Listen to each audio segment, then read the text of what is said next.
Hello, everybody. Welcome into the Iesf America's qualifier here. It is myself, Scriv, and Neokai to bring you all of the action. If you're with us on the English stream, it is going to be a long old night here for us at the very least. Maybe if you're over in America, it might be a very different story for you. Plenty of action coming up. 3 BO3s. We're swapping up and down. South America, North and Central. We're kind of getting at North America as it's being called.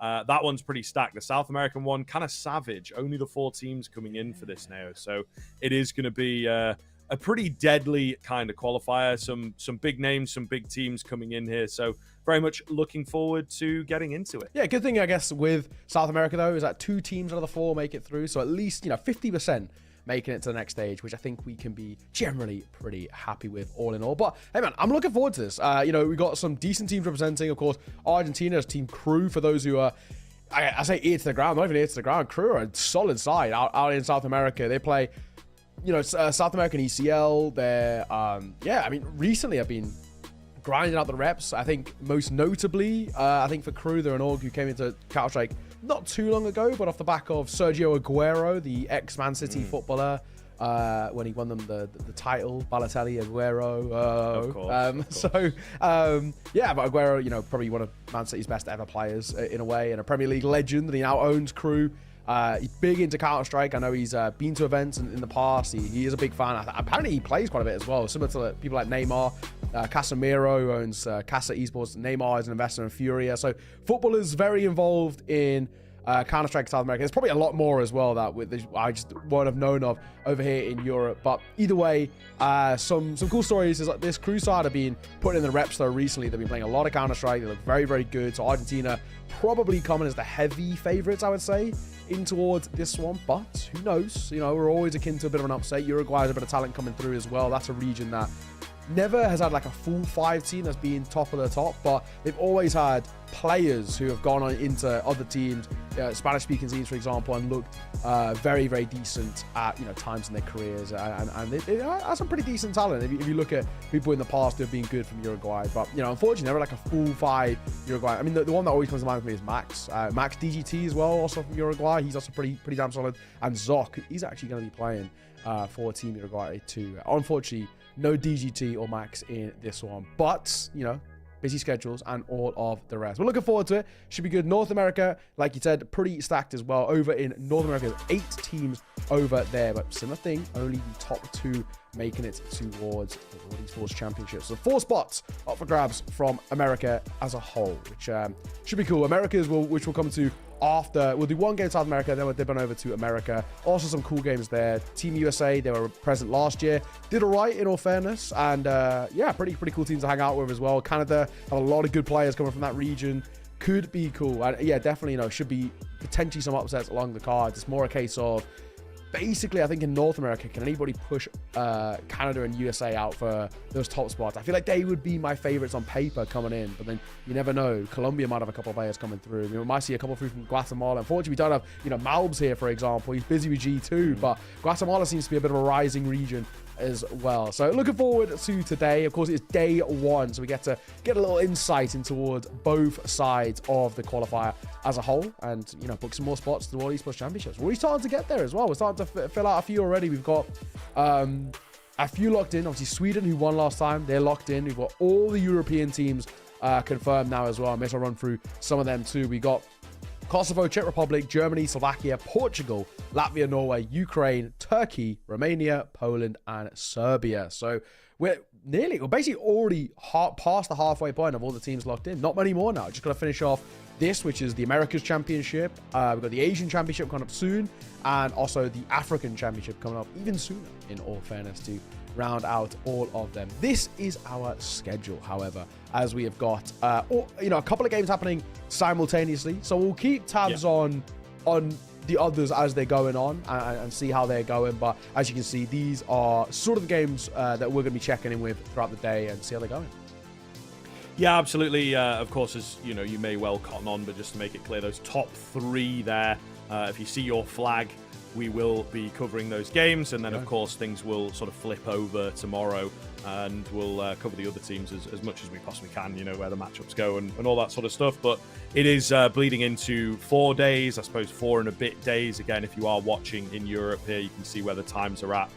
Those times are in Central European, so again, you might be tuning in from North America, from your respective country and whatnot. So, do a bit of conversions, and you'll figure out when your game is on, I suppose.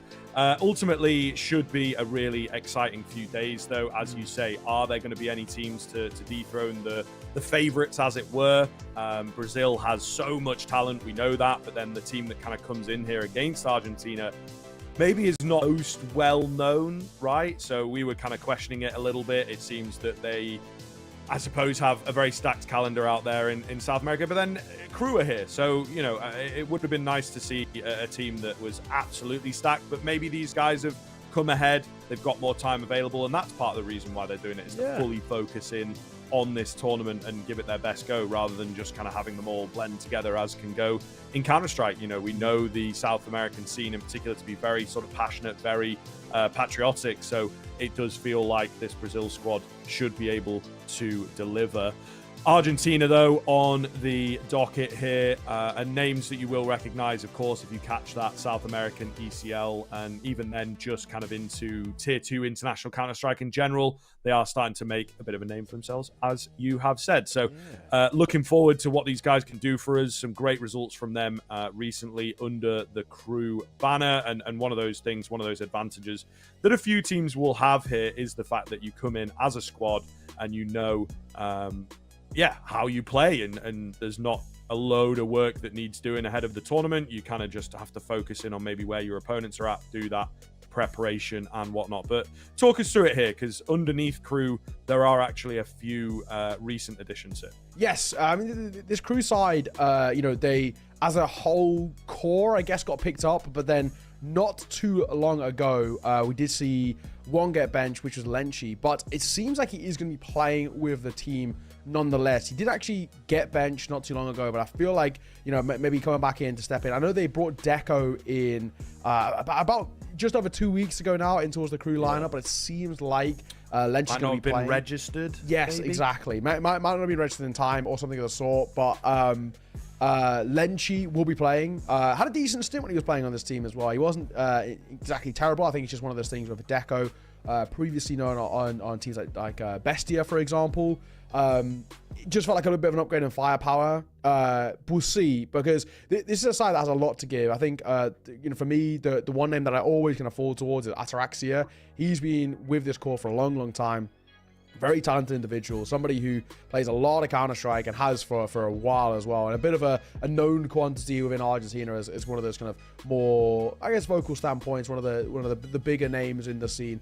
For example, over towards Brazil, maybe not as much as you mentioned. Brazilian Counter-Strike has a lot of big names. We don't see the big teams step up to play here, but we do have a roster with a couple of new faces, which I think is always a good thing. With qualifiers like this, they can really start to open our eyes to players that we maybe weren't too sure of or hadn't got the time to cast. We do a bit of South American Counter-Strike here, there, and everywhere, but it's not a scene that we're always tapping into. So it's cool to tap in towards, some newer faces and see what they're like. The only one that I've cast in the past is FP1, when he played on teams like Daytona, INTZ in the past as well. And he's been around for a hell of a long time, playing all throughout Go, more or less, in towards CS2. And seems like a player who is, again, one of the more kind of leading voices in this team is probably the way I go about it. But yeah, the rest of the team, a little bit new to me. And in that sense, I'm looking forward to seeing what they can bring. Yeah, for sure. I think that, again, as we say, that Brazilian scene does go quite deep. And it is sort of an interesting point that you raise about checking in with the teams, checking in with some newer faces, because usually the scene just tends to swap players around. It's like, oh, okay, these 2 and 3 have swapped to a different team, and the 2 and 3 that they've replaced are actually going to the team that they came from. It can be a bit sort of recycling talent rather than maybe coming up with fresh ideas. So this is cool to see, and maybe we'll get to see these guys. Again, it is worth noting that they come in as a team, although they're maybe not as well known. They are still down and registered as Tilt Fox and there is still a fair amount of, HLTV experience for these guys as well. This is your veto, straight through into things here. No messing about here at IESF. We've got the Ancient, we've got the Dust 2, and we got the Anubis. I would say that, for me, feels like a veto that I am pretty happy with for sure. Yeah. And again, on the side of Crew, I think they'll be pretty comfortable here. Yeah, I mean, Dust 2 is just beloved by the region. I mean, back in Go, this was where every team within South America, it was a staple part of their map pool. It was really the sort of the make or break, in a way, kind of map to really show how strong of a team you are, what the caliber of your team, this, that, and the other. So I think this is a really good one. All in all, that we had that Dust 2 come through, and I'm interested what Crew can bring to it. They play this a lot. It's a map in which they've integrated towards their pool since it came back in. It's basically become their go-to. They've played it like 20 times last few months, right? So it's definitely been a pretty strong one for them, and they've actually put up some pretty good results on it as well. So just because I've actually caught Crew on it, and I've seen how good they look, that's one of the ones where I look at that and I say, that feels to me like a not a guaranteed win, but at least close enough. Sure. So I do feel like for Brazil, if they want a chance in this series, I feel like they've got to push it towards that Anubis, which is actually a little bit of a weaker map for the Crew side as a whole, or Argentina as a whole. They play it a lot, but to limited success. They played it 18 times with 13 losses. So that does feel like a little bit of a hole to a degree in their map pool maybe, but at the same time, as a core 5 with a lot of reps and a very high ceiling to this team and all the rest, I think there's probably still an onus of maybe expecting Crew to be good across all the maps regardless. I mean, Ancient's another map in which they play a lot of success as well. I mean, even most recently as well, notably, I guess you could say, is they beat Team Solid. Team Solid have been on an absolute tear at the moment. In most qualifiers in South America, they are making it through. CCT recently went flawless 4-0.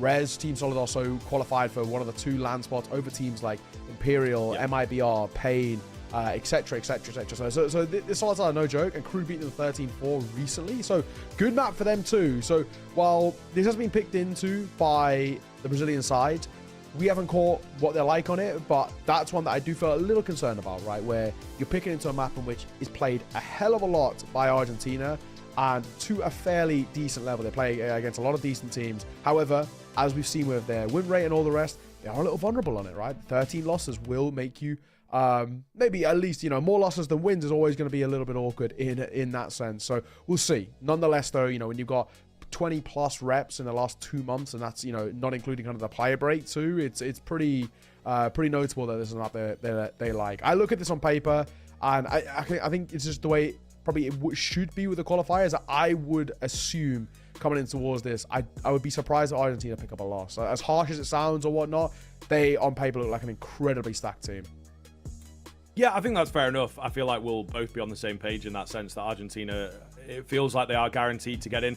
Even if they do grab a loss, I think they'll still get that second spot pretty easily. I'd be insanely surprised if they don't qualify at all, right? So yes. It is sort of a battle for who is going to be that other team. Maybe someone like Team Brazil can come in and sort of surprise us with how drilled they are, how prepared they are, and they might be very, very ready. This is one of the things, Team Argentina our Crew, so there's going to be loads and loads and loads of, maybe not the full roster at the moment, but near enough. There's going to be a lot of tape to work off of that we always talk about. So that's maybe a caveat, maybe an angle, but it really does depend on where this Team Brazil, also known as Tilt Fox, where they come in from and what kind of game they're able to bring. I think beyond that, for me, I don't really see Uruguay, I don't really see Chile surprising us really in that sense. Unfortunately, I think it's going to be a much harder kind of run for them. Again, these guys are looking to kind of get the representation in there, get the experience, and indeed maybe find a map, find a win here or there. And then it is one of those things that we've kind of had as a bit of a running theme here in IESF across all the qualifiers, is that we hopefully see them kind of doing the rounds, as it were, and continuing to go into these global qualifiers as the World Cup ideas, are catching back on and whatnot, and particularly for next year into IESF, because I think this circuit is going to really step up over the next couple of years. Yeah, absolutely. And just to mention as well for Crew, which I think even more so solidifies just their worth and I think how good the side are. They got here through a qualification, an Argentina qualifier, and they beat Bestia, right? I think that for me is a real big one. You know, taking down Bestia in a 3-map grand final to get this spot. Bestia are no joke of a team as well. It's a very solid team to scalp, and I think generally speaking for Crew, that'll give them a lot of confidence coming in towards this. But same in the same sense for the I guess the core of Tilt Fox here, who came through a Brazilian qualifier. Now, unfortunately, I can't find who they're actually against in that one, as it's not at least public information to me. So we can't see who else was in that qualifier. But even still, they've made it for a qualifier. They weren't a selected team who are just here for whatever. They've earned their rights in a way, and I think that is a big thing for me, where it's going to give them a lot of confidence as well, saying, right, we've beat other teams from Brazil. We're representing our country, and we know how much Brazilian teams love their Counter-Strike too. So I think this is an important thing for them. I want to see Brazil come in towards this and not give too much respect towards Argentina, not come in and, you know, have a bit of confidence in yourself, right? I think the thing you see sometimes when you are, which is on paper a bit of an underdog, you can be a little bit more timid in terms of how you play, a little nervy in some senses, and it can be costly. And as long as we don't see that, I think we should be absolutely fine. Yeah, definitely, right? I think that, again, they are in this position. We've seen a lot recently, right, where underdogs have come in and massively impressed. You know, it's a different game of Counter-Strike, it's a different level of Counter-Strike, different region completely, but it can have an effect, you know. At the same time, what I will say for this particular matchup as well, you know, we start off with it's a big one. You know, this feels like the closest game that we're going to get from this South American qualifier for sure. You know what I mean? So I think that therefore Crew will absolutely be able to put their best foot forward and indeed not be kind of, sometimes what can happen is, you know, you're looking at a team and it's like, okay, we should definitely beat these guys. Let's look a little bit further into the qualifier. Yeah. We don't have to focus so much on the first game, but they actually do. They need this one to come through cleanly, and I think they need to take down Team Brazil, be like, okay, there is sort of the only other full team. There's the only other solid, well-developed country in this region when it comes to Counter-Strike. So therefore, we can now feel confident for the rest of our games. Yes, I know, exactly that. We are going to be heading in towards this game, hopefully sooner rather than later, and get this one on the road. But I'm looking forward to it. Should be a good day of Counter-Strike. All in all, of course, simultaneously with this, Chile are going to be taking on Uruguay. A couple of decent names coming through from both of those sides as well. Obviously, Chile have Alexo plays on Dusty Roots, who are a pretty decent team coming through in South America as well. And Zoc, who is obviously most notably with Bestia. He's one of the Uruguayan players on that core of Bestia, who did, you know, unfortunately lose out to Crew as a whole. So, you know, at the same time, maybe an opportunity for him to get revenge against, you know, I guess for his fallen comrades in a way when they end up playing off against you. I think that is going to end up being tomorrow.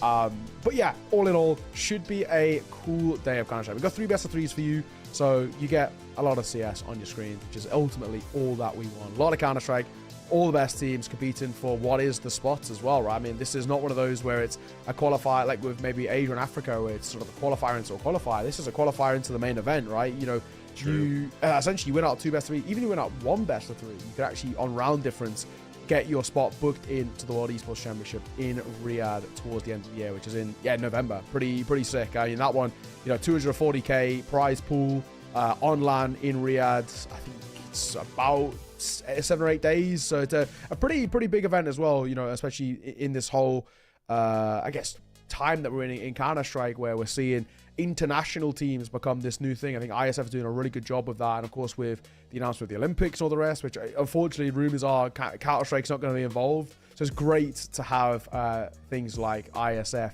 keeping CS in the limelight and the rest. We do have a little break though before we get underway in towards the game. We're just waiting for all the players to get ready. So while we wait, we're going to first one to a small break, and we'll see you soon.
but maybe not quite to the same intensity, the same sort of level. So our caveat to consider here, I suppose, of this matchup is that Crew could get red like a book. We'll see if that happens, of course. Yeah, and I guess the hope for us and I guess for them is, I guess you got two different sides to the story here. You got Crew with a lot of tape on them, right? And an opportunity for Brazil to come in and hard counter-strike them. They can bring a lot to this and say, right, okay, we have all the data we can go off. We can pick this veto and find the gaps in it. But on the other side, having reps and officials under your belt, and also just the players of Crew's caliber, is that going to be enough to bail them out? And generally, it actually might be, the case coming in towards this, where we say, in more instances than not, we always, at least this is the argument that we see a lot with a lot of the games that we commentate. We always kind of say that having reps under your belt, having officials is just so important. There's the best way to learn in a way is from the losses and from the tough games and this, that, and the other. So I do look in towards this and wonder what we are going to get coming through from both sides. I know for Brazil as a region with a hell of a lot of Counter-Strike and a real love for it as well, they can bring a great level to the server and they can bring something quite special. It's more for me, I look at this and say, can we see enough out of Brazil to beat them? Probably on just a raw mechanical side of things, because in a worst case scenario, I feel like if things go south or things get a little tough, I think Crew could actually just, or Argentina in this sense, I guess, could just fall back on the laurels and fall back on what is, okay, we are actually just mechanically maybe a little bit better.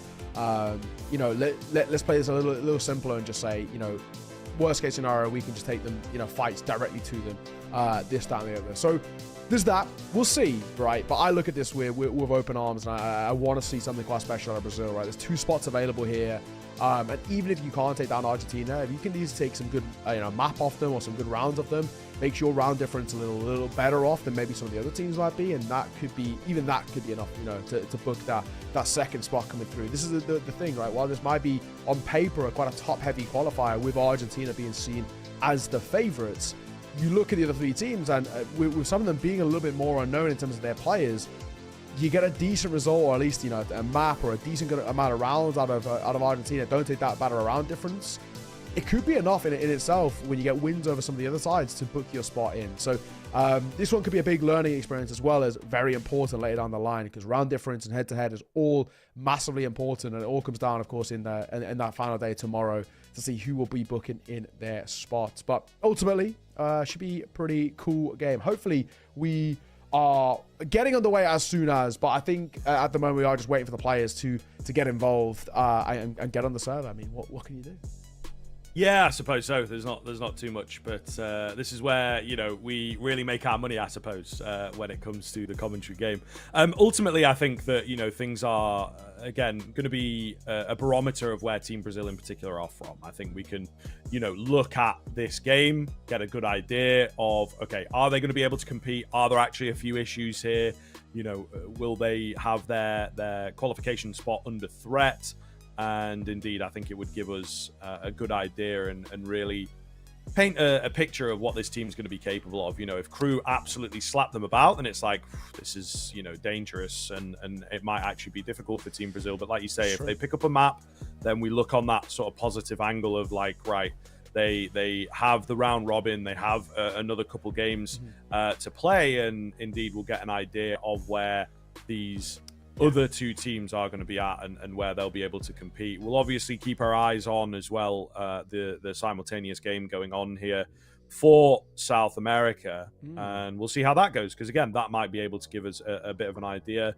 Uruguay, for me, maybe feel like they're going to have the slight upper hand there, potentially, just because Zot comes in. I think he's got so much experience as a player, right? And he's still pretty young, but also has a lot of capabilities behind him on the rifle, on the AWP as well, and obviously playing pretty well for Bestia for a good while. So we'll see.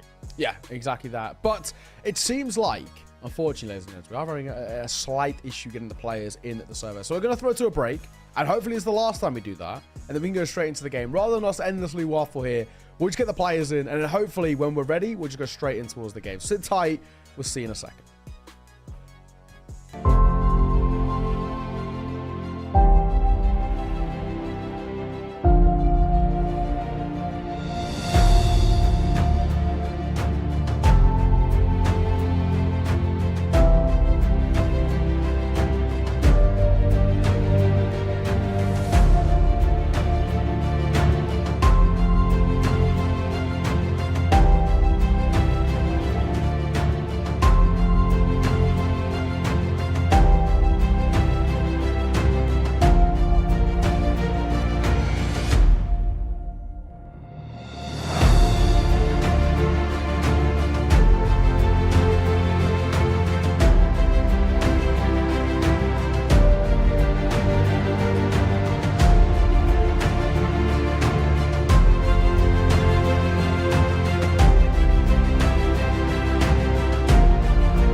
Hello, everybody. Welcome back in. So, unfortunately, we're having a few issues here. I think maybe based around server, something like that. Getting everyone in, getting everyone happy and whatnot is obviously very, very important before we kick off here. So, apologies on that front. Not too much that we can ultimately do about that, but I think we're going to have to take maybe a little bit of a longer break here now. We'll see. Yeah, you hate to see it. I think the issue is getting players on the right server. You know, obviously we want ping to be good for both of them. You know, South America's a big country, or big continent, may I say. So because of that, we want to make sure the ping is like, you know, fair for everybody. Get them on the server and all the rest. It looks like the break's going to be about 10 minutes or so, but we wanted to come on and just let you know now that we know what's going on. So hopefully we're going to have a throw to onto a break, be about 10 minutes, and then once we know, then we're going to be going straight in towards the game. So sit tight, ladies and gents. Apologies about that one. We'll see you soon.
Hello, everybody. Welcome back in. So, news is, at the moment, we're actually going to be flipping over to the concurrent game, the other game going on, which is that Chile-Uruguay game. So, apologies about that if you are here for Argentina-Brazil. We also were, pretty excited for that one to get going, but there seems to be some sort of an issue going on with where their servers are at, which is a little bit difficult, of course, but we still have a fair bit to talk about here. So, Chile-Uruguay, again, some lesser-known teams here, I think, coming in. There's a couple of names that will indeed be recognizable if you're, again, ear to the ground on that South American scene. On Chile, it is Alexa playing for Dusty Roots at the moment. Zoc as well, out for Bestia. So these on Uruguay, sorry. So these are the guys that you might know in terms of the way that they come through. Interesting, to be fair, the Uruguayan squad, it does say selection here. I feel like maybe there wasn't enough teams to fully field a qualifier, potentially. So they've put themselves forwards and indeed are ready to compete. Yeah, we'll see. Chile came through a qualifier. Only 2 teams played in that one, and it was a relatively decent kind of 2-0. That map 2 as well for that one ended up being a nice particular. And a couple of teams in the African qualifiers as well who are players that never heard of, came out of nowhere, and they were like, damn. Never heard of, came out of nowhere, and they were like, damn, this guy is pretty damn crisp. Over the other side as well, there's Uruguay. There's Zoc, who is probably going to be one of the more notable names from Bestia. And then, again, rest of the team, a little bit newer to us. KVNS, Nasha, Zedelen, and ETR. So, yeah, we'll see what these guys have got up their sleeve. Yeah, definitely, man. It is, again, one of those where we come in a little drier and have to kind of wait and see how things are going, how things are going to pan out on the server, ultimately, and how they're looking coming into the tournament, right? There's not an awful lot to lean on. I think, certainly, as we say, Zoc here comes through. Relatively recent addition as well.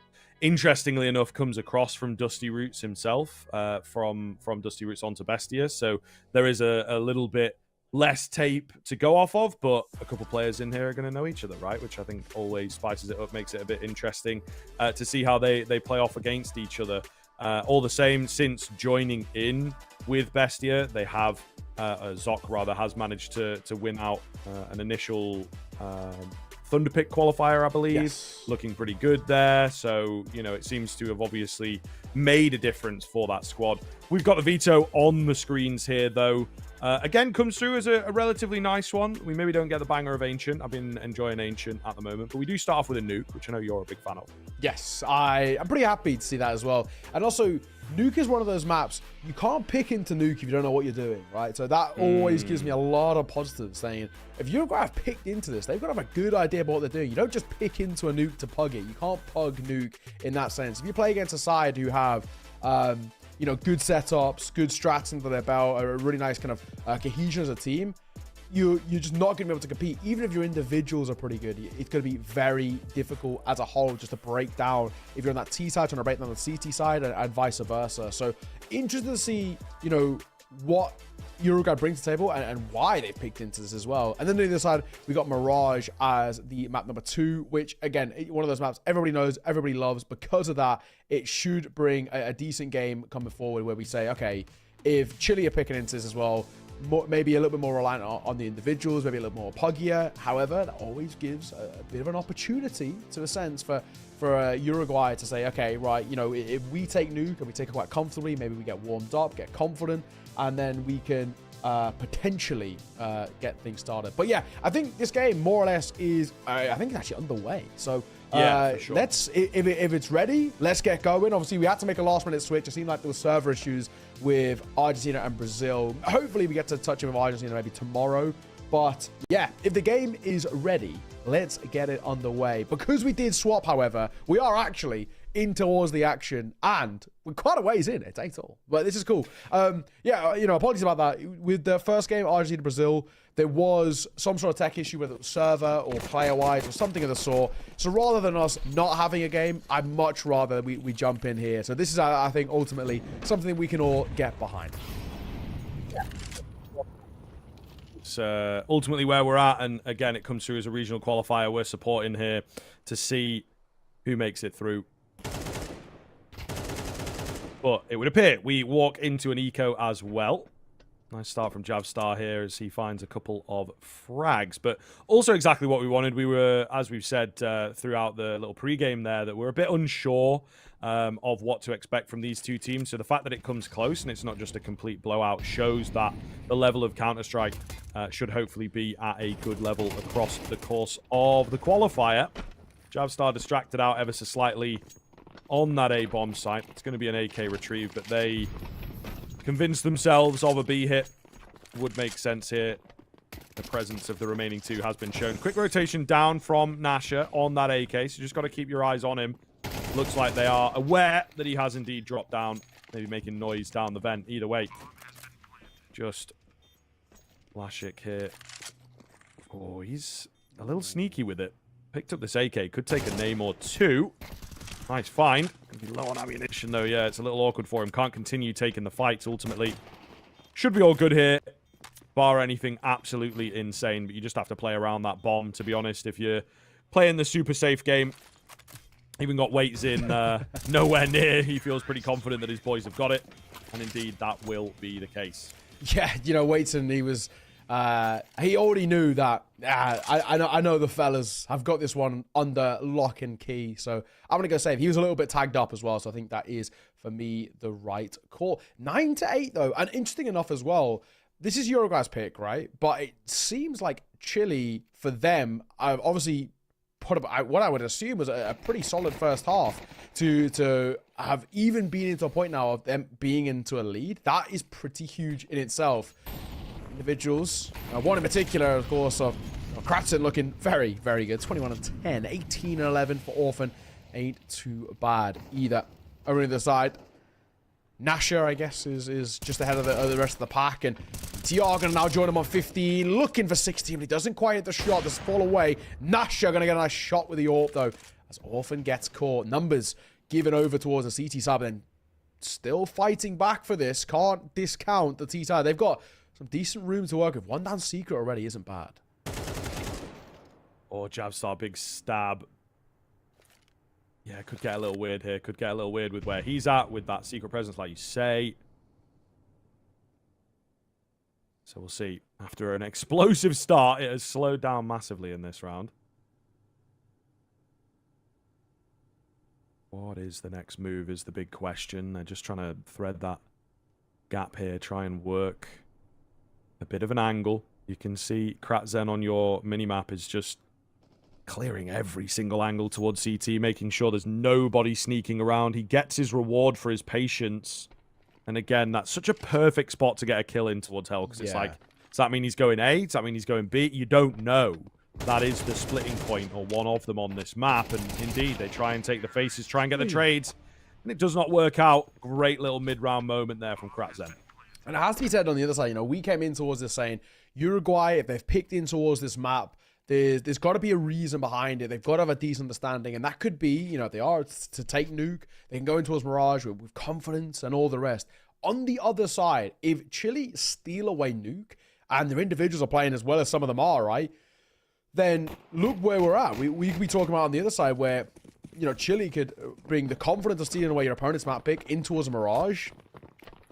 And who knows, it could even throw this series into a bit of jeopardy. Money broken again, unfortunately, over towards the Uruguay side. So Chile should get an 11th here, but Nasher, that is quick. Yeah, pretty nasty. Great way to kick things off when you are on this kind of a half buy. They've also got a pretty advanced position towards ramp. I like this. Really could do some damage with it, right? And I think that the timing's going to be pretty good. They're already a man down. And then it's like, as soon as they start making noise on A, you feel like immediately they're going to be put under pressure. AK retrieved by ZLN.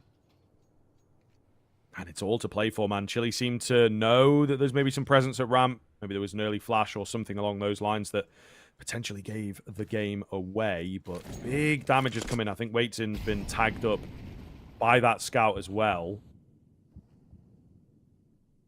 But an immediate slowdown from Chile. Trying to find all that way back in. And there it is. They make that noise. Ooh. They bait in the push. So I think they had a pretty good idea of the crunch coming round. It seems they may well have recovered things. Nasher He's looking good on the scout, of course, but now they know where he's at. Should be able to aptly deal with him. That's a little awkward. Dopweek was like, yo, I got him. And then he's dropped down the ladder. But all the same, he's looking to back away, maybe take this AK into the next round if he can. Yeah. I mean, hey. And then we'll see. Credit the shots he hit, right? I'm not gonna, you can't take it away. I think maybe if the pistols had done a little bit more in terms of if there any confirmed damage, they might have potentially had a look in. He's not surviving though. Oh my god, no chance. I wasn't sure if Dopweek was tempted to jump down and knife. I mean, surely would not have been expected above him, but would have had to make noise and all the rest. Is it worth the risk at this point? I think the answer is no. So I ultimately confirmed the kill. No AK save. That was an eco. Right back into the buy for Uruguay.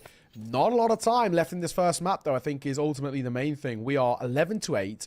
Chile are 2 rounds away. Uruguay, if they lose this full buy, they're probably going to have money broken in towards the next, or at least really a harsh buy in towards the next. And at that point, we are talking about Chile taking away this map, which so far seems to be a very, very solid T side. 1, made the way down vent. Often going to hold for a lobby push off the back of that. He might actually just get it.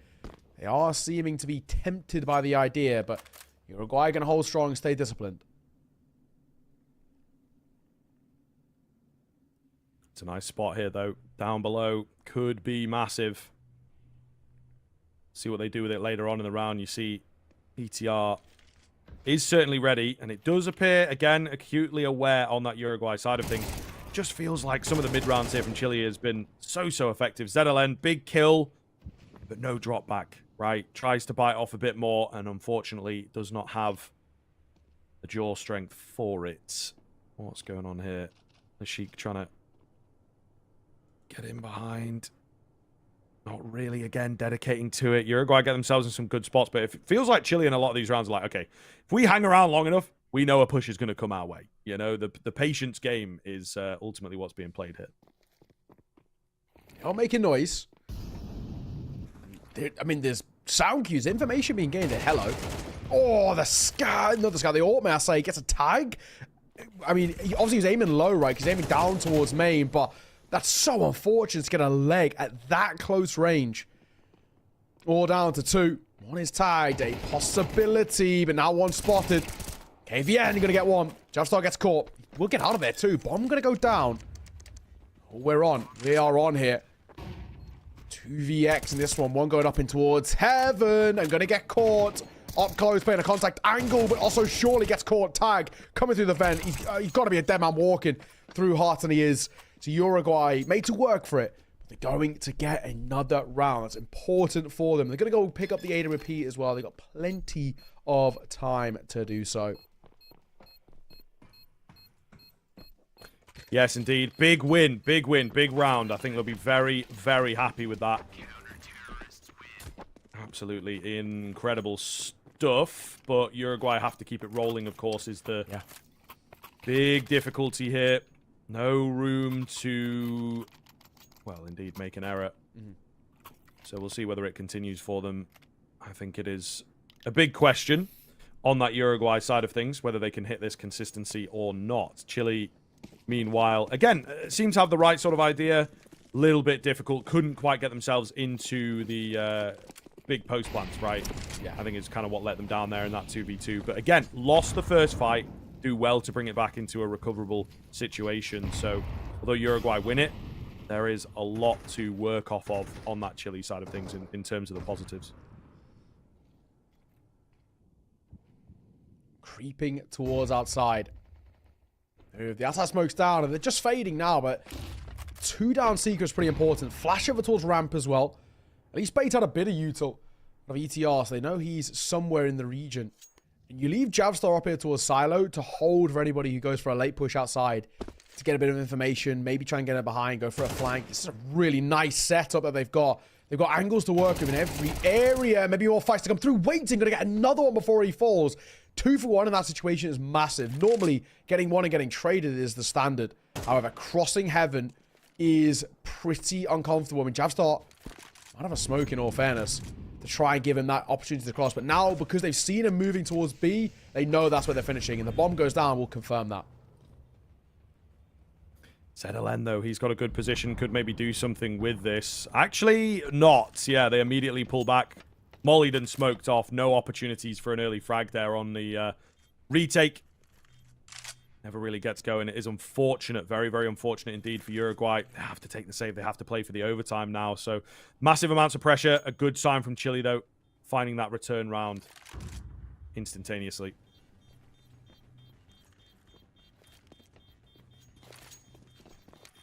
Keeping hold of... well, I mean, they've actually got enough to work with in towards the next, in all fairness. I mean, Zedelen 4.6, he can drop, and Nasha can drop as well. So they do just squeeze out a buy coming in towards this next round. But 12-9, Chile, you know, we haven't caught too much of it, but what we do see that ultimately, if the macro sense of things, Chile are about to take away Uruguay's map pick of Nuke, which in itself is no easy feat. And since we've tuned in as well, you know, we've seen about 5 rounds, 4 of which have gone the way of Chile. So showcasing just how good this side seem to be.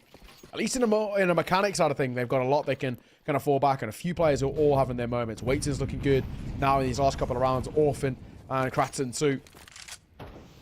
Uruguay could be the last hurrah on their map pick, which maybe spells some slightly ominous times heading in towards Nuke. So far, not so good. A slow one again for Chile. Lobby control taken, and they just wait for overextensions because Uruguay have been giving them over. You know, they've been fighting, they've been looking for information. It's been costing them lives. Yeah, it's true. It is true. A bit too giddy, you know what I mean? We see it every now and then where you have a team where it's just like they sort of forget that there are 2 minutes in a round. You don't have to do everything all at once, and maybe a bit desperate to make something happen. Feel like they need an upper hand in the round to feel comfortable. Can't necessarily play from that even 5v5, 4v4. So we'll see. Pressure has definitely mounted here on Nuke. Chile very ready. Comes in as the Uruguay pick as well, right? So I think that is maybe a little bit of a worrying sign. KVNS kind of speaking into what we were just talking about, though. The fact that they, again, are restless. Pushing outside, trying to find that first frag. Not going to happen. The Sheik here, good spot for him, but he's lost his teammate, unfortunately. Orphan with the double entry. May well have just locked this one in. Bomb going down. They're going to try and give it a go. Flash out from heaven. Going to have to be absolutely massive here. It's good timing to get in, but just a few too many bodies to deal with. And there goes the map. Picked up by Chile. As said, a pick for Uruguay as well. We come into it a bit late. But as soon as we did, it seemed like Chile, you know, it went from being even into all about them. Really, really solid opener. Yeah, really good to see as well. I mean, Chile, at least from what we caught of them, they looked very comfortable. They were playing clean and solid Counter-Strike. I mean, that's exactly what you'd want to see about this side. They come in, set the owners, set the president nice and early doors. And I think doing that on the T side too is really good. I mean, the last spell of kind of 6-7 rounds that we caught, only one of which went the way of Uruguay. That in itself is an absolutely massive thing for me. It really showcases that there was no weaknesses for Chile as a whole. Yeah, tough times, I think now, because we're heading towards Mirage, and I don't know, I'm looking at this and saying, for me, if you got pulled apart on a map in which you've picked into, and you must have had a reason for picking into, that's a little bit worrying in itself. And then we've got the other side of things of looking at this in a little bit more of a neutral sense of saying the individuals just look better towards Chile, right? I mean, we had 3 guys who were fragging some pretty high numbers. Mirage, arguably the Pugger's sort of paradise. That's where I look in towards this and say, you know, Chile, they've gone into towards Mirage, they've picked it as their map pick, and now they've already got one other under their belt. They've got to be feeling so damn confident. Yeah, definitely, man. Definitely. I think that is a very, very fair point. They also, for me, just seem to have a solid read there towards the end. Obviously, we didn't catch the entire story, but ready and waiting, much more disciplined, had themselves locked in to be like, okay, just hang out, you know, just wait around and we should be able to find an early frag. And that is really simple, but they made it work. So very, very clean game from what we saw from Chile for sure. And I think that Uruguay will be kind of kicking themselves a little bit. And maybe, again, we saw it in that very final round when we'd already tapped in. We're like, okay, they like getting aggressive. Maybe need to rein that in a little bit. And unfortunately, they didn't. Lost the first frag again. So it's maybe something that needs picking up on moving into this here Mirage. Always comes under, though, in a game like this. You've got to be careful with Mirage. You know, you have to be aware of the fact that it's a very comfortable map for a lot of teams. They'll get the start on that CT side, you know, and they'll be able to reset the slate. And what better map to do it on than Mirage, right? So could still be a good story here for Uruguay if they are able to get the reset, the fresh slate, as it were. But listen, folks, I know we've only just got in with the Counter-Strike. Now we got to take a break for the players, of course, mainly. We're still chomping at the bit to get going. Don't you worry. We'll get a fresh start here with Mirage coming up after the break. See you soon.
Here we go for map number 2 then, folks. We are ready and raring to get into it. Fresh Counter-Strike here, of course. Again, maybe you are joining us a little bit later into proceedings and whatnot. We've had a bit of an issue with the game that we were going to be covering.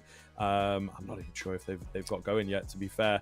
Either way, Chile, Uruguay here, map number 2. They are well underway with Chile stealing away the map pick of Nuke.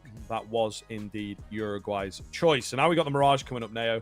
Again, feeling pretty confident here for Chile. From what we saw, it was a handful of rounds, but they looked like they had a bit of the upper hand, a bit more team play and discipline to them than the Uruguay squad. I can confirm Argentina and Brazil have played. And by played, I mean Brazil haven't played. They forfeited. So Argentina have been given that win off the rip. So, hey, I mean, I'm glad we got some Counter-Strike, right? I mean, I'm glad, you know, got to see a little bit of the portion of Nuke at the end. And honestly, we'll probably check in with Argentina tomorrow. I feel like, you know, they've got to win under their belt. I think let me just double check as well. Tomorrow, they'll be playing against Chile, which, granted, by how good Chile have actually looked at the tail end of that map, that actually could be quite a spicy game. So I think all in all, probably worthwhile checking with Argentina at least once over the next, you know, a couple of days. They seem like a good side on paper. They are the favorites in this tournament in terms of name value at the very least. But on the current game where we're at, Chile looked very good. We caught, I think, 7 rounds at the tail end. Chile won 6 of them. Looked very, very solid. Uruguay, their map picked in towards Nuke on the CT side of Nuke as well, which is, for those who are maybe a little bit new around there, the most CT side of map in the pool statistically right now. And they got dumpstered, right? They just could not seem to find a way to find wins. They got one round that we saw, and it immediately got put back in their face, broke their economy, and then it was a rinse and repeat cycle towards the end. And I think now for Chile, you know, they head in towards map number 2, in towards that Mirage of, I mean, first of all, a hell of a lot of confidence, right? A lot of breathing room as well. You know, you're taking your opponent's map pick, you're playing good Counter-Strike, you're really, I mean, from what we've seen, not making a lot of mistakes. But I think one of the most important things is you just have a multitude of individuals who are coming online, who look crisp in terms of the mechanics. Having things like that is really going to help on a map like Mirage, which is, you know, fundamentally 10 times simpler than how Nuke is played out. Nuke as this, you know, 2-leveled map and all the rest. It's difficult if you're a side who are not, you know, used to playing it, and you don't have the util sets, and you don't have the synergy and all the rest to play off each other. So I think, generally speaking, I'm feeling pretty positive from what I've seen from Chile. And in all fairness, they start on their T side, and that's where they sort of look their best at the end. Their T side was, well, we know the only side we saw, but it looked very, very good. Yeah, kind of hoping for some clean Counter-Strike out from them. This looks like a pretty conventional, worked-out execute as well. Same guy on the double smokes. You know, it already all 5 here is looking good. Some sort of teams in these kind of qualifiers can be a little missing and have not put time into stuff like that ultimately. But it seems like Chile have got it worked out, at least for the pistol, and thus far paying off. Great flashing towards CT. Blinds up both players. Waits in, keeps them coming. There will be a trade back, but might be the only one. Nasher does find a frag, but all in vain, ultimately. Chile with an incredibly clean pistol there. And Uruguay, unfortunately, playing the perfect setup to get beaten by that. Yeah, you know as well, the crazy thing is, I actually think, well, not even actually, I know Uruguay have called and played that perfectly. They haven't done anything wrong. All 5 were towards A. It wasn't even exactly like they gamble stacked B or anything in the rest. They'd gone looking towards B, said, lads, there's nobody here. Like, they have to be going A. The smoke comes down, and by the time the smoke comes down, all 5 of Uruguay are there. 4 towards CT, 1 playing behind the smokes over towards jungle that just gets deleted. I mean, I don't think they've even played that wrong. They just got overwhelmed in terms of the firepower. Waitson does so well to get his double. Kratzen gets a double of his own, and I just think Uruguay, similar to what we saw in Nuke, just couldn't compete in terms of their individuals. Similar util setup. We've got the jungle smoke, we've got the stair smoke, we've got a molly behind it, and Orphan gets one through the smoke. You'll get another off the back of it. Oh my. That is quick. We're 2-0 up, and in a matter of mere moments. Yeah, that's a little explosive, to say the least. I think kind of fair enough from Uruguay, though, wanting to get through that round and just work their way into this first rifle, which absolutely does make sense, what they're all about here. But a long old show. If the rounds are going to go like that, I'm sure we'll see what Uruguay have got in store for us. Again, this Mirage can be one of the leveling maps. Chile at the moment keeping it simple, just rolling through their set rounds by the looks of things. This is going to be the B rush that indeed has been worked on. Nasher does catch the back of a player. However, he's lost his teammates. That was an opportunity. They're all a bit quick. That one's quite nice. Will it be enough, though? He's got info on the Mac 10 here as well. There's a molly. I think it's a team molly, and eventually does go down to it. It was forwards, but certainly not backwards. Nade to land and not only find a kill, but soften up ETR here. So it looks like, despite the little bit of a team kill, might be saved. ETR, clean spray down, has brought it into the 1 versus 1. Orphan does have time on his hands. No kit available, hidden away, of course, in the apartment here. ETR, of course, is going to have a good idea around that. Orphan could have fully committed and caught him there, I believe, but now feels confident that he's got the info anyway. ETR will take... How? Out of there. Yeah, I don't know how he doesn't go down, man. 8 HP. Orphan survives to the bomb. All good. A little bit of damage to it, of course. But, yeah, a weird turn of affairs. But if that's the way it's going to look, I think Chile, again, will have the upper hand here. Super aggressive, super fast. But they make it look pretty clean in the end. Yeah. I think he's lucky is the main way to go about it. That he gets away with the AWP. Definitely should have been caught there. But in the end, does it matter? No. I think is probably the main thing that we're looking at. 3-0 start. Uruguay, they have an AWP to work with and a little bit of a buy around it. I mean, ETR's forced in with an M4. Rest of the team are taking a smaller investment. We've got 5.7s and the M4, which is up close. Trades are still good, ultimately, and that's all that matters. EV3. Now it's only 1 AWP and a couple of pistols left, so you should assume that Chile, unless something goes completely awry, should take the 4th here. And there might be a temptation to save that AWP too.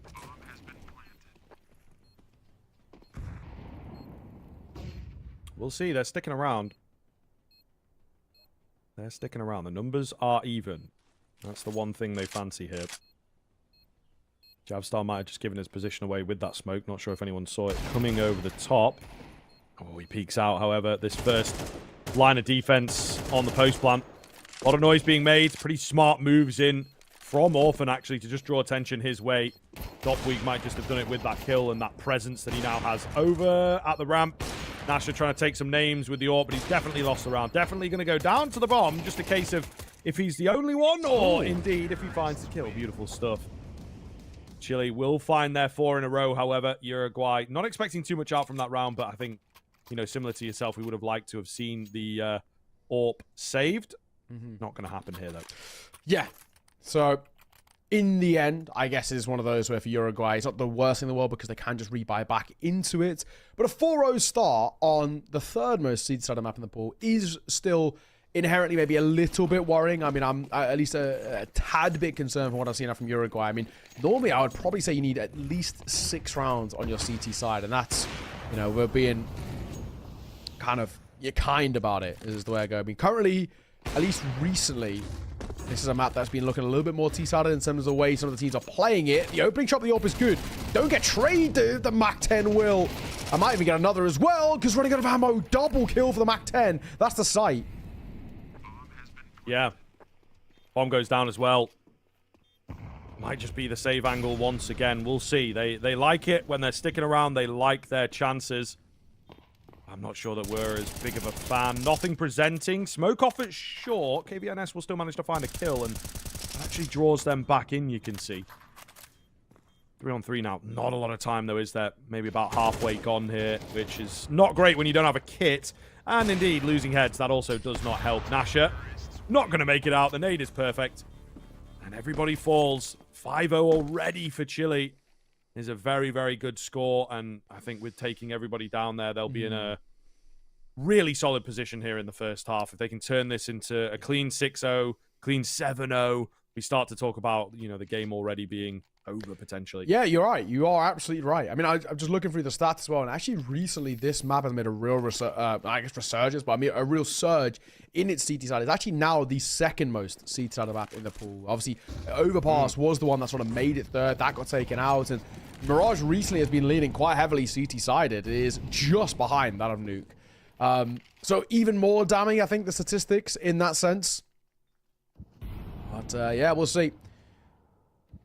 Anubis and actually Vertigo are both T-sided maps in terms of their statistics. Anubis the most, Vertigo still very heavily T-sided itself, in all fairness. KVM, hit one. That's good. Orphan will drop. Probably won't get traded, not at least for now, but his teammate will fall regardless. The nade could be pretty chunky too. Decent. Oh, hello. Oh, KVNS going to go running into a fight here. Takes a while to go down, but ultimately does fall. Rotations are around quite quickly, as you would expect. This kind of situation. But they hold cleanly, and okay, Dopweek going to find big double kill on the AWP there. They weren't considering him towards short, it would seem. Nonetheless, Uruguay, a little bit of damage out, so in the context of the round, not bad. But in the context of, you know, where they're at game-wise, it is starting to get a bit dire already, to be honest with you. Yeah. Double AWPs are out. Double AWPs are out. Not quite as popular into 2 as they were in Go, and even then it had fallen off, certainly, on this map. But, listen, man, I will say, this was the OG double AWP map. I think the first time it was, you know, the Luminosity days and whatnot. We saw them going for it quite a lot, and I think a lot of people were sort of blown away by this meta-defining type of economical decision. Yeah. I mean, it is risky in the sense, I mean, we've just seen so far in some of these rounds where, you know, you have an AWP posted, even like that round just gone, right, for example. You got an AWP posted backside, and you just got a MAC-10 running you down. If you can't hit that quick shot under pressure like that, you know, the MAC-10s are going to be always quite scary. There isn't a MAC-10 here for Chile, but I think the AKs more or less do a similar sort of job. They'll get up close, they'll try and plug it out. Attack pause taken there, of course, a conversation that needs to be had for Uruguay, because they are not looking good right now. Let's be frank. But a 6-0 start is already, honestly, 6 rounds on T-side is normally more than enough in my books. Any more for any more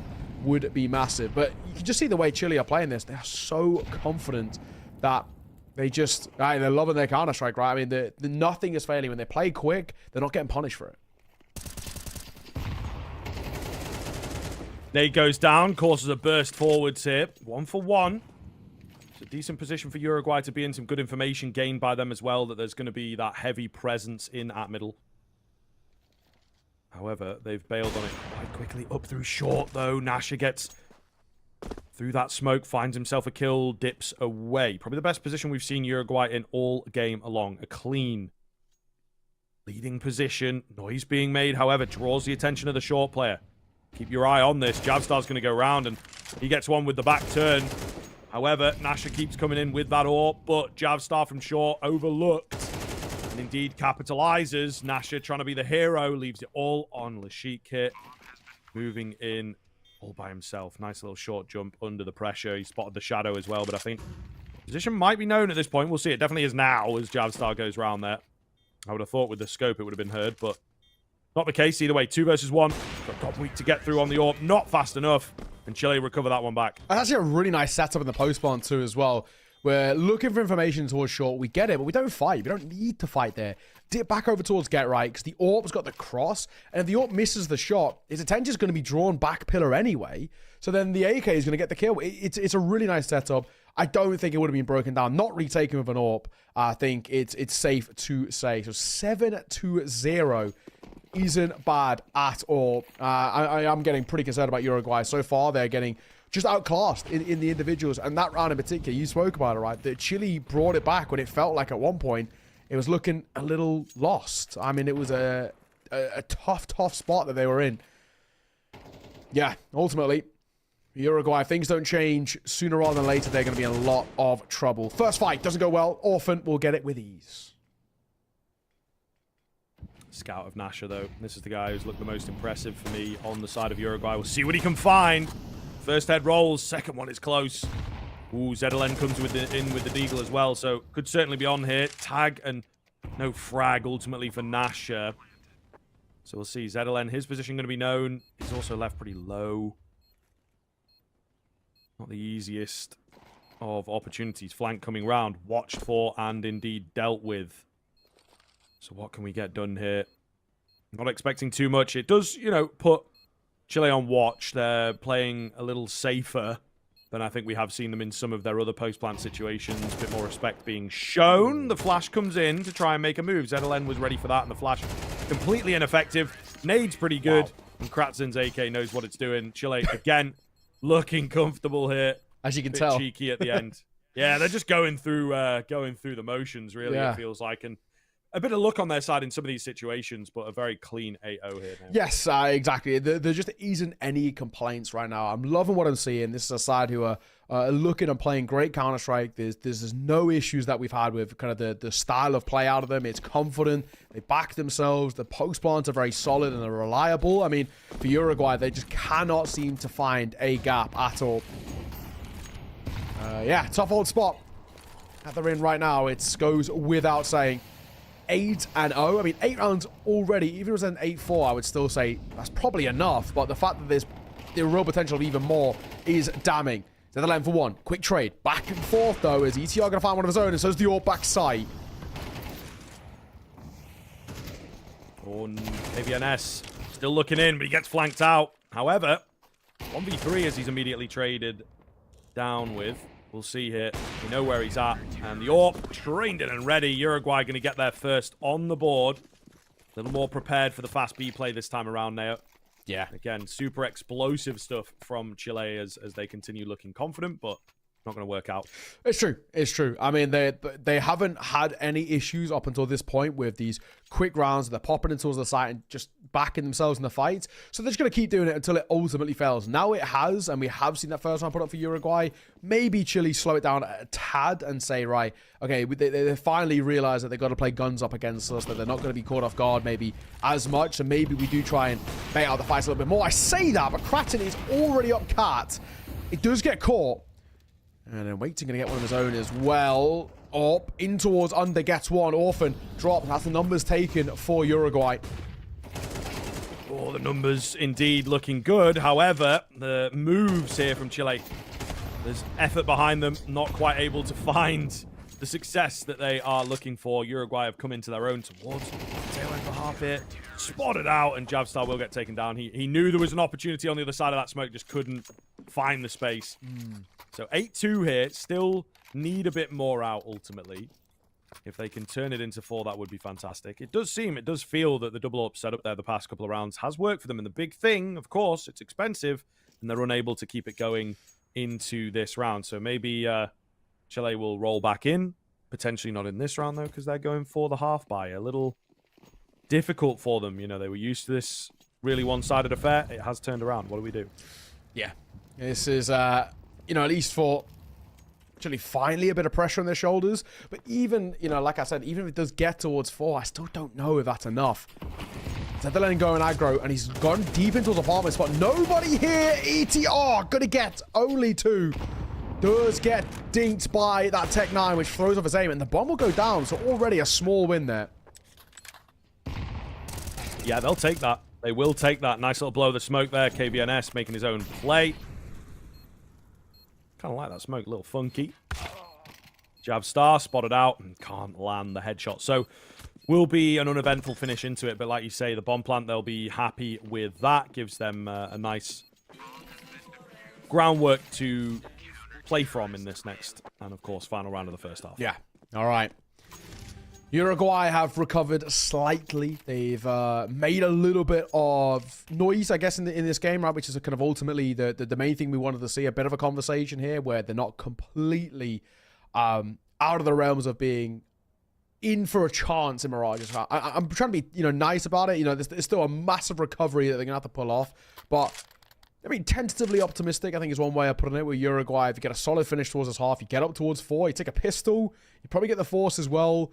Maybe a gun round off the back. We're talking about maybe even being, you know, a 1 or 2 round game at that point. 8-6, 8-7, potentially, depending on if Chile force buy and all the rest. And that alone could be a deciding factor, a difference maker. So for Chile, I think, you know, for them, aptly taking a timeout and having a moment of a bit of a breather themselves, just because they need to. They are playing super loose in terms of their play style, which sometimes was working, of course, at the start of the game.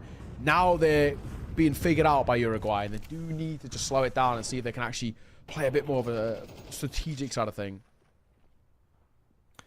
Yeah, the difference between a 9-3 and an 8-4 is absolutely massive. So I think a very important round for them. But again, Uruguay maybe going back to the comfortable position and indeed the complacency of just getting aggressive when they feel like they have an upper hand, holding outside of ramp, 2 players ready to go. Even if you do get 1, the instant trade is pretty big for Chile. So Now the fact that they've come through with this slim advantage and slipped through ever so slightly. Not going to stick with the bench angle, but a comfortable 5v4 going into the last minute mark. Lashik with a good angle, however. He also catches a wandering Waits in. So now it swings back. Dopweek's come in, got that connector control. That's the only thing with going in towards Palace. They have sacrificed a lot of the A bomb site control, and you see what happens. Info spotted towards short as well as Dopweek gets himself spammed down. Ooh, that's where Orphan comes in, looking clean. All down to Nasha here. There's some low HP bars, but too many to deal with. Downey will go 9-3. Feels like a very workable and winnable scoreline. Yeah, absolutely. I mean, it just puts them at such a wealth of a lead in this one. You know, we're talking about if Chile take a pistol here, this game is probably done 10, maybe 11 rounds to 3. And at that point, that recovery feels completely out of the realms of possibility. So like I was touching on just before that timeout, this pistol round is a necessity out for Uruguay. They don't find it. I don't think they're going to have a chance. I mean, regardless of how the gun rounds go, all it will take is just a couple of hiccups and Chile will end up seeing this game off. So for Uruguay, they absolutely have to kickstart this T-side well. We're talking the pistol round, or at the bare minimum, a bomb plant, and then winning at the force buy to follow. And that is absolute. I mean, that's kind of like worst case scenario. If they lose, I don't think they've got a chance here. But we'll see. Open up. Waits in towards under. He hears all of this information. He's beckoning over the rotations. And they are coming, but they might be a little late. They might indeed. We'll see. It's a nice little crossfire that they've got going. And with that kill, it does immediately slow Uruguay down. They've got a clear dark. That's never easy. They found a couple of kills back, though. That's the big one. Kratzen at triple falls and allows them the bomb plant. Or so you would think. They get off it. Orphan dropping that bomb, but Nasha goes completely unseen. Uruguay will manage to make it work with an A execute of their own. Like we said, right? Needed, right? And now we've got it. Now we can start to build upon that Uruguay T side. And maybe if things go a little south on the CT and you're struggling in terms of your game plan and how to make things work in your favor, at the very least, if in doubt, play a quick T-side round, try and get up in their face a little bit, and that could bail you out of a dicey situation. And, well, that was the case.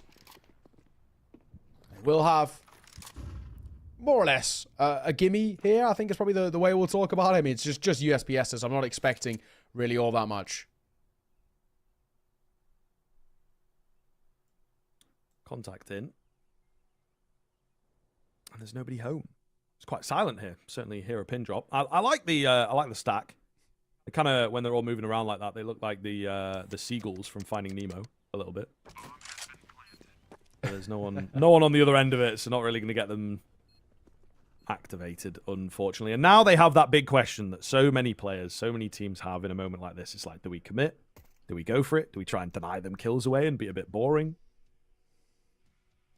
And it would seem they're just fully committing to the stack. They're really proud of it. They feel like they might have figured this one out all by themselves. Yeah. Well, probably going to be the case in this one of just no exits being given over. What we in the industry call a unicorn round. They've went for a bit of an Astrala stack on towards B short. And it's not come up to all too much. Any exits here? I mean, one is so close, but no, it doesn't seem to be the case. Yeah, complete unicorn round. There we go. He does actually fall in all fairness at the end as well. Yes, so, I mean, it's just one of those. A unicorn round in the sense of just they don't give it a go. They just don't feel that they want to really look into it. So it sort of is what it is. But, right, coming in towards this next one, a gun round coming through. Is it going to be more of the same for Chile? Back in towards success. I mean, the guns is where they've done already all of their best work. And the expectation is that things might just continue in this sort of fashion.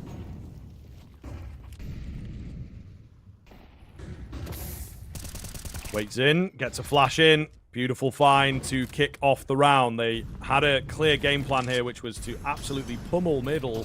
Does leave A bit vulnerable, but they are aware of that fact. Get the rotations in as quickly as possible. Waits in, kind of being the everyman at the moment. Kratzen to slow them down as well. He gets traded pretty quickly, but it's still that advantage thanks to the initial kill. Just going to be down to Fashik and ETR. They've brought it to a doable situation, and Awkward spot here in at Con, but around the edge of the smoke. Classic. Hell of a frag from him. Might know about Orphan here too, because he picked up a kill earlier on in the round from this very position. They're waiting for a double peek. Taking their time. As yet. Able to cross in. Got to recover the bomb, of course. Molly comes in, and it will indeed force him forwards. Really well played in the 2v3, in fact, for Uruguay. They pick up the first rifle. Yeah, a round sort of out of nowhere in the center. It felt like it was lost, and I think just thrown away a little bit. And that's the thing that we are starting to see Uruguay come in towards this game, and how things have fallen off a bit, right? I mean, for Chile, they are looking vulnerable. They are looking beatable. And this is now becoming slightly problematic. Uruguay should get a 7th here. That's a 2-round game. That is reaching distance. And Chile are letting things slip. And a 9-3 half going the wrong way is a bad thing to see. That just shows about the lack of discipline and maybe where things can be a little bit more vulnerable in a macro sense of things. So, I mean, we'll see what's going on. But so far, I'm pretty high on the hype train for Uruguay. They're looking good. Ooh, Kratzen. There he is. Double kill comes round on the Deagle, but a double from ZLN to keep them in the runnings here. Scout brings it back down. A super close round here on the half-by. Tag from Dopweek. Looking good. The Flames do tick him down, give his position fully away, and ETR knows that he can take the chance. AK recovered here. Plant is going to go down. It was nearly the creep round, but ETR had a bit of info. Maybe a step came in. He just about wins that fight. Super, super close for Uruguay, but they will take it. All right. So while it was close, still, all that matters is we're a 2-round game. We are game on. A bye back in. If Chile lose this one, we are talking about Uruguay probably tying this game up. I mean, this is a crazy, crazy spot that we're in. Chile are fumbling a little bit. They're crumbling under the pressure or some sort, but so far not so good. And I think that's really losing them a lot of these. It's just the close instances. You know, we saw into towards Nuke, at least at the tail end, when it would come down to 1v1s or 2v2s. They would always go the way of Chile. Now they're not. Now they go the other way, but KVNS can't get out of the molly. I think he was flashed as well, so he didn't really understand what was going on. Yeah, a little problematic. Big kill in towards ramp, though, from ETR as the smoke goes down. That classic Mexican standoff over there will indeed go the way of Uruguay. But it is a question of where they end up. B-bomb site looks pretty good here for Chile. Don't think it's going to see any action, however. The bomb is all the way back up at top middle, just outside the apartments there, if I am reading the minimap correctly. So we'll see how this pans out, but I like it from Chile. They understand there's nobody around. So let's try and get aggressive. Let's try and get in their face.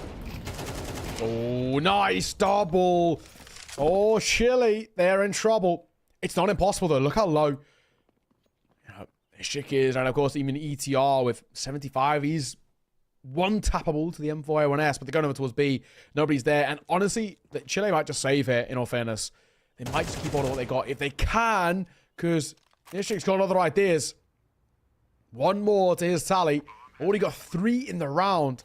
And he's sticking around to potentially even get a 4th as well. He could maybe catch Dopweek off guard if he went crossing in towards the site. Doesn't look like that's going to be the case, but it does look like that Uruguay are going to make this at least an 8th, if not time this game up 9-0, because money once again in the bin.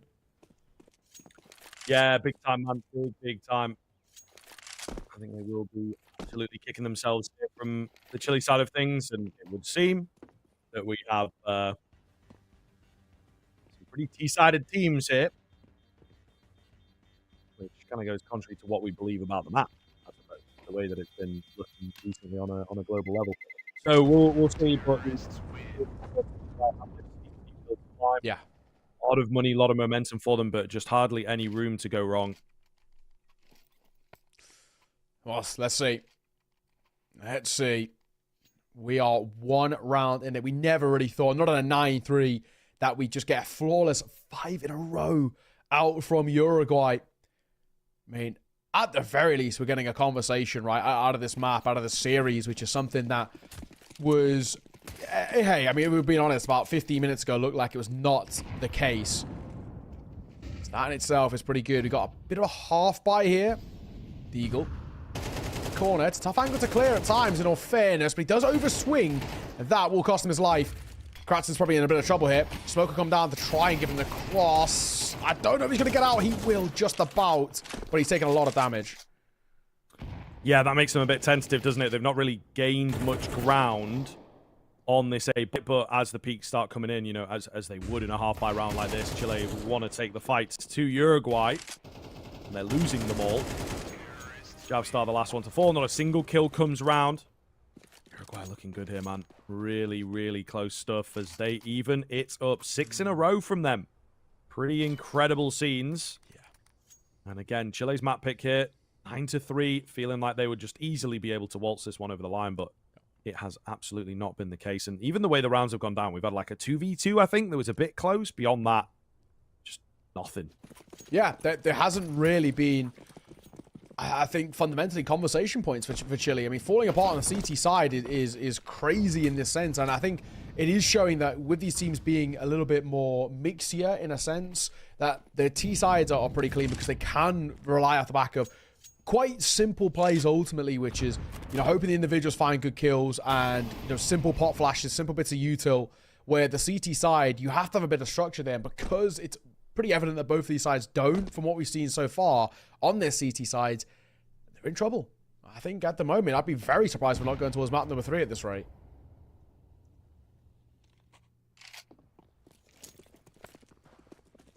Yeah, we'll see.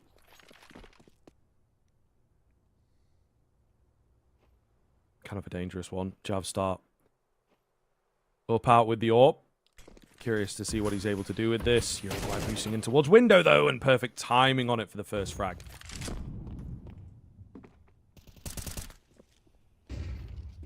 Okay. Whiten. Get a chance at one. He will, in fact, get him. He gets instantaneously traded. He's actually going to hold for that push as well. Rotating in. Oh, my God. Little weird in this round as well now, because the 2 left. I don't actually know if you want to give this a go. The AWP should get caught. Oh, yeah, his knife out for a moment. His shit will peek him. We'll get his kill. But by the way that Javstar's posting up, I think they're calling for a save. I think just like that, they're going to be giving this one up. Another round going the way of Uruguay. And another instance where we are seeing ourselves in towards a 10th for this T side who just cannot seem to be stopped right now. Things have drastically fallen apart. This is a rough showing. There's no two ways about it. Chile look all over the place, getting pulled apart. Individuals aren't stepping up. I mean, some of the big name players who were present in that previous map are, just not looking like themselves at all. No, it is very, very surprising here. Uruguay giving us a game, absolutely. Of course, Inferno out as that decider, which we felt particularly coming into this one, that it wasn't going to be required. But time and time again here, it feels like Uruguay have kind of got them figured out, just similar to the way Chile were playing their T-side around the individuals, charging in, flying in. There seems to be a very solid game around where these guys are at the moment. But a buyback in, Chile could certainly make this work. Whoa, that was nearly great timing from Waitson. Just didn't quite have his crosshairs in. Trying to distract away as well. KVNS caught nade in hand. Nobody available to trade that frag. So here we go. Maybe Chile back on with one. The B bomb site, though. There's only one player here. Orphan goes down kind of immediately. Needed him to step things up. ETR at bench. Makes another one happen. So looking good for Uruguay. After a great start, but it felt like maybe Chile have put everything into that top mid presence. It might just have cost them here as well. Ooh. Looking like it. They're committing to Nasha with the pluck out of the air to get the 11th. The flawless T-side continues. Yeah, this is tough to see. Uruguay, they just cannot seem to lose. They can't seem to, or at least Chile can't seem to find a gap in how to break down the T-side. I mean, like I said, 9-3 up and losing out the map is damning. That is, there's no excuses for it, really. I think it's as simple as that. Chile have just been completely mismatched in towards this map number 2. And it makes you wonder, we didn't really catch the entire thing. We only joined in at 8 all, but it makes you wonder what happened at the start of that nuke match to if Uruguay are playing this one, their T side, what happened on their T side? You know, why wasn't it as dominant as it was? Why haven't we seen them take up? I think the fundamental thing that we've seen so far across the, I guess, more or less 2.5 halves of Counter-Strike that we've seen is that both sides of CT side is a real distinct weakness right now. It's definitely something where they are playing as if this is a kind of a bit more of like a solo queue kind of thing, where if an individual doesn't get 2 kills on the CT side, this round's not on, right? They're not playing for each other. They don't have those setups. And I think it is becoming quite kind of a known quantity in the server where both sides realize, at least the T side are going to be dictating the pace of this game. They are the ones in control of the tempo and hold the rest. So yeah, tough spot they're in. Real tough spot. Definitely an interesting one here. Will they get this resurgence? Top Week trying to say yes, but Kratzen gets caught. Back to an even situation. A bomb site, the vulnerable one now, and Waitson gives his life away. That's a fairly big deal. They've not even really committed in towards A, and you can see what it does. Chile, having lost so many rounds in a row, of course, are just going to go flying in, rotate across, and try and get ahead of things here. It might actually work. I thought they were going to back off and go B, but they were backing off to get the bomb. In a way, that's also worked because Chile are doubting themselves. A lot of unsure moves here from the CT side, which is really, really costing them. But we'll see. Orphan in a good spot. Needs to stay alive and maybe take some with him. Not going to happen. He goes down out in the open. Not a chance. You got to save here, yeah. No, you're right. They just don't have a looking in towards this round. I don't think they can afford to even converse about it, in all honesty. Bomb goes down. That'll be it. Or MP9 being saved as the one thing to keep you afloat. That is not a good spot that you're in. Well. Crazy situation that we're in, though. I mean, this is absolutely wild that this went from a 9-3 halfway performance, and we're at 12-9. It's just been a flawless T side. Not often you see that flawless T side on a map like Mirage, the second most seed side map in the pool in terms of the statistics and all the rest. This is wild in itself. Credit to Uruguay. Never give up for a second. And I said, if they take a pistol, who knows? Maybe something's on the cards here. Was I foreshadowing? Realistically, no, but I definitely didn't expect this. Not at the very least. And at least we're getting a bit of Counter-Strike as well to kind of start off our day. There was a world in which, Chile 9-3 could have just waltzed off the tail end of that map, and we had a pretty extensive break before going in towards our next series. Now, you're getting all the Counter-Strike, and we will be going towards this map number 3. And the way things are playing out too, that knife round's uber important, because more often than not, 99 times out of 100, the knife round is to decide basically who's going to start CT side. I think in this series, it's who's just going to start T side. It's possible. It is very possible. Yeah, I'm curious to see how things go down. We still may have some time on this map, though, and it does happen. You get to that final round, and suddenly you wake up. You're like, where have I been for 10 rounds? And Chile might just be able to hit the double digits. Buy is not the best, but not the worst. Glass Cannon AWP out for Dop Week continues to be potentially the only consistent factor on this CT side, to be honest with you. A few kills here or there for him. And the rest of the squad really struggling to keep it going. Maybe waits in once in a while, but we have players like Javstar and Kratzen who are really not pulling their weight on this CT side, it feels. And it's the old adage of your chain only as strong as its weakest link. And they definitely have been abusing certain areas of the map. Yeah. Okay. 50 seconds on the clock. We're making a little move here. It seems, at least with a bomb, it looks like it wants to go towards B, but then there's a kill in towards Connector, and that might bait in a bit of a rotation. It is. It's dragging Orphan away. He will catch KVN going towards jungle, and that's going to sell the route that they're going towards A. They've been dragged away from the B site, and now only one here, and P9 will get the first. That's the bomb as well. Reloads. Knows there's one more. He heard the step at the very least. Spot him in towards bench, and in towards Balk as well. Javstar's buying time for rotations. He might have just done it enough. It feels that way. 15 seconds. Got to recover the bomb. Get it down. 3 to get through. Just doesn't know where to look. doesn't feel confident for it. They know where he's at, and in a way, a bit of an exit coming in, it looks like. He will go down. There's the double digits. I hate to say I told you so, but I did indeed tell you so, folks. That is how it can go down from time to time. We'll see. Uruguay are going to have plenty of money for the rest of regulation here to keep this T-side going. It's just a case of whether they can grab the win. Up to 10 at the very least. Being that the first CT side round, though, that is wild that it took this long to get there. Can they get 2 in a row? Can they push it to overtime? Can they keep themselves afloat? Are all questions that we're asking. And ones that I'm very hesitant about because, I don't know, Chile have all over the place in the CT side. Is that just a hiccup, you know, a bit of a bump in the road before Uruguay inevitably go towards Inferno? Who knows?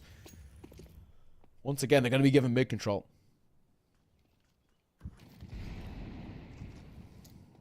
Not going to do much with it, though. Maybe feeling that, you know, if they give their position away, they might lose some frags. The ramp aggression, half and half. Difficult to say who comes out on top of that. Kratzen, though, he's getting adventurous. And we would indeed advise against that. ZLN is somewhat ready. His teammate's going to come and join him as well. Kratzen playing indeed aggressively, but not too far up. He's going to need one from here at the very least. He manages to grab the info and survive. And the big thing there is the bomb is revealed, right? So it's going to be a lean towards A, you would assume. But Chile not moving their B players just yet. Not quite convinced. 4 versus 4 in this one. 30 seconds. Not a lot of time, but they are going for what is ultimately an A play with 3 on the push, 1 with the bomb on the back, and a ruse that's over towards B. Molotov towards Van, and it's all a bait and switch. However, at range, oh, that's a beautiful A take. I think now as well. I mean, what do you do? This is such a tough retake, especially considering Orphan is less than half HP. Yeah, surely has to be the round here for Uruguay. We'll see. Good position for Nasher. Oh. Flash comes in, but he's ahead of it. And he finds the kill. All onto Orphan. He's got that kit. He's got the info on the one towards CT, but beating this AWP is a challenge unto itself. Beautifully positioned on the crosshair there, and Uruguay will indeed take it over the line. The third map going to be required, only dropping 1 round on their T side. Color us surprised, but it would seem these two teams got some serious work to do with their CTNs. Absolutely fantastic Counter-Strike from Uruguay, though, it has to be said. Yeah, I mean, no two ways about it. A hell of a lot of credit has to be given over towards Uruguay for turning that round. They are 9-3 down, and they've somehow, some way, flipped that on its head and made, a map out of what felt like it was done before we even hit the halfway mark. So I think they've got to get a lot of credit over towards Uruguay in terms of their sort of tenacity. You know, they never for a second gave up and said, right, we can actually make something out of this on our T side. It does also, you know, still make me wonder about what happened on the T side for them on Nuke, right? Whether that was a really good showing. And it was just, as we saw from both sides here, where CT sides are the inherent weakness. Now what we've seen in the 1.5, 2.5 halves or 1.5 maps that we've seen, that CT sides are the inherent big issue here. So now as we head towards map number 3 on Inferno, it is statistically probably one of the most even maps in the pool. It's ever so slightly over towards the CT side by like 1%.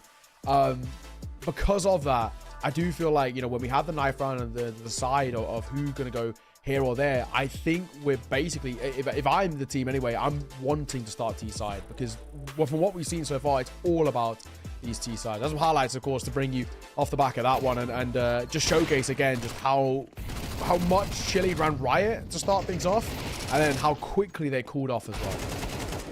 Yeah, for sure. It is a little wild to see. It's not something that happens very often, but it does speak to maybe a severe discomfort on that CT end.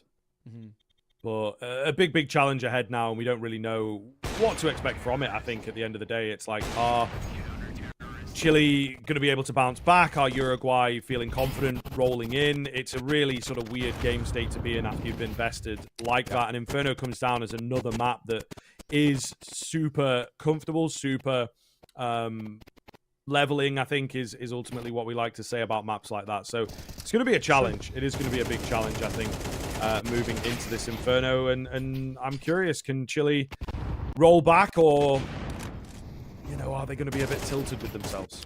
Yeah, no, exactly. How's their sort of mental state going to be feeling coming in towards this, right? Are they going to be, you know, a little bit checked out? Are they going to be feeling a little we're going to rough around the edges and all the rest? Or is it going to be on the other side, a case of where for Chile, they realize, right, if we do get the T-side going, we can make something out of this. We can start to find some form ourselves. But I think ultimately, if we go into map number 3 and let's say Uruguay do get a T-side start and they just start really, really well, I think it's going to be so difficult for Chile to be able to switch back into this and say, right, how are we going to make this work for us? How are we going to get back into this? Because you will just start to continue to have those sort of lingering thoughts and thinking, damn, like, are they actually just the better side of them, you know, sort of finally warmed up and all the rest. We can show you the scoreboard. I'll see who really popped off at the end of that game. But as a whole, it was just a brilliant performance from Uruguay. A lot to like in that one. And because Inferno and Mirage are so similar in terms of the way they're played, maybe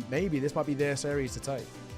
Yeah, absolutely true, man. Absolutely true. I think we're all kind of surprised by it. But again, Uruguay finding themselves a pretty big level, to say the least. And you can see, man alive, you know, some really, really great numbers coming out from their top fraggers for sure. It was on the other side of things where we had Dop Week looking kind of consistent. Kratzen did pick up some frags towards the end, but was missing for a little while. It's maybe Javstar as well that you look towards as a player that potentially has let things down. But yeah, really, really impressive from the side of Uruguay to get ETR going and indeed to get Nasha in there, which I guess ETR stands for Eternal by the looks of things. So, you know, there's a little more info on the cards for you if you're a fan of how he's playing, you know a bit more about him. Yeah, exactly that. But yeah, I mean, ultimately, Chile, only one round on your CT side and just getting completely blown out of the water there is so damning. And I do worry and wonder and all the rest about whether they're going to be able to bring it back. We're going to have to wait and see, though, regardless. We're going to throw this one to a quick break. Ladies and gents, sit tight. We'll see you soon.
Hello, everybody. Welcome back in. We're going into the third map here.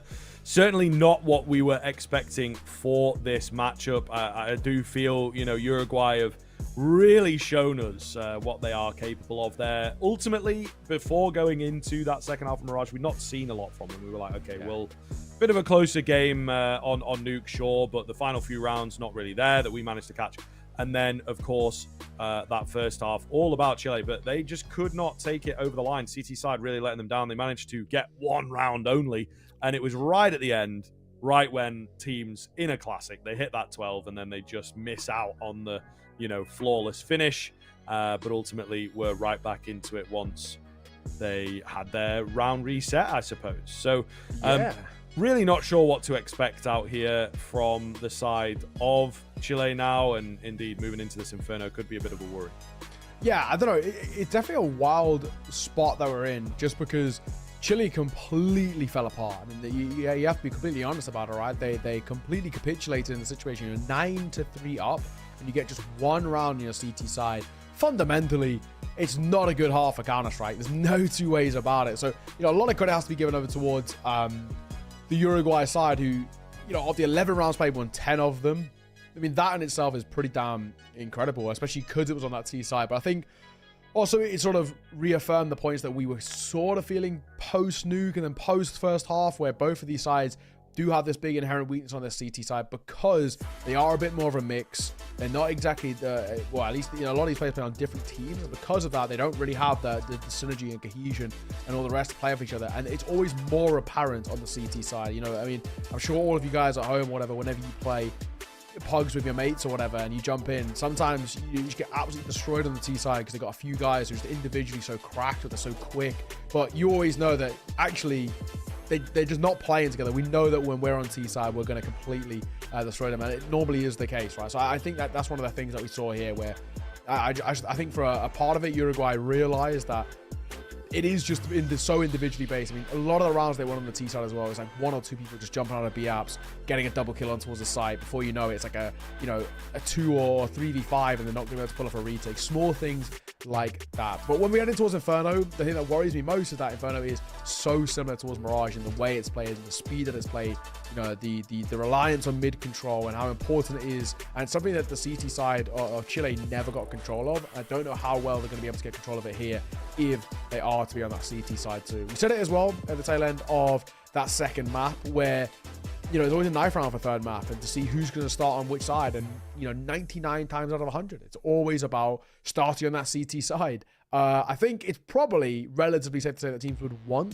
to start T side, especially with how these halves have gone so far. Yeah, to be fair, I think that may well be the case. We'll see if it flips over, though. I think, again, a lot of teams like to go with what is conventional and get that CT side sort of out of the way in a sense, where it's like, okay, especially if you're confident in your T side, you can get yourselves a comfortable CT beginning. It's one of those things where we look at it from a punditry point, a percentage kind of point. They will obviously look at it from a confidence level, that it's like, okay, CT side didn't quite work there, but this time around, not going to happen. And I think that is, ultimately an interesting thing to consider. But again, we are quietly waiting here to see how things are going to pan out and whether Chile will be able to bounce back. It's another sort of angle that you come into these international qualifiers, maybe playing with teammates, if you're not one of those solid teams coming into it that you're not super comfortable with.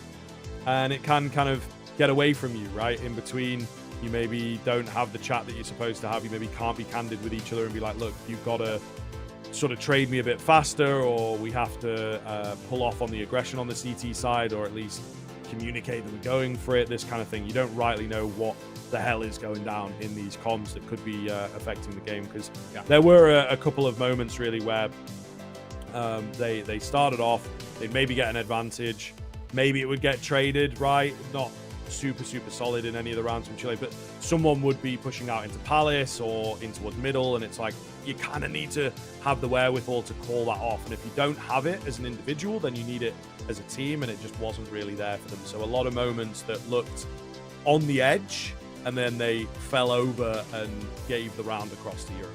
Yes, exactly that. Hopefully, we should be going on the way in just a second. We're just waiting for, I think, the lobby itself, and then we can get things on the road. But for now, I mean, the way we look at this is, I think all eyes probably on Chile in particular, just because of how drastic the fall off was, and more I think of in what the 10 to 15 minute break that you have in between maps.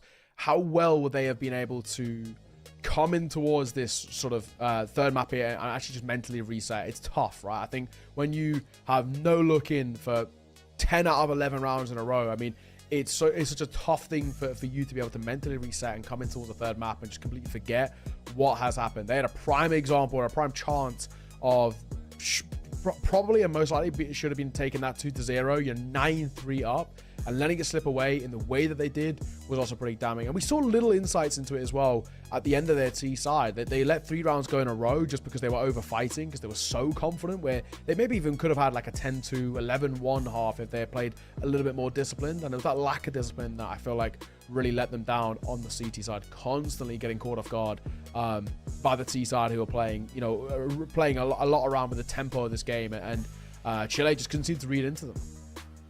Yeah, for sure. Hopefully should be getting into the game soon here, just to kind of give you guys the updates. Shouldn't be too much longer. I suppose maybe a bit of a change up. In terms of the server, maybe it is indeed, that knife round getting underway can take a little bit of time, but ultimately we want the Counter-Strike 2. We've done plenty of yapping thus far, to be honest.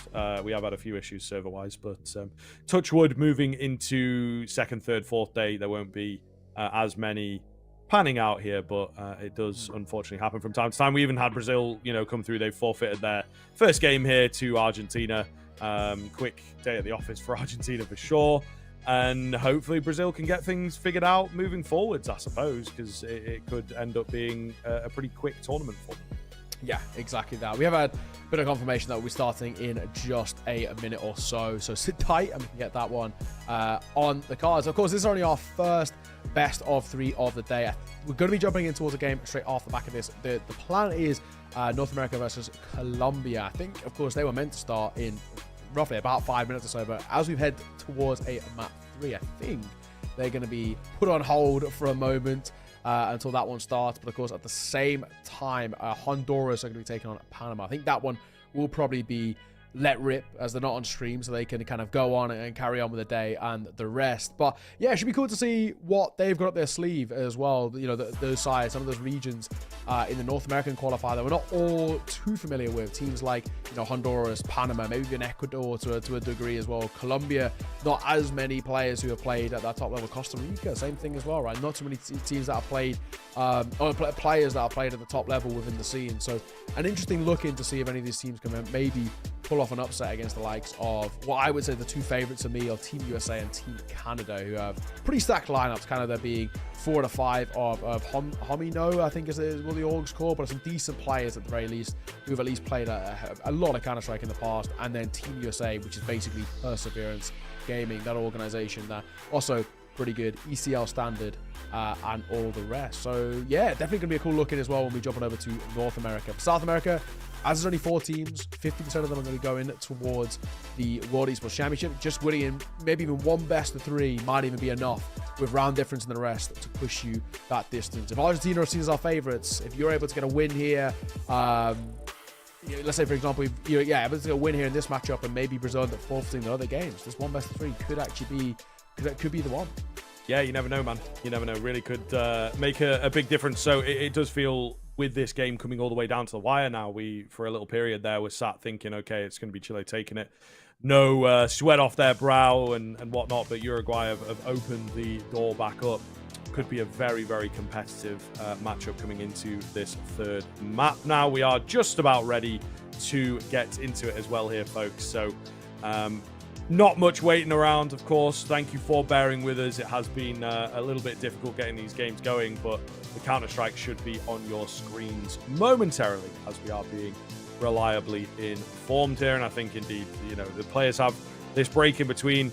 They're all wanting to make the use of it and make sure that they are in that right headspace before rolling into the match. It is, again, a lot on the line now, especially with this questionable situation in and around that Team Brazil squad. Yes, yeah, exactly that. Hopefully, yeah, we are ready to go in a second. A lot of waiting around before getting things underway. But this either way is a map number 3. The age or the anecdote, all good best of 3s are decided on Inferno. So hopefully we shall be deciding this one sooner rather than later.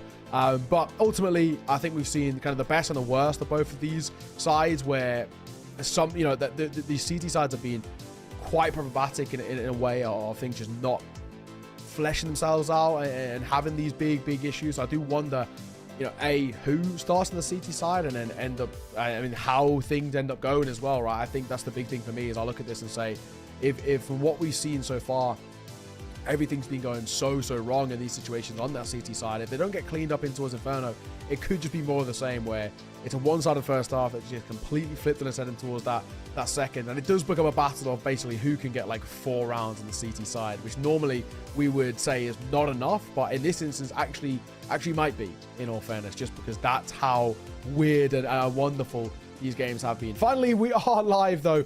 After all that, it is going to be Uruguay starting on the CT side, Chile starting on the T side. Okay, and first head already taken. ETR going to drop. Seems like we maybe have Alex moving in here. I think that's something that we might have missed actually on the previous one, is that he wasn't in on the squad. I thought maybe he was just playing under a different name, but it does appear Alex is back in for Chile. Could make a big difference here. Yeah. Into this third map. That might be why, you know, we're taking a bit of time getting in, is because we got players switching in and out for this one, as can be the case with some of these teams. Some of these players, you know, the life gets in the way when you're not like a fully salaried player. That's true. Might have some work going on, or maybe Alex was having some issues earlier. We don't rightly know, but either way, lineup appears to have changed ever so slightly for Chile. Oh, definitely should have had that. He will get it. Goodness me. We saw that, though. We know that was a little bit of an embarrassing frag. Meanwhile, Shins going down. What a great contact flash here. Flawless through from the B defense. No threat at all, and Uruguay will take the pistol. Yeah, that's good. CT side getting a pistol. Already, in a weird way, feels like a real rarity. You know, just seeing CT side success in the sense, you know, it's been something that both of these sides have really struggled with. And now we look at this on the other side and say that this is the absolutely necessity out from Uruguay in, you know, for them, what was a really good tail end towards map number 2 to transfer that over towards map number 3. Well, deny a bomb plant. Don't really give too many kills over towards Chile. I mean, that's all you can really ask for here. So it should get a 2-0 start as well, as there isn't that much of a buy over for the T side. Alex are trying to spam away on the Deagle. Nothing to be found here. Nasher, meanwhile, ready and raring to go with a pair of Julies again. If anyone comes his way. At the moment, though, they are leaving one in Banana. Could be a bit risky. ETR, sure, he gets the smoke down, but they're not going to be afraid to go through this. So he's going to have to stand strong, looking good. Very calculated there. Pulls off the reload as well. Oh, just robbed of the ace. 1 HP is all Alex has remaining. He drops pretty quickly. So, you know, they'll take that. They'll take that. Yes, ETR goes down, but in terms of economic damage, it actually doesn't really matter. He has absolutely made his money back there.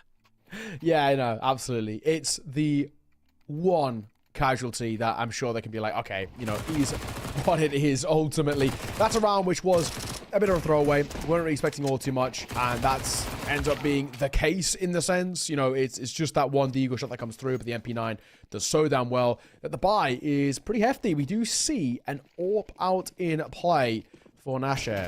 It was pretty crisp of it a couple of times that we've seen so far as well.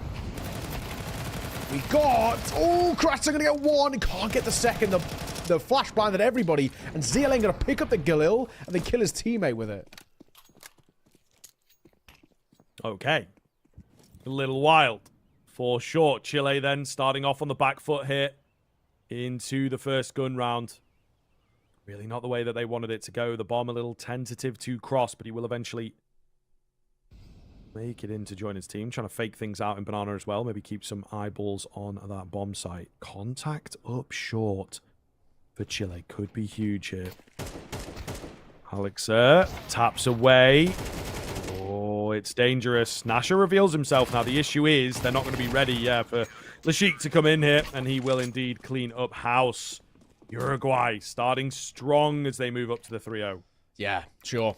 This is good from Uruguay as well. Right now we've done eco, half buy, full buy, all gone their way. And the fact that it's on the CT side as well, like, I have to reiterate it, that is the biggest thing for us. I mean, Uruguay only got 3 rounds on the CT side in map number 2, and now they've already matched that and probably are going to beat it as well as the money gets broken back out for Chile, who can't seem to find anything now. And this reiterates the point that a couple of times that I mentioned. If this is the tale of things to come for Chile, where they're just not looking themselves or comfortable or anything of the rest, what happened to Uruguay on Nuke? Their pick, where they just fell apart, right? We tuned in and we saw, 6 rounds, 5 of which went the way of Chile. So it does make you question on the other side about what did we miss beforehand and what happened to Uruguay for them to fall so flat when we tuned in.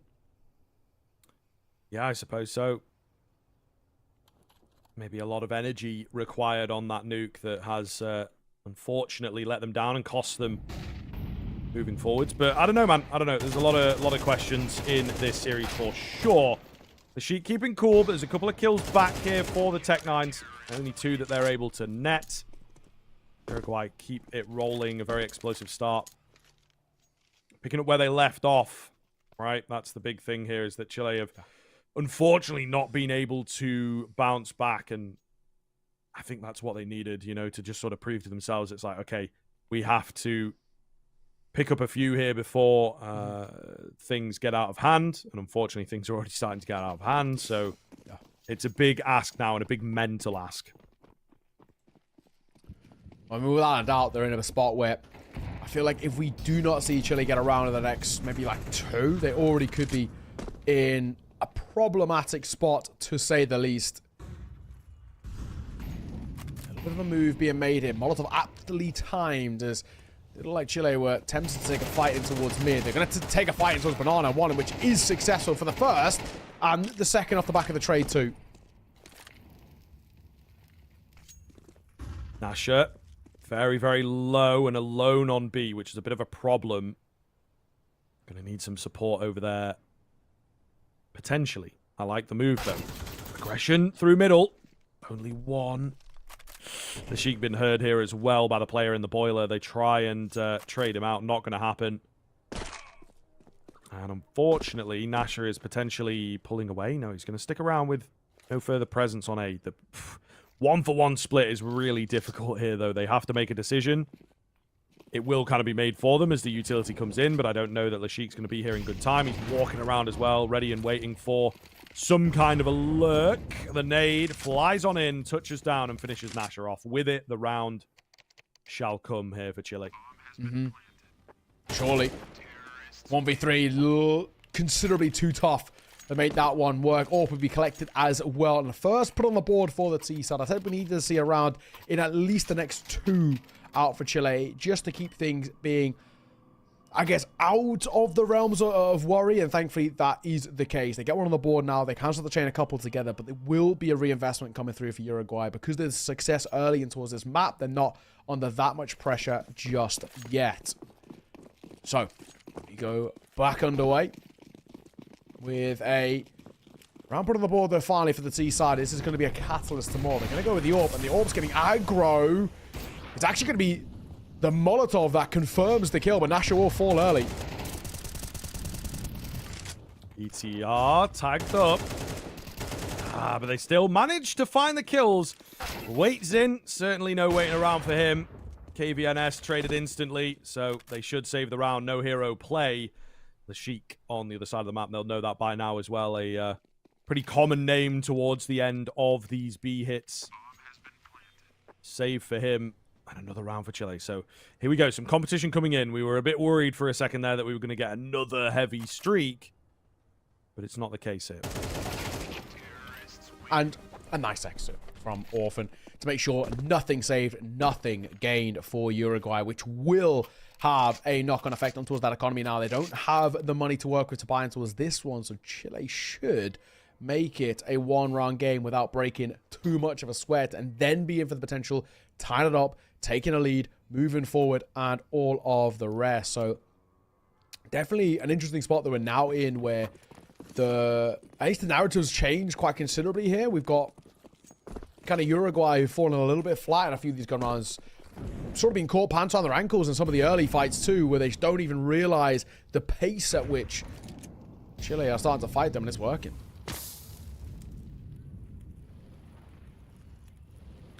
Stack up on B. Oh, 2 up on the boost as well. Yeah, this could be deadly.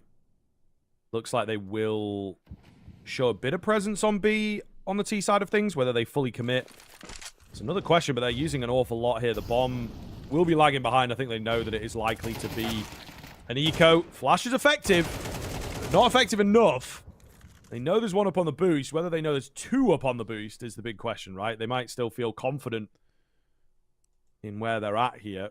Certainly slowed them down a little, waiting on some of these flashes to get in position, I would imagine, and try and work their way in. Patient game here from Chile. They love a bit of a pause on their T side. Going to go back in for the re-up. But again, double boost. Still pretty scary. 5-7 in there as well. It is going to get checked. 5-7 with the instant trade, but I think it still looks good for my money. Spam on the smoke. Doesn't find all too much. Oh, posted. Nice shot. And sadly now all down to 1. I mean, they've got a couple of kills out of it, which isn't too bad. I don't think there's anything to pick up as well here for KVNS. I mean, that's going to make his life a little tough. Exits might get something, but with the kill they just got in towards... towards CT, I feel like you surely just exit out of CT here, right? That's got to be the last man holding. So it looks like they are just going to dip away out of here, and unfortunately, that 1 man left, not going to be able to do anything. He probably goes down to the bomb to no armor. Might take a lot of damage. No, he actually got away in time. It's okay. There's no upgrades there for him to pick up, I think is the tough thing at the end. But 4-3 scoreline, 1 round in it. All right, game's on, I think is the main thing here. This is definitely... what immediately felt really rough out the gates from Chile, but they've woken up and at least they feel pretty clean now. Yeah, this is true. It is sort of a question for Uruguay whether they can bounce back themselves. There are timeouts available. We've not seen any as yet in this series, but might be an idea to just sort of take one, ice out the game. Again, especially with where things are at in the group now. Brazil going down 0-1. This feels like it could be a super important game, you know. Oh, my goodness. Okay, a little bit of team damage, but it's all good. Kratzen makes it work. Will manage to find the opener. A lot of damage coming in on both sides of the equation, but still no kills onto these Chile players. Vincent keeps it rolling. They are feeling good about themselves here at the top end of Banana. It would appear KVNS on the other side, bested after only getting 1. The rotation is fast and effective. Goodness me, all over the place at the moment, isn't it? Meanwhile, down second mid. Has he been heard here? Could be a really good spot for Lashik, actually. Let's see. He might catch what I've got. Will Doppy even clear this close side? I mean, he should spot the bomb here. And Doppy's going away. Oh my god. The timing is awful. And it will actually cost Nasha his life. That timing could not have been worse for the MP9. And now he's going back down towards ramp. And, you know, unfortunately, there's nothing there for him. Really tough. Really tough indeed. It felt like there was a moment and an opportunity and all the rest. And it just falls flat. And this will be yet another round on the board for the T side. We are going to be tied all square. Now things absolutely are inherently changing. Yeah, very unlucky. I think Lashik had been heard. And they were sort of ready for him. But he never really struck. I think is sort of the problem for Uruguay. Felt a little bit weird that he didn't do anything with the good position that he felt he had. Either way, will survive this one. Survives his teammates. Might be able to drop. Might try and go for a buy. It's certainly workable. I don't know. We'll see. It's one of those decisions, isn't it? But again, team like this, tournament like this, I feel like they might just try and give it a go and see what they can get away with. Yeah, it's true. Yeah, I mean, where we're at the moment, this one feels pretty tough to call, but at least for Chile, they've woken up a little bit. They look a little bit more comfortable in terms of their Counter-Strike, at least from what we've seen in these last few rounds. Big thing for us now is about looking on the other side too and saying, Uruguay, who have a really uncomfortable buy, can they make something of this? Double MP9, M4, couple of upgraded pistols. Not the easiest one to make work, and with a kill already coming through that smoke like that, I mean, really, what can you do? It feels like everything that Cougar wants wrong towards Uruguay is. It's true. It is very, very true. Yeah, they've fallen apart at the seams in this first half. Again, we want that timeout. We want to see if they can kind of reset things a little bit here rather than just going through the motions. Pretty dangerous mindset. Seems like they do, again, have some discipline in places. You can see this is a round where they could easily have gone all in, but they've opted not to do so. M4 out. Looking to do some damage. He's in a good position to do so. KVNS, long hauls, dealt with. It's unfortunate, but we'll see here. 5 versus 3. Panning through. Curious now as to what Uruguay opt to do. I don't know about saving what you have here, but I guess it's a bit of cheaper Kevlar, isn't it? Yeah. It's yeah, exactly that. I mean, the worrying thing as well, you know, Uruguay, they brought 2 MP9s and M4 in towards this, and you know, we've looked back at the round, they haven't even done a point of damage yet. So even that sort of half buy, so to say, hasn't done anything. And that remains the case, as Doppy going to find another kill in his favor. This is big. There is only currently one team competing in these last few rounds. It's our 5 for Chile, who have recovered well off the back of a slow start. Making the Seaside sing. MP9 will finally get a kill at the tail end, but it's a kill without that much impact, in all honesty. Uruguay, I wouldn't mind attack pause out from them, if I'm going to be perfectly honest. We're going back into a bye, which is good. You know, funds are recovered and all the rest, but I'd like to see them take a conversation and just say, right, you know, things aren't going well. We're looking a little rough around the edges. Let's just have a conversation and see where these gaps are opening up, where things are becoming quite vulnerable towards us. Because right now, it just seems like they're just so happy to keep playing it out and hoping things are going to change without making any changes themselves.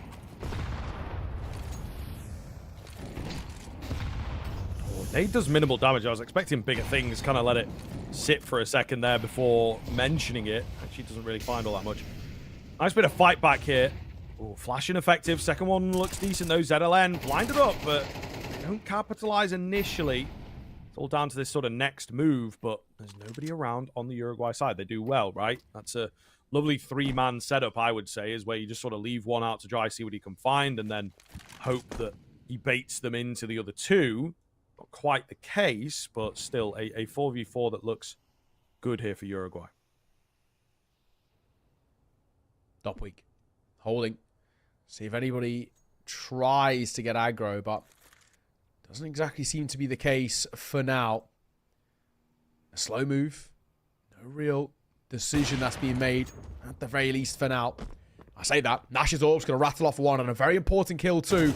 He could get caught in rotation, he will, as Orphan lurked out, got one of his own, doesn't spot out this long player, lets 2 across, but could get in behind, and Lishi's going to get 2 of his own. This round's surely done now, and it will be 3 in the end.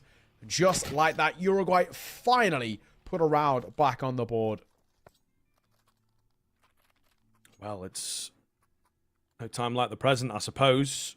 Right at the end of things, keep things comfortable and competitive before heading into your bye.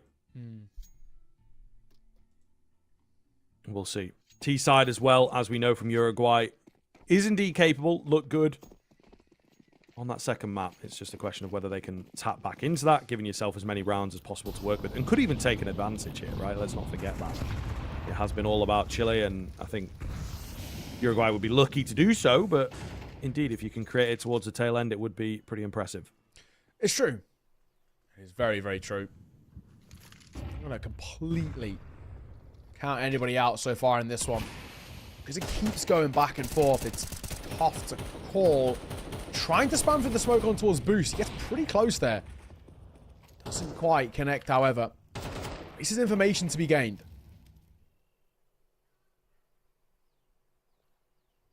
ZLN hanging on the edge. Dopweek, meanwhile, gets a dry swing in the long hauls to kick off proceedings.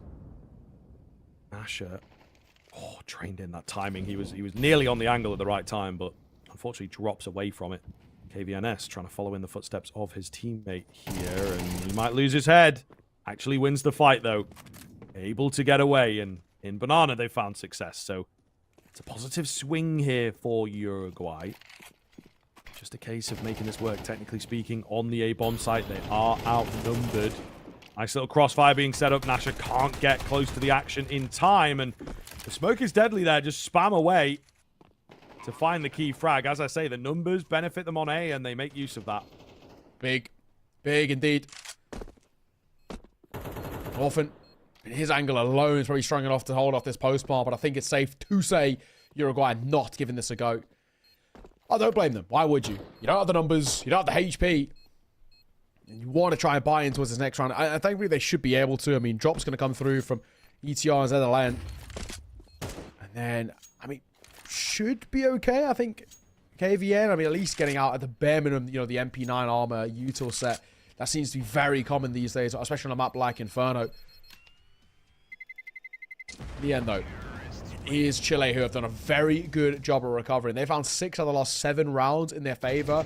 And for the T side, that's massive, because at one point they were not looking good. It was a 4-0 start for Uruguay, who were completely taking this game, what felt like sort of by the scruff of its neck, and coming towards the CT side and setting the tone. And now they've fallen a little bit flat, Uruguay. However, 5-round CT side is better than what we saw from both teams in towards Mirage. So maybe it might even be enough, judging by how good Uruguay's T side looked in towards map number 2. You can't completely count them out on the other side either.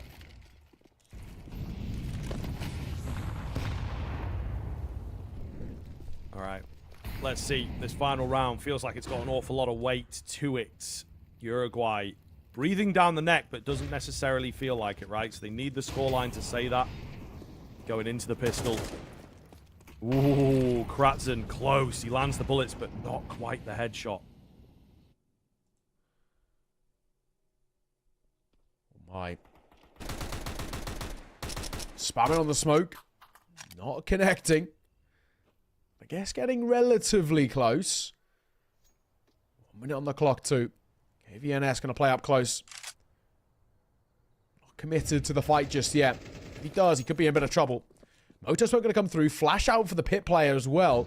But up close and towards short. They've got a decent setup here. One long, one short. Long guy finds the first. Short guy will step up one of his own. That's arguably the perfect setup.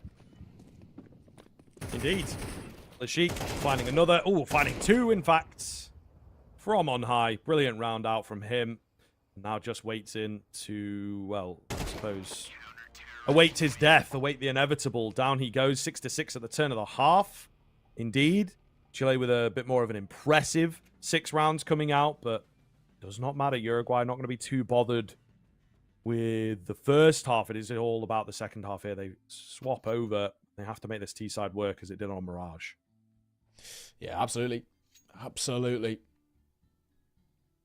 This is big now, though, right? But looking in towards the second half, and with it being even, it really does feel like it could be anybody's game. I mean, not in the sense of just the rounds itself, but because we are seeing a little bit more of a better showing out from Uruguay on that CT side. We do see Chile start to play off each other quite well in terms of some of those T-side executes. So maybe, just maybe, these teams have fixed a lot of the inherent issues that we saw in towards Mirage and tail end of Nuke, for example, especially on the side of Uruguay. Looked a little rough around the edges there, and maybe this could be for them recovering well enough and then coming in towards this second half with at least something to offer. Timeout taken though at the halfway point, which I'm actually a big fan of. I feel like we haven't seen enough tac pauses come through. This game is for both sides in different periods of the series has completely run away from them.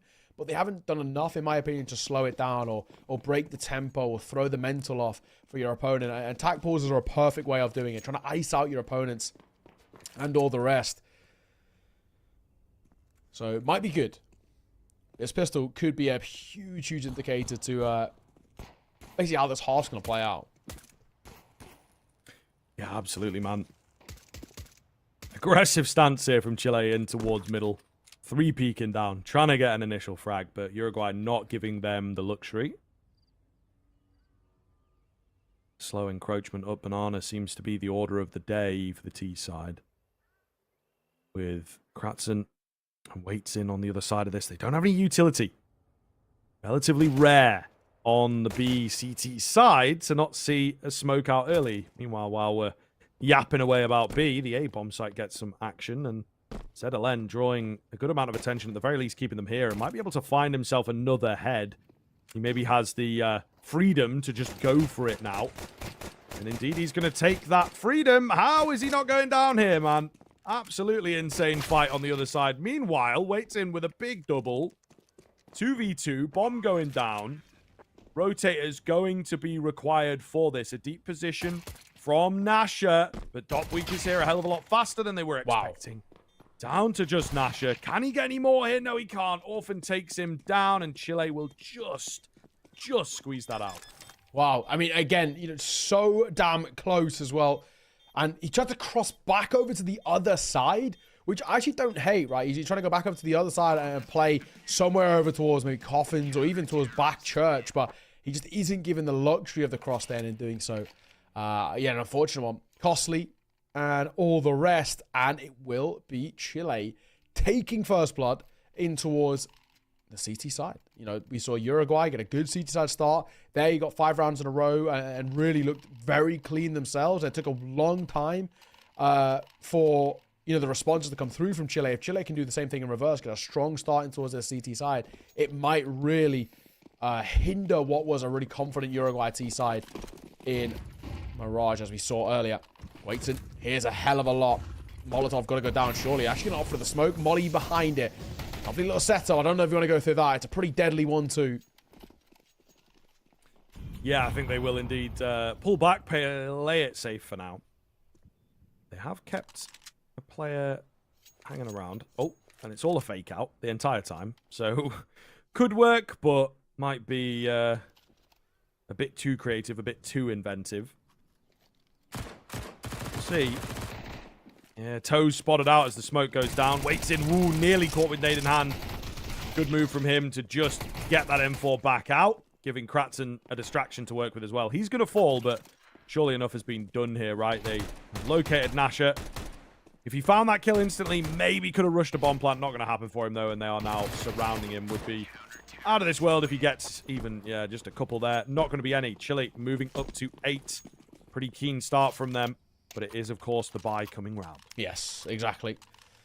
Buy. Going to come back in. And I think this is the big thing where we saw it fall flat for Chile. And I think Uruguay are hoping the same thing doesn't happen to them. Is that they, you know, the loss to the force buy can be so damning if that is to be the case. And we are actually going to see a pause be called before going into it, which, again, I think is a smart thing. I'm glad to see this. This is proactivity and understanding that we cannot allow these rounds to just play out without making a bit of a difference, or at least trying to have a conversation ourselves before going into it. So I like this. For Uruguay in particular, this is going to be super important for them. They have to try and at least settle the tone, put a T-side round on the board, make it a 1-round game, make sure the bonus buy doesn't get too much success, and all the rest. If they don't, they're going to be feeling a lot of pressure, where for Chile, they probably get all the way up to double digits, then at 10-6. I mean, that's a tough one to try and recover from in itself. So, all's concluded. We're back underway. Big spot that we're in for Uruguay, who absolutely need to make something work in their favor. If they don't, they're going to be in a lot of trouble. Where, yeah, Chile, like I said, could probably hit into those double digits. That would probably be enough.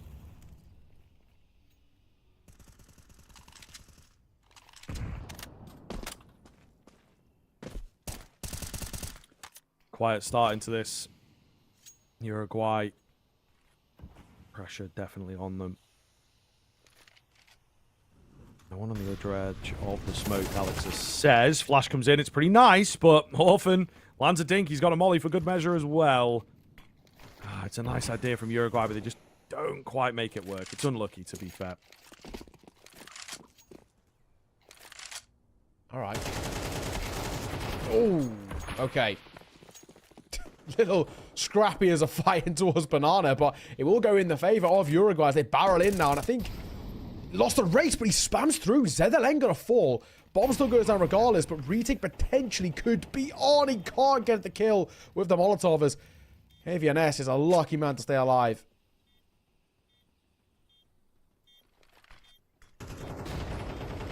Slow roll into the retake here. It looks uncomfortable for Chile. Nothing presenting. Going to have to draw back and go for that save. So Uruguay, despite the difficulty in the early stage, they make the B-bomb site work. This is kind of what we were looking to enjoy. And indeed, it seems like they are going to give us a heck of a game here. Orphan takes one down on the way out, but it'll be number 7. It will be Uruguay as well, convincing us that they can do it with the guns. Yeah, that's good. One-round game. We're actually getting a competition here. Getting to see what is the main thing for us of Uruguay competing a little bit and putting the pressure back on towards Chile. I mean, at least for Chile, they reinvest in. And Uruguay never should be losing to a bonus ban. They don't, which I think is fundamentally the most important thing. There's a moment of it being a little precarious, a little close, but ultimately it wasn't. Now that it is that one-round game, this bye is massively important. Huge, generally what we would call a swing round. Not a lot of long-term economy left on either side. So winner of this probably gets a bit of a 2-for-1 special. That in itself could be enough to push you towards the finish line. Maybe not exactly itself in terms of concluding the game, but at least getting 90% of the way there. If it's Uruguay, get this next one, they probably will take a lead, maybe even push up towards 10. Chile get it. They will lock it themselves towards double digits and get ever closer to that finish line. This is a massive, massive round to take for whoever it is who walks away with it.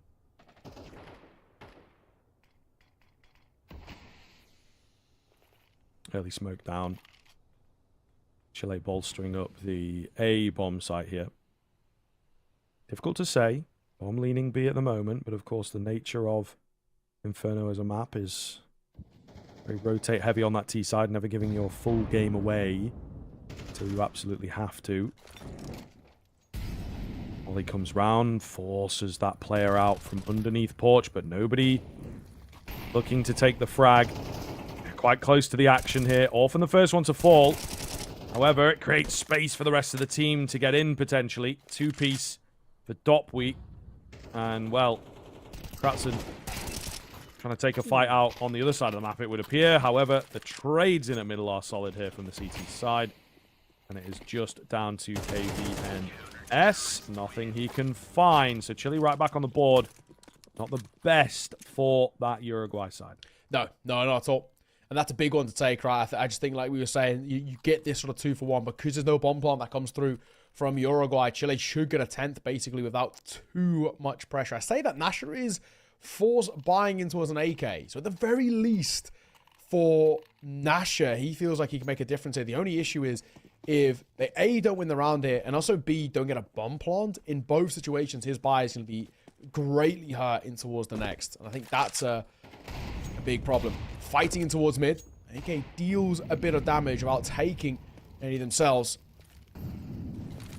For Chile, I feel like you've now in the kind of the difference in terms of buys that you've got here, you've got to be taking a 10th without breaking too much of a sweat. If you are forced into an uncomfortable retake, or, you know, if you allow Uruguay to even get a couple of guns, maybe they might be able to steal something away from you.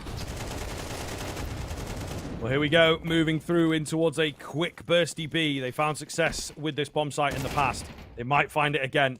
Waits in, has to give us a couple from here, to be honest. Under pressure and can't get it done. Lurker dropped. Ooh, the bomb a little late. Dopweek will have spotted that. Could certainly drop him here. Needs some support. The MP9 getting in. Trap them in. Oh. Clean headshot at range. Oh, my goodness. And I think it has fallen apart here, unfortunately. The oversight from Uruguay, the bomb not picked up, not dropped into workable hands, and it will indeed cost them. Chile, count their lucky stars, man.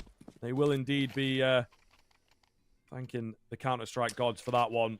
Yeah. Either way they take it. If the bomb was there with them on the push, I think we're talking about very easy making the argument that round and that situation is lost. They're so fortunate. On the other side, on the CT, that of Chile, that the bomb didn't come with them. If it had, never would have been the case. So, ultimately, incredibly lucky.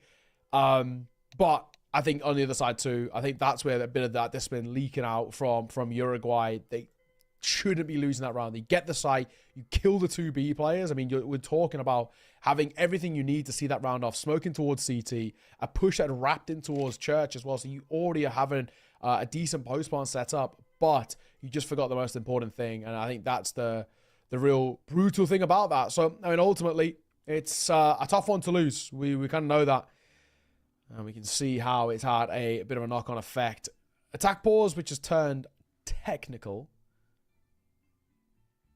All right. Good. Yeah. Hopefully, nothing too major. I'm looking across. Everybody's bought, which is good. I don't see anybody dropped out as well, as far as I'm aware. So, yeah, not too sure what it is. Maybe like a ping issue or like a TeamSpeak issue or something of the sort. Potentially, yeah. We've obviously had a bit of an issue with Team Brazil, so we're kind of sort of edge of our seats. A little bit tense here as we're hoping to keep this game going. It is indeed starting to heat up a little bit. Will it be Chile, you know, keeping the momentum going? Their CT side has looked pretty damn good. Uruguay, though, did give us a clean rifle, a lovely B execute. Arguably two, to be fair. They just left the bomb behind, and that is indeed an oversight from them. But the B bomb site seems to be very, very workable for the Uruguay side of things. Might be something that we see them lean on in this round. A lot of time to sort of talk that over. I can hear the chat going a bit. Yeah. Usually a good sign. That's true. At least there's some conversation being had here. I don't know what it is. We can't see it, so we can't relay it over. I'll try and find out what the tech issue is for you, and then we can at least have a little bit of info. But it seems like apparently whatever it is more or less being concluded. So most likely, probably something quite similar, quite simple, you know, TeamSpeak or ping or something of the sort. Nothing really that isn't too easily solvable. More often than not, the old off and on, I think, is the best way to go about it. But 10-7. We are on pause. We're back underway. And we're ready to get this show on the road. There is a buyout both ways, but for Uruguay, a lot more pressure on towards them. No doubt about it. I think it goes without saying that if Uruguay don't find this round, we're talking about them potentially even playing towards overtime. Yeah, definitely, man. Big round on the cards here. As we've said, this B-bomb site seems to be an area that is workable for them. So I wouldn't be surprised if they try and go for that, but Chile surely got to be prepared for it. And, you know, they've just had a little bit of time to talk things over, get comfortable. And I would imagine it is the topic of conversation at the moment. The fact that this B-bomb site is problematic. Slow but sure build up in Banana. Oh, the nade. Looked like it was going to be pretty hefty. It's still decent across the board. Softens a few of them up for the M4s in particular. I thought surely we'd get, you know, a couple players down to half HP. 45 seconds. Are we contacting the smoke here? Oh my god, we are. They've pushed into a CT. They're actually wrapped. I don't know if this would be expected. I say that. Oh, I think KVNS might have been spotted. You can actually see they've adjusted for that. So I think KVNS did get spotted. He would have been hurt on the other side too. But now, I say that, now this smoke isn't being held. I would have swore that the AWP would have seen KVNS. But it seems like not. So he's actually got a massive amount of information. Oh, and he shoots a little early. He will still get both regardless. So the round should be concluded nonetheless. I really thought that Alexa would have spotted him, but it seems like not. Or at least his minimap. Yeah, I mean, kind of crazy. It's the way the cookie crumbles, of course. And again, this B-bomb site is pretty weak, to say the least, I think is maybe a nice way of putting it. Definitely a problem for Chile that they've got to try and pick up. And, you know, I am a bit surprised into this round, actually. I was expecting maybe to see, like, 3 over there. But not the case at all. Save comes in. That allows them to facilitate the buy moving forwards. I think will indeed try and go for it, but Uruguay... I don't know. The consistency is there with the B hits, man. I think it could definitely continue, and Chile have got to sort it out quickly. I mean, this is one of the things that we've seen this side deliver at times, I think, for Uruguay. But I think the issue with me that I've seen out of them is just that lack of consistency. But that round all comes down to a contact play for a smoke on the CT side. And I think now that it's happened once, it's not, again, something that you can continuously replicate.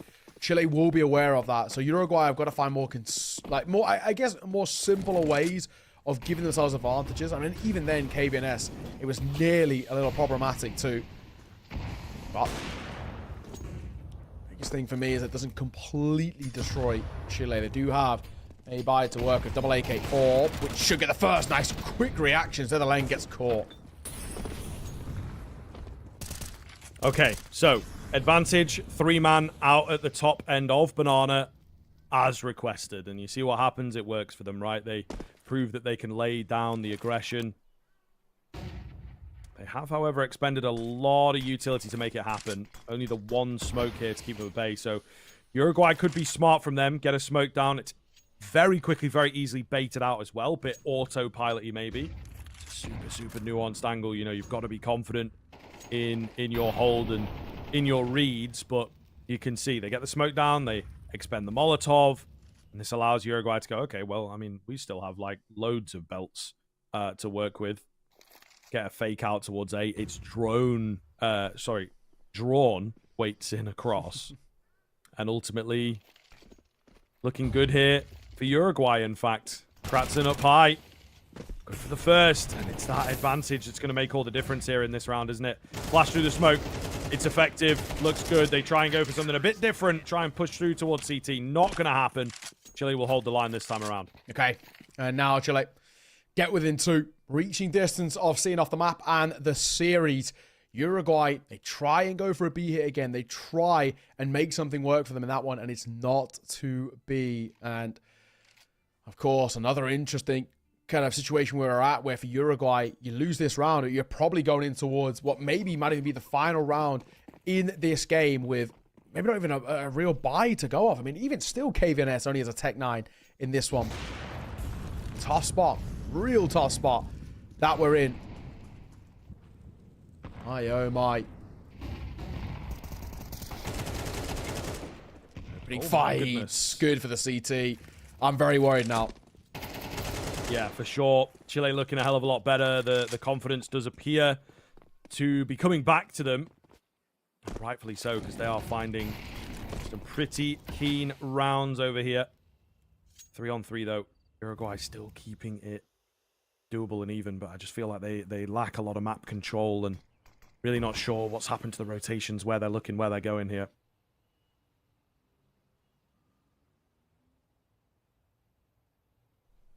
We hit the minute mark. And it goes eerily quiet on the Western Front. What is the decision? Uruguay. 3 versus 3 for them. Smoke out towards long. And honestly, where Orphan goes up to play, it's fine. I mean, actually, now that he's moving away, this isn't a good play. If you stay towards long, this is a great position. But he's completely given them the opportunity to wrap CT and potentially just completely leave Europa out to dry. He moves back too late. That's not how you play long. You've got to stay on the corner, and you're an information player. You don't fight. You just jiggle on the corner and hope that you can get an opportunity to work with. But he's gone on towards site, which is something you shouldn't do, and then he makes a move back to go towards corner. Again, you shouldn't do that because you're exposed. The best he could have even done there was potentially going 1-for-1, and even then the bomb still would have gone down and all the rest. Molotov. Let's go towards short, start cut off rotations. I think this round's done here. Nade going to come towards pit. Doesn't matter, nobody's there. They're looking in. They've got 2 AKs on the retake, but the mini pit player will get the first, and this round is done. Yeah, simply put, you hate to kind of put it all on towards one man's shoulders, but Orphan's played that badly. He's got to stay on that corner of long, where if you're going to be smoked out in towards the sort of the long peak itself from the corner, you fall back towards top of Moto on that corner by the red wall there, and you hold to stop them wrapping in towards CT, but also to bait them in towards fight, wrapping on towards the site itself. But unfortunately, it's not to be. He goes towards site, which leaves his teammate out to dry because then he's trying to make a move without any information about where they even could be. And then he makes a move back towards long. Again, shouldn't be doing that. You're open, you're exposed. And a round gifted over towards Uruguay. 2 rounds in it, but it's still one of those things where, you know, Chile are 2 rounds ahead and already 2 rounds away as well. So it's all well and good that Uruguay found that, but if it isn't a consecutive round or, you know, a few more put in a row on the board, still going to be in trouble. Yeah, absolutely. I think we've had a pretty keen turnaround from Chile a couple times here on this CT half. Again, some kind of lucky rounds dotted in, but Uruguay, okay, have struggled to make it work into their follow-ups. KVNS, keen headshot from him. Really big deal as well. ZLN gives his life away, however, and I think with that, I would say they might heavy rotate in. A little bit of panic. We got, you know, 2 smokes on top of the banana play. CZ comes up strong here. Oh, and they've dodged each other a little bit. So he's actually managed to slip the net. They'll know that he's up there, but they're unable to, you know, find the kill, even up the numbers. Kits are available. Another moto smoke is not going to be nice to work with, but having that long haul's presence is a really big deal for Chile, as well as the numbers. They just got to make them work. The setup pretty conventional here from Uruguay. Nothing too special about it. Moto smoke going to start going down. They'll start making their move in. Nice and coordinated here. The Sheik does manage to find the first head, but it does not matter. Chile again able to bring it back round. And the A-bomb site, inverse to the B, looks way more comfortable. Fantastic retake there. Yeah. Massive indeed. Definitely one of those as well where, you know, the buy doesn't really look all too promising, and it's a potentially a alarming spot where we're saying, you know, Uruguay got a bomb down, they potentially got a post bomb to work with, and it's just feeble. It's not set up properly, and really, really well done all in all. 12-9 now, and 3 opportunities for Chile to see off the map and the series. May have been a lackluster CT on Mirage, but it's not been the case in towards Inferno. Thankfully, they've recovered from a lot of the worrying positions that they were in. There's a buyout for the most part towards Uruguay, but you got triple AK, you got 1 Galil with no util, and a Tech 9 with no util. I mean, even now, 2 smokes and a nade. That is all Uruguay have got here. Good luck setting up a post plant. Indeed. Or misses the shot, maybe flicking a bit too hard. Ollie goes down, back in for a bit more, but can't find it. That one felt closer. Unable, however, scaring Uruguay for sure. It has slowed them down pretty severely. Top weak. Oh, man. They go through the smoke, and it is into their demise. It's maybe into the end of the series here as well. ETR and Lashik to try and do it all. Bomb has to be recovered. ETR with a nice find. I think they're going to know that both these players are coming around from this apartment's angle. Chipping away, not quite able to finish off, but certainly looking good. Crossfire setup, and indeed, just feels too much to beat at this point. Chile will take it. The 2-1 overall for them. A long series in the end where it felt like it should have been theirs quite quickly on that Mirage.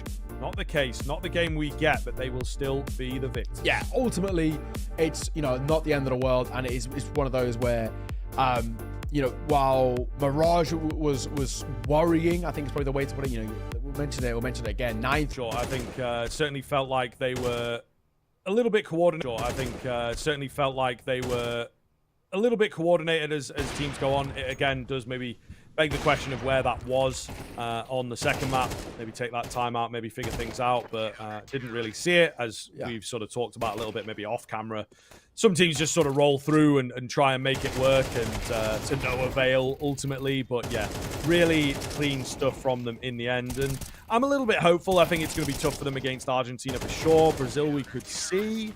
There's a little bit in there that looks comfortable, right? There were a couple nice rounds. Some of the retakes actually look really good. Maybe something that they have indeed prepped and indeed worked on. Yeah. But a really, really solid game comes through from them. Uruguay at the same time also look pretty good. Just maybe not quite as much team coordination rolling around from them. We see it there as well on the third map.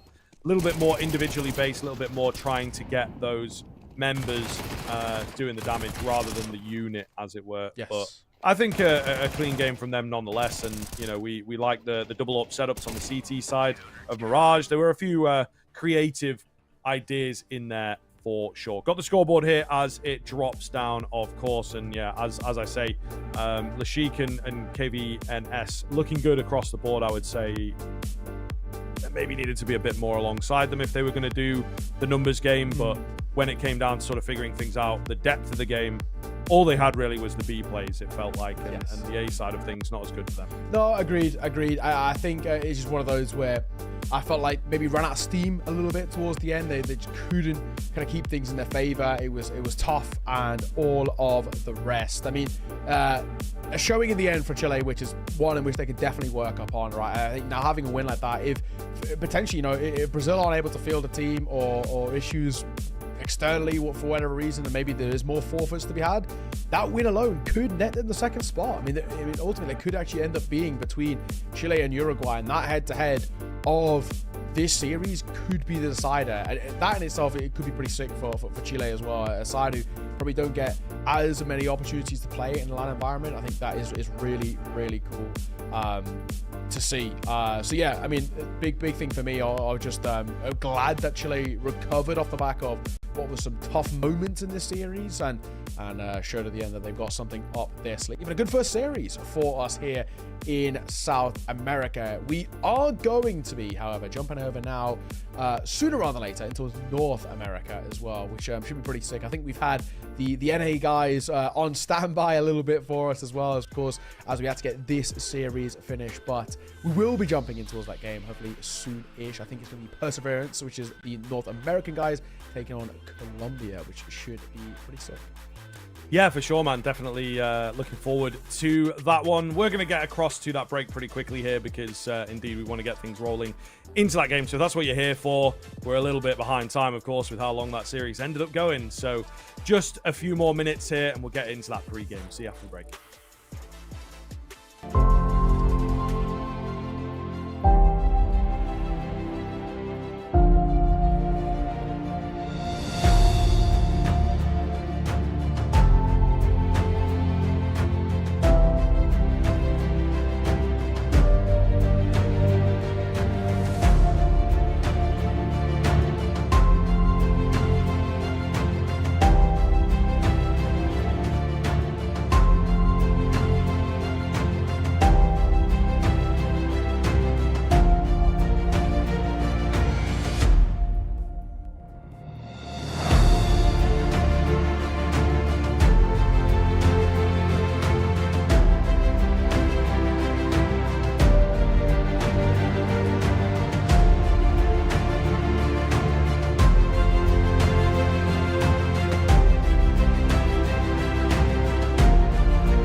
Well, quick break indeed. As promised, we are straight back into things here. Moving up a border, I suppose, into North America here, as we will be for the rest of the evening.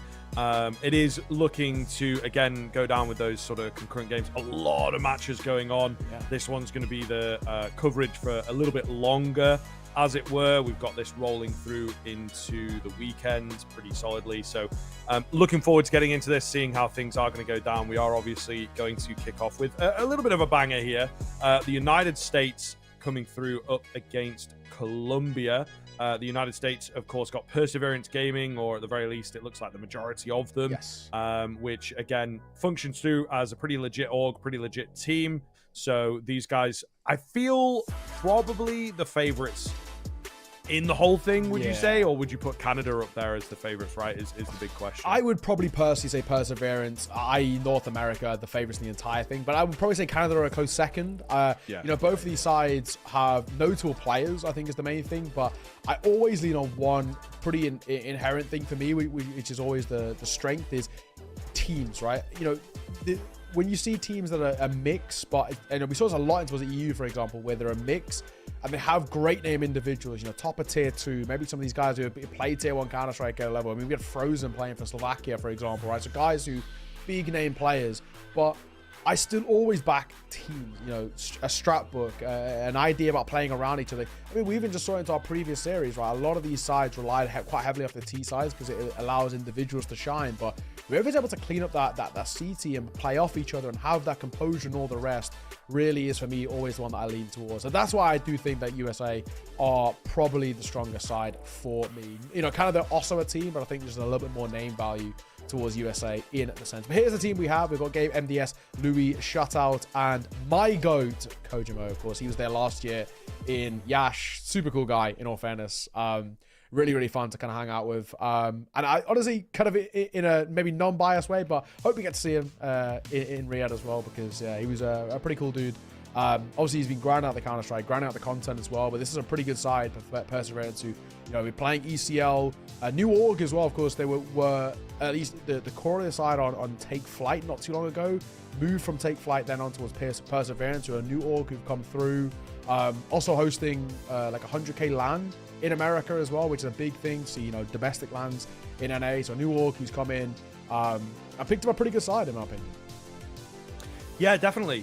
What I will say, to be fair to them, I think some of their results domestically have been going a little bit rough post-player break. So that is maybe something to consider. Not sure how much work's been done in the player break, but a team like Colombia, as you can see here, should be a little easier for them to deal with. You know, these guys are not necessarily in a team, not necessarily classed as pro, a little bit older as well. So, you know, it's difficult to say what they're going to be capable of. Ultimately, I think a couple of the players have got pages on Liquipedia, but when it comes to sort of playing recently, it doesn't look like there's an awful lot in there. Really, maybe Spamsy is your most known player, playing on Infinity, which was sort of a team that, again, kind of moved up a little bit.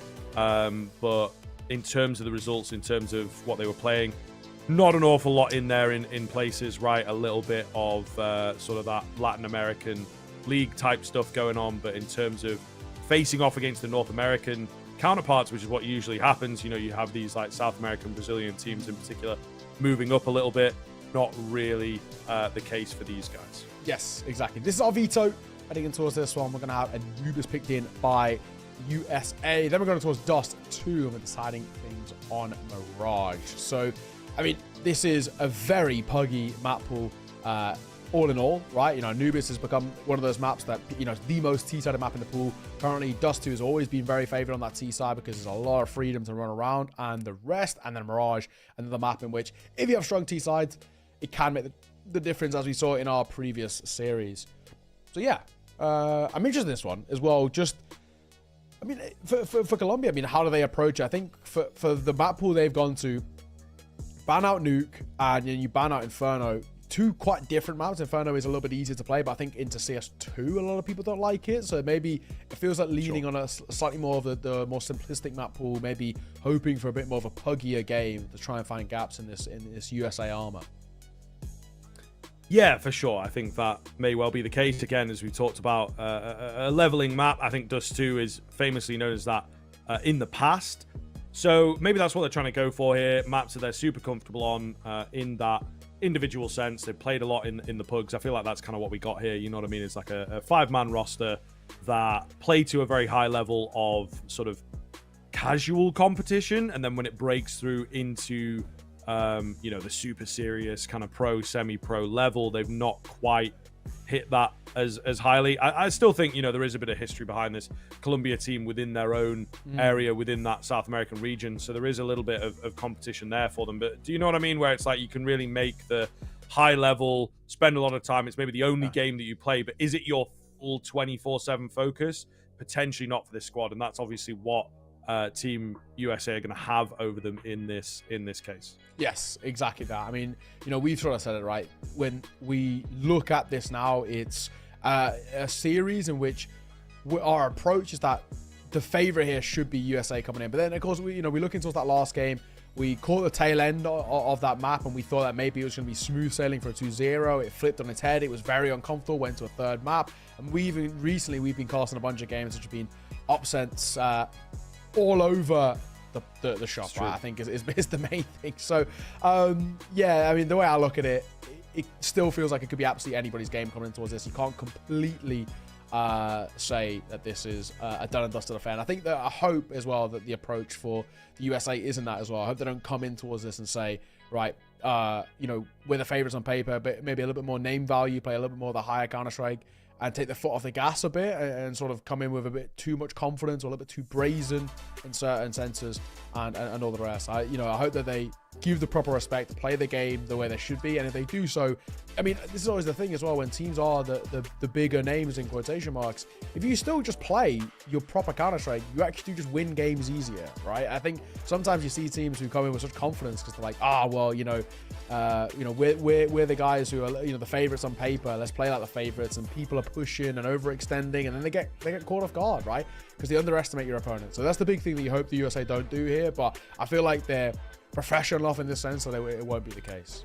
Yeah, I mean, that's it, right? That's it. You know, you always see it in like the interviews afterwards where it's like, oh, you expected these guys to be a challenge. You know, you come in as a favorite, and we get a lot of the top level players say that, look, you got to give everyone respect, right? We've all seen it at the majors, those teams that make runs, and indeed at, you know, the bigger events, and when there's a lot on the line. And again, this feels like a tournament and a qualifier where every game does matter. There's a lot to play here, but ultimately it is a little bit cutthroat, right? You have to kind of play through. You've got to start well, and those playoffs that are taking place starting on Saturday, right, are pretty quickly going to roll around. So you have to bring your A game to every single game, and it's not like we're going to have a bit of a breather. It's not like, oh man, that one was a little close, but it's all good because we've got plenty of games to go. If you look vulnerable, there are teams in here, Canada being one of them.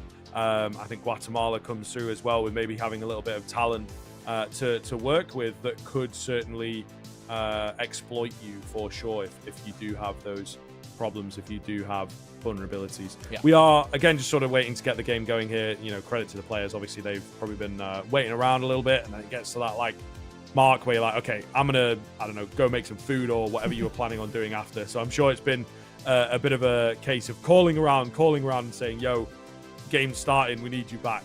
Yes. Yeah. Maybe not the clearest cut start time for them, unfortunately. Yeah, I do also wonder just as well, like, what the ping's going to be like, because, you know, just geographically, we're not close, right?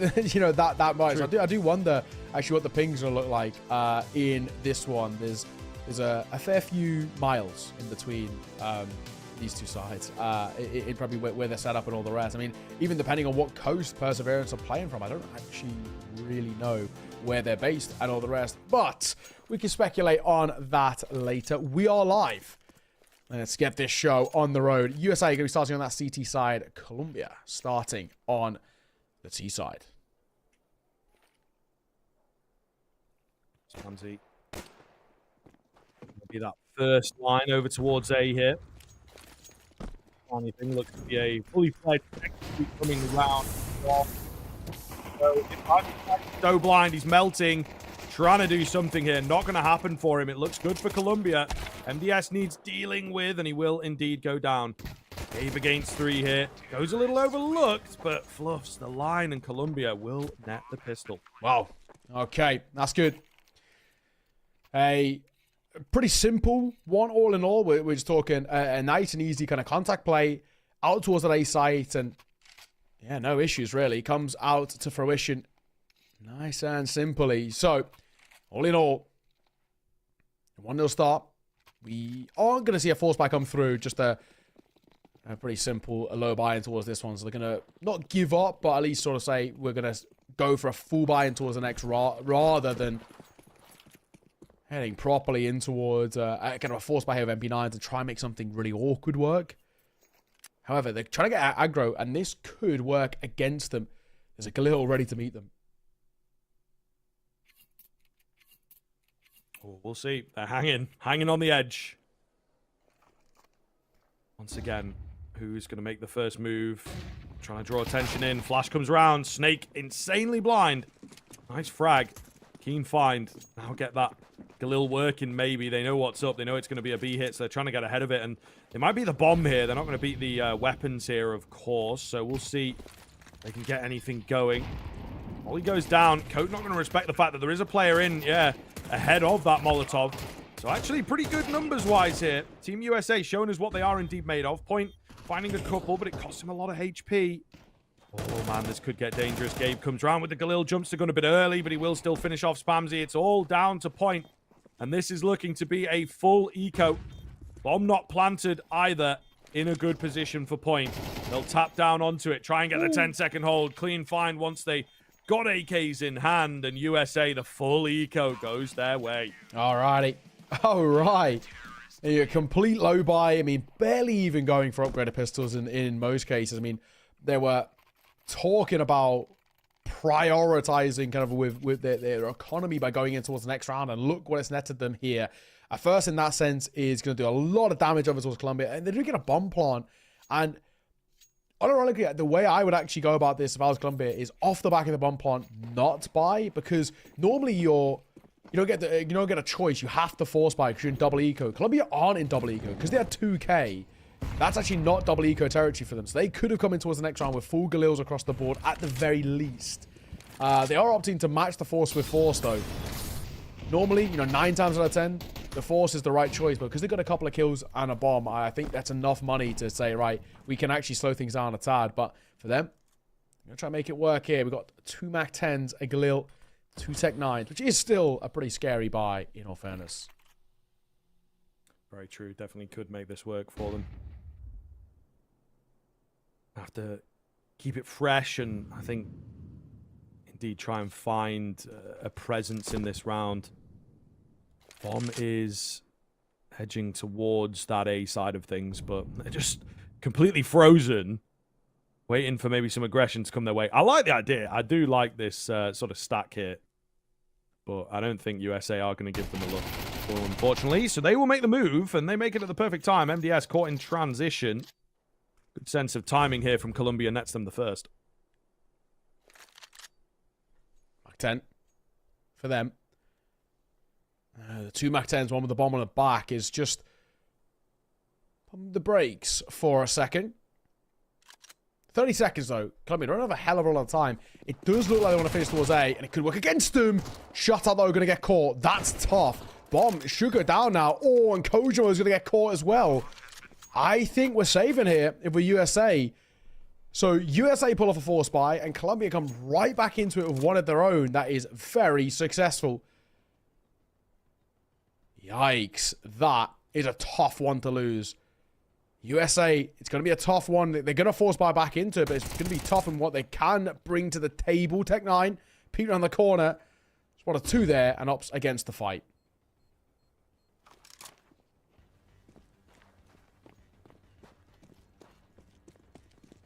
On the way out, USA hoping to hold the weaponry here. They have now been spotted. Pretty difficult map to save on. We do get to mention from time to time. And Gabe, yeah, they're just absolutely surrounding him. So, cleanly done, Colombia. Okay. Showing us a little bit of what they are made of as well. Yeah. Beautiful find. comes at a very good time, of course. You know, if you're going to bounce around like this, it's tough for the CT side to really get anything going, you would say. But then we've got an AWP out suddenly. So the econ is all over the place. Some of the players super comfortable, some of them not so much. The question of what they can find in the response, but Colombia absolutely have to convert a few here. Yeah. Absolutely. For USA, though, tough one to lose for them, but at least enough to make somewhat of a reinvestment back into this and still have a bit of pressure on towards Colombia, but not a bad start at all from Colombia.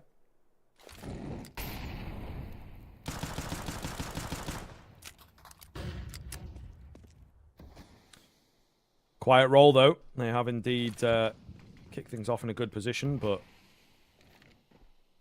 not really doing too much in the early stage of this round. MDS forced forwards, but he wins it, even with the flash coming round. Very beautiful find from him. 4-on-4, rolling forwards now, as Colombia have got to try and recover things. Back. Shut out. Definitely going to have been spotted after that, but he still makes it work. Can't get away. The M4 lets him down. Not enough ammunition in there for multiple frags. Still keeping this one competitive on the USA side of things. The only issue now, there's no one there. Hang on. I mean, are we actually, as well, the other side going to give this a go? Retake with an AWP is tough. If they don't get the first kill, they might not. But Louis Deagle gets one. Oh, but Kojamo rattles off for a nice shot.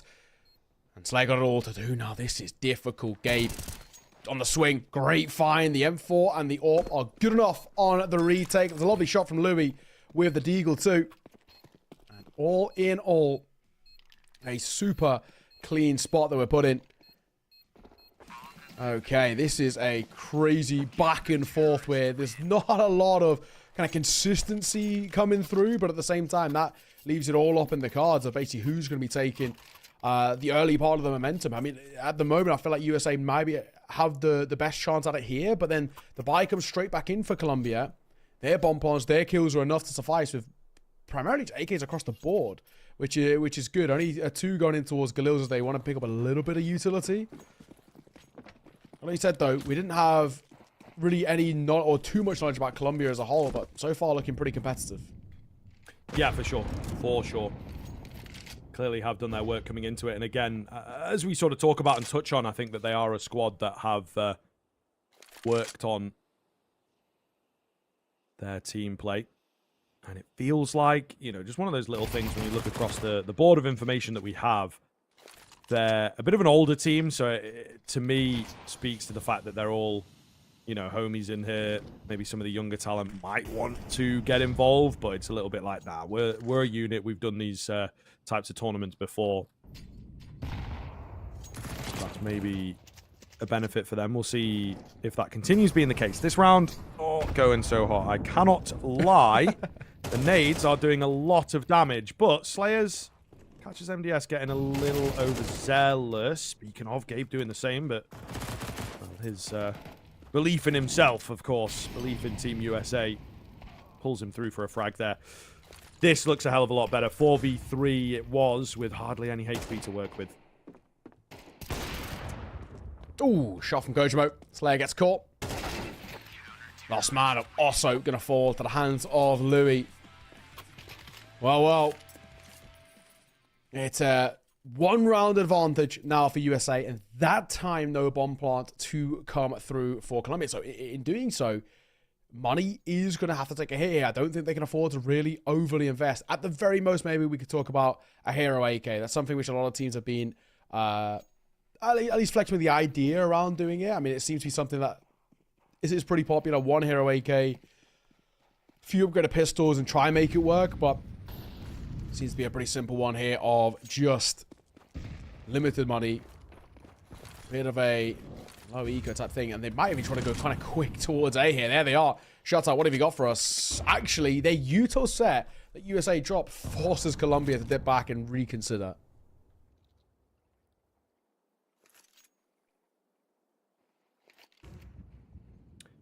Contact play in towards Dark here.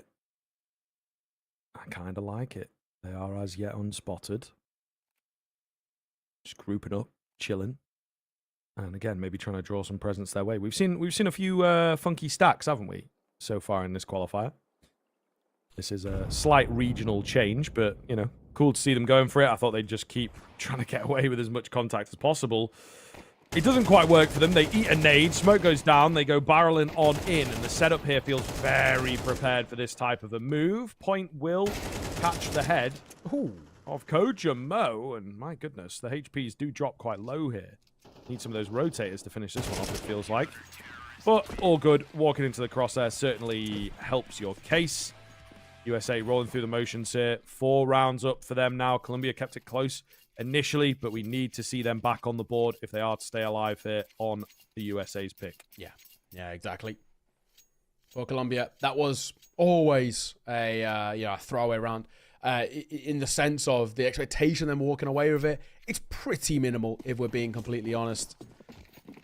But now back into the buy, and they have to put that pressure back on towards the shoulders of Colombia. USA feels like they've started to get a good reading and understanding, and he's looking to sort of how to find rounds out of nothing, and making this Colombia side feel a little bit on edge. At least for now. Few mistakes we made in these last couple of gun rounds. Bit of a swing there to drop that smoke in towards mid, which does very nearly cost the life of MDS, but ultimately doesn't make too big a difference. The nade is good. The boost spotted MDS. Good work from him. Gets the first. Snake picking himself a trade, however, in towards Dark there. And kind of a scary prospect, I would say, for Team USA. They've lost a key part of the map, key bit of control. Little panicked, you can see, and yeah, Shutout is unsure of how to play things. It's going to be a B execute from Colombia. They don't really have a lot to work with, though. Just a couple of flashes. Smoke's gone over the top, actually, so we'll see if they can make it work. They have to go through a smoke themselves, and they have to go now. They didn't have a choice. Gabe just mows them all down. He's like, thanks for this. This is the easiest 3-piece of my life, for sure. Team USA looking very, very good now, as I think Colombia quickly running out of ideas. Yes. No, exactly. I mean, this is what we're seeing at the moment. This is looking a little difficult, I think, for Colombia to find the success that they need here, where even the small things about it in terms of, you know, getting a bomb plant or getting an opening kill, which can give you bits of momentum and all the rest. Oh, it's tough. Really tough. Colombia needs to be careful too. You can't allow the USA to sort of run riot on the CT side, because this is a map in which is the most T-sided in the pool in terms of the statistics. And for Colombia, if they struggle to put up a decent first half, they might be in real trouble in this first map.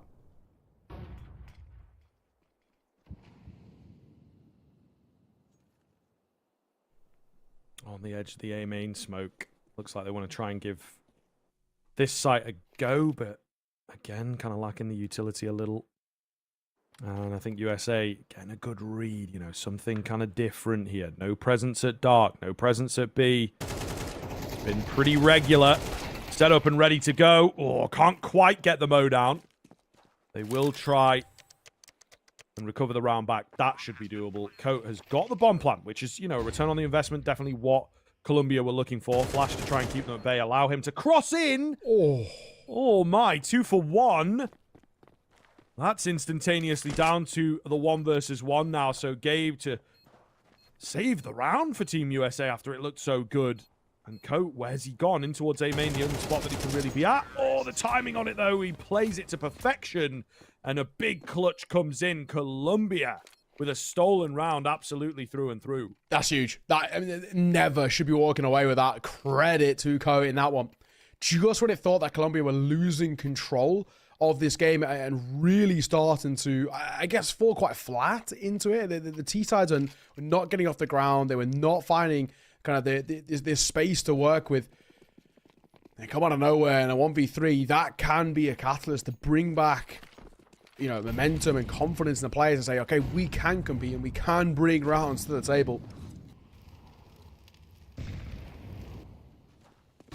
We love it. USA, thankfully for them, more than enough money just to come straight back into the buy, but at least they can't underestimate Colombia.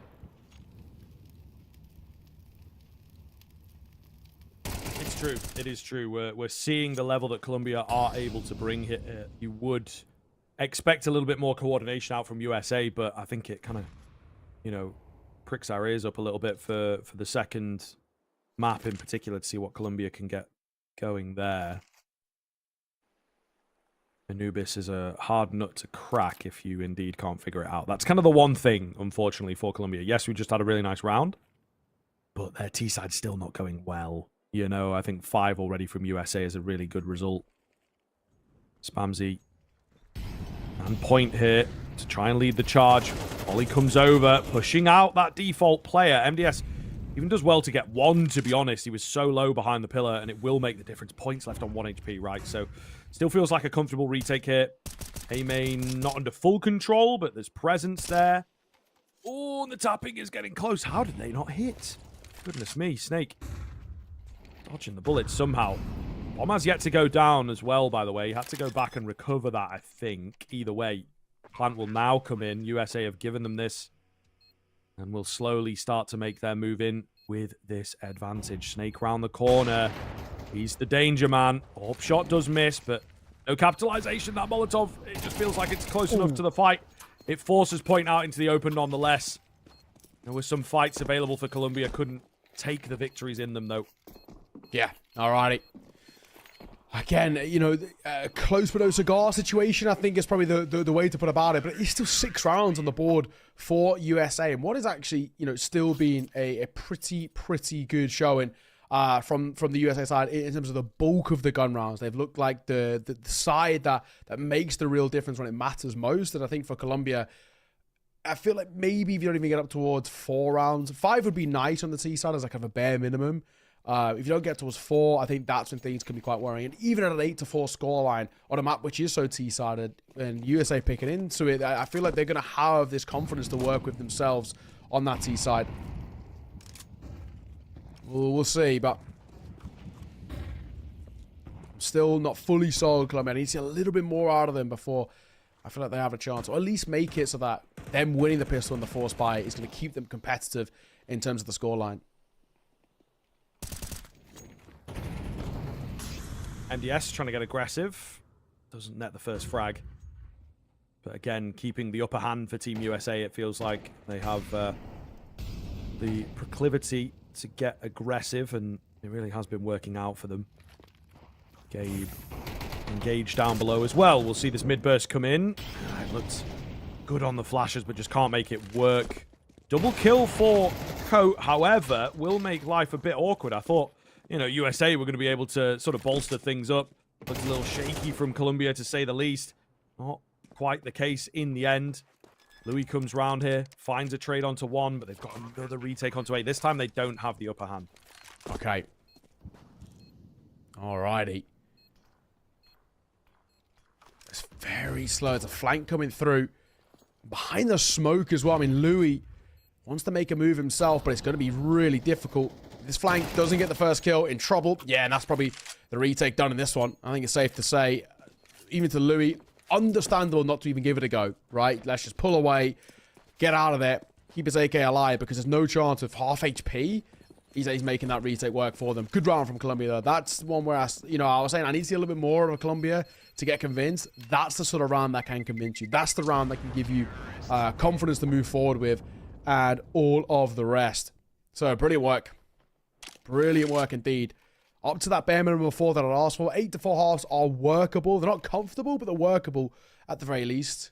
Get up to a 5th, 6th, then we're talking. But even to a degree where we're at now, that's better from Colombia. It's a round which is decent. However, they are finding all of, well, basically their only sort of successes over towards A. I do want to see a little bit more diversity out of Colombia. Let's see what this B hit's looking like as well. Let's see if we can get a bit of success over towards that side, because that seems to be still a weakness where for USA, they might inherently think about stacking up over towards A, because that's the main place where Colombia are going. Yeah, we'll see, actually. We'll see. I think USA probably felt like they were in a really one-sided position to begin with, but Colombia have managed to bring things back. I still think it's going to be tough for them moving into that second half. But I think if they can keep things close here, and again, we're looking down the barrel of that second map, that Dust 2, you know, if they can convince themselves, it's like, okay, we can win some clean rounds, we can clutch things out, we can get our big names working, those are all really great signs for a Dust 2 result, right? So, really cool stuff, and immediately you can feel that there is this level of intensity. We've got the timeouts taken, we've got the sort of, again, ideas flowing from this Colombia side. They certainly do have the capability here, it feels like. Yeah, for sure. For sure. Timeout concluded, though. And, well, now, penultimate round of the half, and at least something to work with on both sides for Colombia. The confidence as these T sides are starting to come alive a little bit. It's at least a bye squeezed out for USA too, but it's still a bit of an uncomfortable one. Both shut out on Kojo. Put on towards Famas's, which is pretty difficult. Yeah, not the nicest here. But might be able to make it work. Loads of flashes ringing in. However, Gabe just takes a dry swing. Catches Spamsy, and it's as easy as that for him. Smoke goes down. Oh, and it's nice and deep here as well for Team USA. So a lot of recovery going to be required from Colombia to get back in. Oh, Coach's going to find one. Having a pretty good game in all fairness towards them, Coach. We'll deliver on towards MDS, and things go level. But look how much damage has been dealt towards Colombia. It's so vulnerable. It makes those Famas even more of an issue. And of course, Gabe, who rips off Coach's head. I mean, that's the big hitter dropped up close. Snake will fall, leaving just 2 alive now. Make that one. It's the only guy with HP 1v4. Surely this one's not getting off the ground. He will be gifted the first kill, though. And he's still sticking around to see if he can get any more. Got to be careful giving him that first, of course. Plenty of time to work with. But Shutout, comes in from behind and will indeed manage to close him down. No clutch this time around. So 7 feels pretty damn good out from your CT side, to say the least. And Colombia, without the bomb plant, it's not going to be the cleanest buy. A couple players are okay, a couple players not so much. At least for USA. Guaranteed that bare minimum of a lead. And we'll give them a bit of breathing room if the pistol is to go south, because that first pistol looked okay from Colombia. Pretty aggro, happy to take fights. All of the rest. Slayers. Just a Tech 9 for him. Spamsy just a Mach 10. A little tough to work with, that's for sure. Not an impossible buy, but for Colombia, they've really taken hits in terms of the recon off the back of no plants and how expensive they've been. And all the rest. Bombing in towards mid. They're flying through. They disregard that smoke as they look forward to fight. Kojo's posted with the AWP. Decent position here for him. But it's a question how they play things out. Colombia's mid play has not looked too bad, actually. As we know, they love this A bomb site. Kojo drops back. There's the flash. It's pretty damn good. Got to have some trades here. 2-man at pillar. Might not be expected, but the AWP trained in patiently awaits his opportunity there. He will strike true. Gabe and Louis definitely got to go for this. That's a clean frag from Louis to kick things off. Molotov is not quite good enough. Damage onto the AWP. They can drop him. It would be a big one here. However, not going to happen. Gabe falls, and Colombia bring it to 5. Sporadic rounds could never really get it going. It's that streak in the middle from USA that's going to make the big difference here.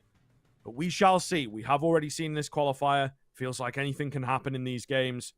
And our conventional talk of how sides work, how maps work, doesn't necessarily apply. Colombia not going to give up easily here. Yeah, and it does have to be said as well that, you know, Colombia are actually playing some pretty good Counter-Strike. I think there's definitely a case to be said of maybe coming in towards this one and saying, you know, USA feel like the favorites and they feel like the side who should be taking a win, but we weren't really too sure. For all we knew, it could have been actually just been a completely one-sided affair, and it hasn't been, right? I mean, we've seen a really decent conversation out where for Colombia, they still look competitive. They're playing good Counter-Strike, and they are at times making USA feel pretty uncomfortable. And in itself, this game is far from over. USA, a slow pistol out from them. I want to go back towards B. Will be the right call as well. There's only actually one here.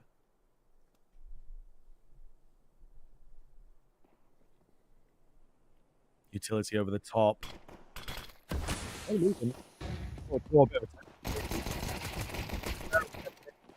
Immediately, point ready for that, however. Gives him a second to adjust his crosshair. Takes 2 before going down. Coming in here will reset the game ever so slightly. And now they're a bit unsure, aren't they? Trying to move in together. Fire B main looks a bit dangerous. The Dark player goes down quickly. Well found by USA here, putting some pressure on the CT side then. Snake the next one to go. The Julies up close, going to try and find it. Not quite enough for them. Down to the 1v1. Not a lot of time. Planted a bit open for Kojimo as well. He spots that he's not on the bomb and there's no need to take the fight. Draw him away and win it out on time. We'll see how the kill goes now as well. A little bit of a tilt spray, I suppose, in the end. All the same, Kojimo going to find the kill. And that pistol secured for USA. I wouldn't even say tilt spray. I would say, you know, confidence, flair in a way, right? You know, he knows he's won the round. He knows that no matter even if he was to fall, it's guaranteed, right? And I think that's all that USA care about. And he does get the kill off the back of it too, just to lock it into place. 8-5, 3-round buffer. No forced buy from Colombia, which I think is the good call. There's still plenty of time to work with in this game. We don't need to rush anything. But a 3-round buffer now. Probably made 4 in a moment soon. We are seeing all 5 about to push main, however. Libby's holding for it. They come. Mac 10. Bit of damage. He doesn't want to stick around to overfight, though. No point when there's that many bodies. Yeah, no, very, very true. There's shut out with a clean find. Might just roll them through here. Louis does go down on the Mac 10, but he's spotted the remaining 3. The bomb's gone down, right? And what is it? You lose a Mac 10. Who is really all that bothered about that? Just be careful not to give it some money, I guess. Speaking of, Coach Mo looking to make his own. Pleasantly surprised. Nice to see you. Catch you in the next round. So just Slayer here, hoping to make his $600. Not going to happen. USA down the barrel of the double digits. This looks good for them. Rifle round coming up. They can get this, then we start to question. We start to say, okay, this is going to be their map, isn't it? Yeah, exactly. I mean, I do really feel like this first gun round is going to be the telltale sign here of how this CT side looks in terms of, do they have the setups? Can they play off each other? We saw in that previous series, it was a little loose, a little tough, I think, is the main thing to kind of build them up, because the teams were a little bit more mixy. We know USA are in a mix, right? And where Colombia, we're not 100% sure in this sense. So it might be a little bit of kind of a tougher thing to set up. It's all well and good having a good T side, but the C side really tests your mettle as a team. And I think this is now for Colombia where we have to see what do they have in the locker for us. I mean, we've got a 4-round buffer for USA. We've got a pause that's called kind of before kind of heading into it. And we look at this too on the other side and say, for the USA team, you win this, you obviously get the 10th, you probably get the 11th as well. You're talking 1 more gun round off the back of this. So if things continue at this rate, it's ultimately 2 gun rounds and maybe a force when USA hit 12 if things continue on this trajectory. So Colombia, you've not got many chances and you absolutely probably need to break them now. Spamsy. Oh, he had an opportunity. Okay, he will capitalize. Goodness me. The missed AWP shots from Kojimo. That's a very panicked one from both parties. Aggressive moves here. Colombia and USA unafraid to take the fight. Colombia winning them out ultimately. Dave's on the AWP trying to trade things back. Is that not on him? Is that just me? Don't know, dog. He must have taken a little bit of a step. Either way, yeah. Felt like it was on. Gabe will melt Spamsy down. That's one way of getting one back, but it looks like the numbers are going to remain good for the CTs here. Oh, nice find from Louis. Does get traded. Even Gabe all alone. A tough 1v3. No doubt about it. Oh, he's made a lot of noise as well. He's picking up the AWP. He's actually throwing away the AWP. That's good. But doesn't make a difference in the end. He will die. Maybe his AK gets picked up. It should get picked up, actually. Right outside, fellas. Oh, they didn't actually get it. So no AK as an upgrade. But all that matters is the round being taken. We said before Colombia, right? If you lose that, you've probably got 1 more true gun round left in you before it feels like this map is seen on over in towards that next round and all the rest. So the fact that we've taken that has absolutely changed the narrative a little bit now, where for USA, they've got to realize, okay, this isn't the Colombia side that we can break apart on this CT side with ease. We've actually got to really sort of work for this and utilize these small incremental wins to build upon a round. Spam through the smoke. Boost going to come over. A strong boost, but at the same time, one that everybody is aware of these days. You see more or less every single player check for it. At the same time, the boost spot's nothing. So Shut Up going to move forward. Point. Ready round this corner. Oh, goodness. This could be a bit awkward, though. Shutout has, you know, crept under, eluded him. They're going to move in for the A play. Ultimately, it's a pretty big crunch. Managed to rotate around and get the setup. Oh, bolstered. The spam coming through. Snake left incredibly low. Flash comes in. He somehow has escaped them. What can he do from here? 2 comes in. Trying to swap the weaponry here, but ultimately just buying time and keeping the numbers good for Colombia. He will go down. A valiant effort. They've got to make sure that his death is not in vain here. So far, so good. Kojamo brings it back to being even. However, there's that kit available. Flank coming in. Nade goes a little deep, but it will help Cope find the frag, and it's all on to Kojamo behind the site here. Spots out the first, takes his head cleanly, knows the other man is in at A main. Oh my goodness, a bit of a panicked move from him. He's got the Glock out, but he makes it work. And somehow Kojamo clutches up with the default T-pistol. Absolutely mental. Yeah, that is absolutely bonkers. I mean, Kojo should never be walking away with that round. You know, pulls out the Glock and a gun in which, in most instances against armor, shouldn't be doing absolutely anything. Wild one to say the least. 4 round the buffer though. USA cracked in towards double digits. Money feeble once again towards Colombia, and if we're being honest, this round shouldn't get off the ground. Ooh-wee. I mean, they are to make it work, fair play. That'll once again keep them in this game. And they're doing something a little outlandish, but Spamsy gets tapped by his teammate. All right. Little giddy. Little trigger happy. They use that information pretty effectively, though, on Team USA to know that, okay, they're putting resources into mid. That means we should be vulnerable. There's the coat assist coming in. Snake on the M4 probably wants to look to save, to be honest. It's not like his money is fantastic moving into the next round, so try and work his way out of here. At the tail end of the game like this, I don't think the damage is going to matter too much. You really just need the rounds. You know, those little incremental changes aren't going to apply necessarily. Oh. No way, right? Not in 10 seconds. Yeah, he doesn't have a kit. I mean, okay. Yeah, sticking around is wild regardless, because for all he knows, there could be somebody flanking behind him. But yeah, we will save. I mean, it does keep USA sort of at least drawn a little bit towards the bomb. He's being hunted, and he might actually have to fight on the tail end, but he actually might get gifted it. Ooh, he does get. He does. He takes a tag, but oh, he stays alive. He stays alive. That is all that matters. USA up to 11. 2 rounds away from taking their map pick as well. And there is the worrying thing too, right? Just about, you know, a map like Dust 2, because it is quite puggy in its nature. If USA just have the individuals online, which so far it seems like they do, that could actually just be enough for them heading in towards that map to make it work and all the rest. So I'm a little concerned for Colombia. I feel like they had these moments on T side which are really good. However, as a whole, they've fallen a little flat on the CT, where they've been struggling to put up anything consistent.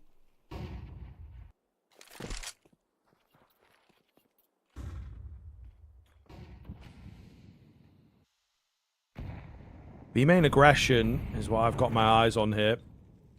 The Columbia boys might just have slipped under. Slayer in that advanced spot. Coat trying to draw them in a little bit. Spamsy goes down, though. Maybe setting up nades for his teammates there. Slayer tries to be the hero. It's a perfect start here for USA. One is not going to cut it. Points here quite fast. He gets ahead of the Molotov as well. Just trying to deny away what he can. It's not going to happen. The round crumbles for Colombia, and USA have sealed it in for my money. Hardly any money to work with here on that Colombia side of things, right? And just the 6 in a row that's going to be required. Thus far, the CT side has not really looked there at all, maybe you might argue. A tough one, a very, very tough one indeed. Yes, no, exactly. But it's one of those where for Colombia, there's been these moments where there's been competitive and these instances and all the rest, but it has been tough, I think, is the main thing for Colombia since the turn of the half. Just in the small moments, they're just falling a little flat. Kojimo gonna quick kickstart things. Just get caught, but the trades are good. And Gabe couldn't even get two, and he will. Beautiful work from Gabe. Yeah, absolutely, man. They've lit up a little bit more moving on to this T side, it feels like. But indeed, Gabe and Kojimo, pretty fantastic game coming out from them. And it does just go to speak to that extra kind of level that we were expecting USA to bring. It's North American qualifier. So, Snake. And that's it. I was about to mention Slayer's name, but unfortunately, he goes, you know, it was a thought in my head. Snake will also fall 13-6. A keen finish, a keen second half in from the United States. Fantastic result for them, of course. Taking their own map pick. We do move on into map number 2, the pick of Colombia, and hoping quietly that they can show us a bit of that prowess. We saw a few nice rounds out from them there on Anubis, wanting them to repeat that success now and give us a bit of a competition here. Yeah, no, absolutely. Good work from USA. I mean, you know, there was moments, especially that first half, you know, it got towards sort of 7-5 and we're thinking, Colombia looking pretty competitive, at least. While it wasn't consistent or consecutive rounds, they were putting stuff on the board, which was like, okay, there's, you know, an idea here, right? They're having these moments which look pretty good. We're seeing incrementally, at the very least, where this Colombia side can come alive. But I think, unfortunately for them, fell a little bit flat when it mattered most, and that they struggled to really put on the board, I guess, what was the important rounds on the CT side. So, yeah, good work from USA. I think they just made sure that they did enough in the first half when they were maybe on the back foot in a few instances that they always just kept a bit of a lead and just kept about arm's distance away. And then we headed into the second half and it was one-way traffic, and they made sure that once they got momentum, got a hold of it, snowballed and all the rest, didn't let it go. It didn't allow Colombia really any opportunities. When they had gun rounds out, they were giving them the space and really catching them off guard. When they knew they were on a bit of a lower buy or an eco, they understood that there's probably going to be some sort of a gimmick here. Let's see if we can utilize it against them. But as we run through some of the highlights, we can just see, you know, for Colombia, there was nice moments overall, but it's just a lack of consistency for me that is pretty killer. Yeah, for sure, right? I think it does, again, just come down to the fact that they maybe weren't ready for what USA were going to bring to them on that higher level T side, you know? And I think that, again, is just kind of this line, this narrative that we're taking, that this Team USA squad, as a full-on squad as well, should be able to deliver a little bit more. Look, that is their pick. I think that's maybe the one thing to fully consider here. It is going to be a bit of a challenge to Colombia if they can match up.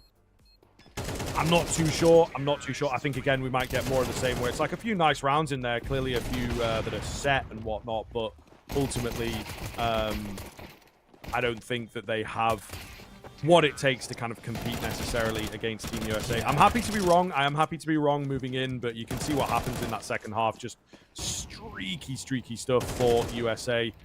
Really, really clear cut. Couple of tight rounds, but ultimately, when it came down to a round where it's like, okay, this one is a big one for Colombia. They got to win it, you know? Otherwise, USA are going to start running away with things. It felt like those big swing rounds, that's where USA would pull out something a little more advanced from their strap up. Yeah, no, absolutely. Alrighty, though. Take a look at the scoreboard at the end of that one. And Gabe, pretty good individual work from him. 21 kills to his name. Kojo just in behind on 19 as well. Not bad, not bad. I mean, the thing is, if you had maybe look at the scoreboard at the halfway point, there was a couple of real competitive players over towards Colombia who were keeping, you know, at the very least, this door open for Colombia. It just fell flat, unfortunately, was the issue in towards that second half. And I think that sort of threw maybe a bit of a spanner in the works. What was overall moments of greatness, just not enough out of Colombia to compete. That was their opponent's map pick, so I guess we can give them a slight benefit of the doubt. We'll ultimately look at this now and say, can they bounce back? It's their map pick up next. It's Dust 2. And, you know, a map in which if things are a little south, you can just play back off individuals as a puggy map in that sense. That's maybe what Colombia are hoping for. Yeah, for sure, right? I think that's kind of the way that we lent here. It was the Dust 2 and then the Mirage as that third map, right? Which, again, we feel leans into this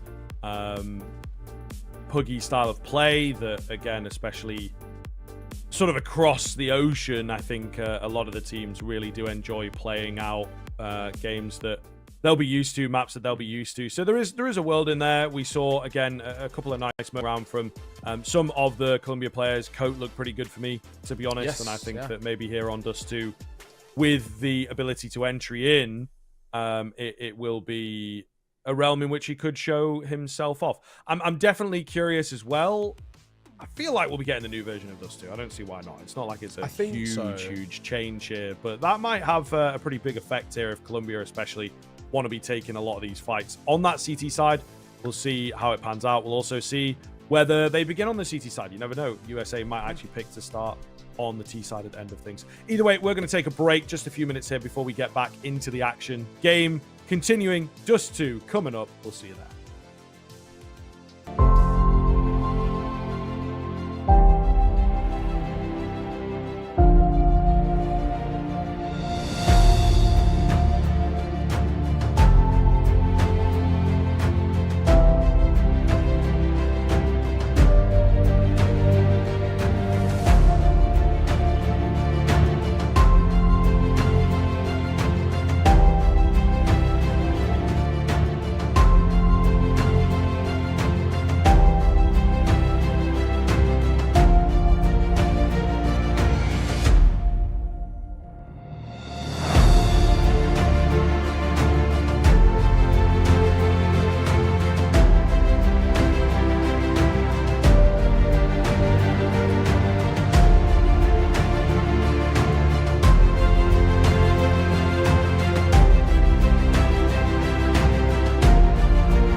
Hello, everybody. Welcome back in. We are moving on to Dust 2 now, of course, between Team USA and Colombia. Things, I mean, we're looking pretty competitive in that first half for Anubis, but then when it swapped over, man, the USA T side, they knew absolutely what they were doing. Colombia could not deal and just couldn't get anything on the board, really. So I think it comes in as a pretty dangerous prospect now. Dust 2 can be a map that everybody's comfortable and everybody can play, but it could also be a place where someone like Kojimo on that AWP or Gabe, who's just had a great performance, take over the game and, you know, absolutely become unstoppable.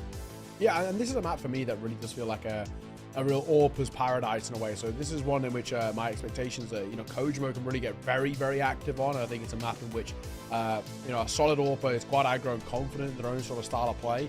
Really can get very sort of proactive in terms of how they like to approach it. So I'm looking at Kojimo to really sort of make a difference here. But the rifling core, I think, had a lot of great moments over towards map number 1. We didn't just see enough, I think, unfortunately, out from Colombia. And obviously, Coat had his moments on an individual basis, but then alongside him, it did sort of peter out quite rapidly. And I think, you know, as a whole, that CT side had a lot of vulnerabilities where all that we were really seeing, you know, the success that they maybe had in that first half, especially because they were on that T side, was actually a lot of it just coming down to a numbers game, right? They were going into bomb sites, you know, basically 5 versus 3 or 5 versus 2 taking the bomb site, and then just having the numbers advantage in post plants as well, right? Where that's something you can't do on the CT side. You can't be gamble stacking every time. So it was definitely an inherent issue over towards the Colombia side, but they just couldn't seem to find a read on the United States, and I think that was the big thing for me that I found things very costly. And it is in itself slightly damning because you come in towards Dust 2, and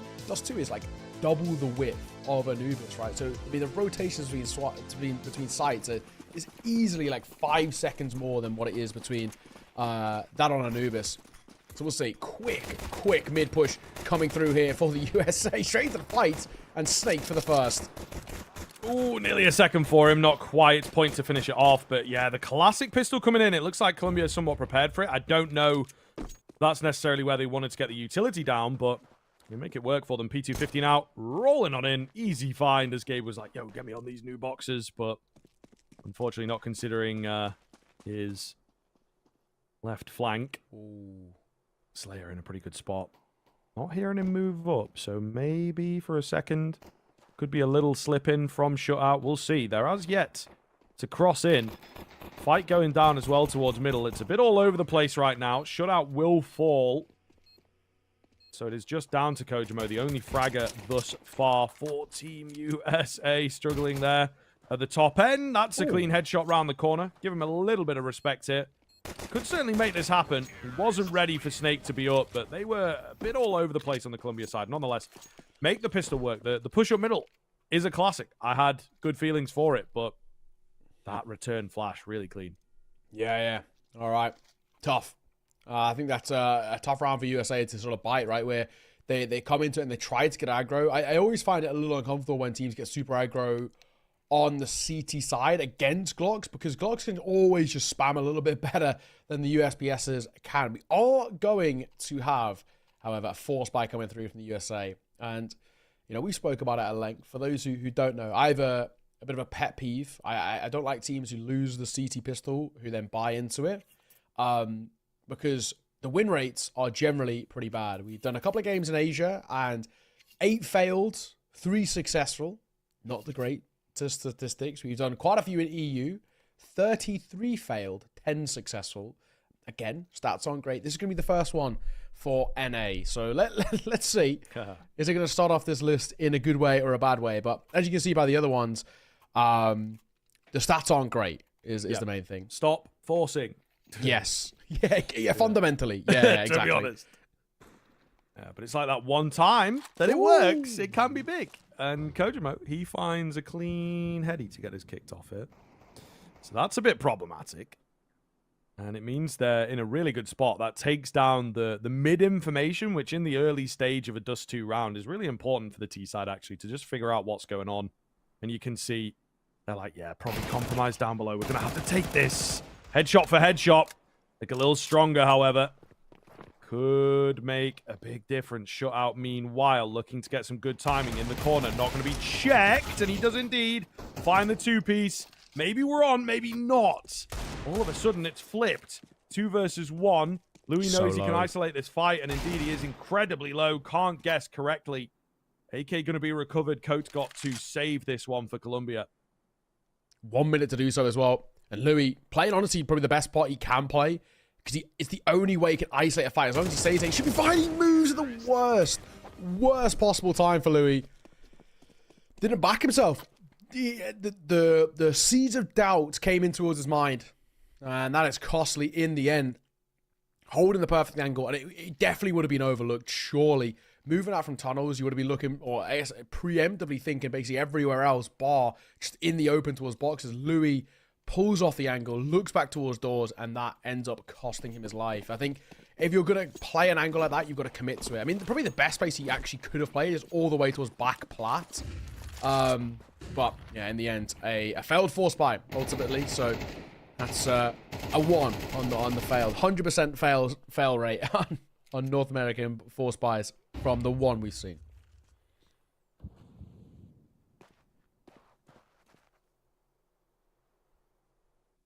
Snake ready and waiting here. He's expecting a bit of something with this change up towards short.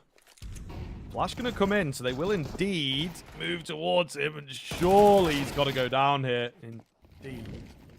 Immediately traded out.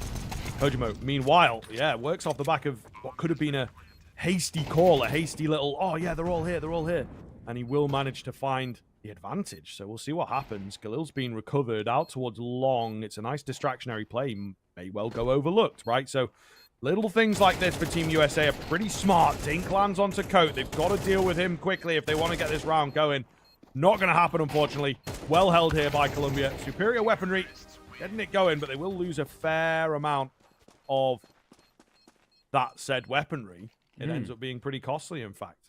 Yeah. I mean, I think more than probably they would have expected. But, I mean, ultimately a 3-0 start, I think, is probably the main thing that they're looking at here, right? That's a bit of confidence out the gate, bit of breathing room. But now they'll realize, everybody realizes, first true gun round coming through from the USA. They were pretty successful on them, especially that second half in towards map number 1. They really didn't pull any punches. So Colombia got to make sure that they get things started well for them against the rifles. It's messy, but Gabe gets caught in the smoke. Kojo will answer through 1 of his own.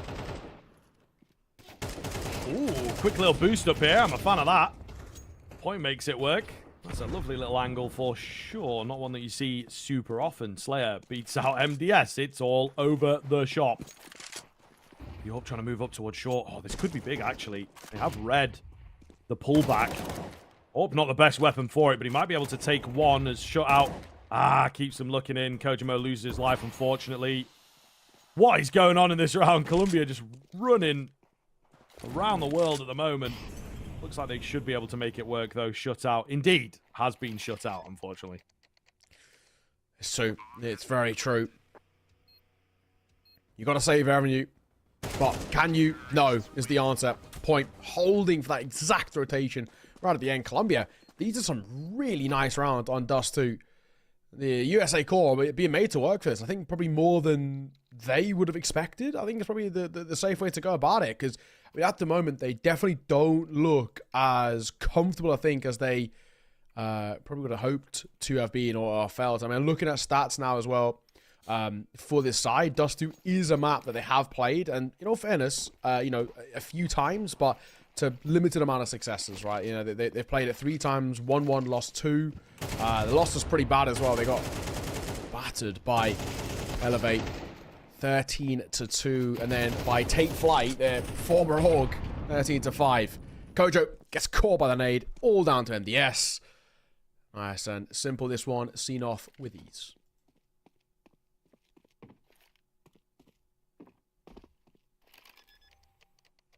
Bomb going down. That will begin to spell the beginning of the end. MDS hoping that he can maybe get a gun. They're guarding it.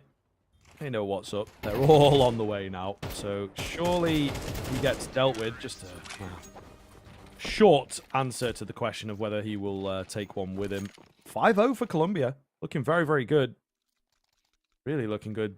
Team USA I would imagine starting to panic a little bit. They've got to give us something here with the CT side. Yeah.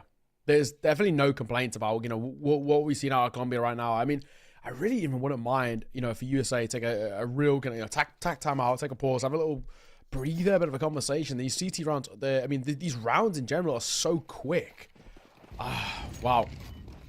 It's one of those where, for me, I'm looking at this and I just think that they look a little stunned, maybe took their foot off the gas a slight bit, and Colombia are coming out all guns blazing in towards Dust 2, and they're so confident, so happy to fight.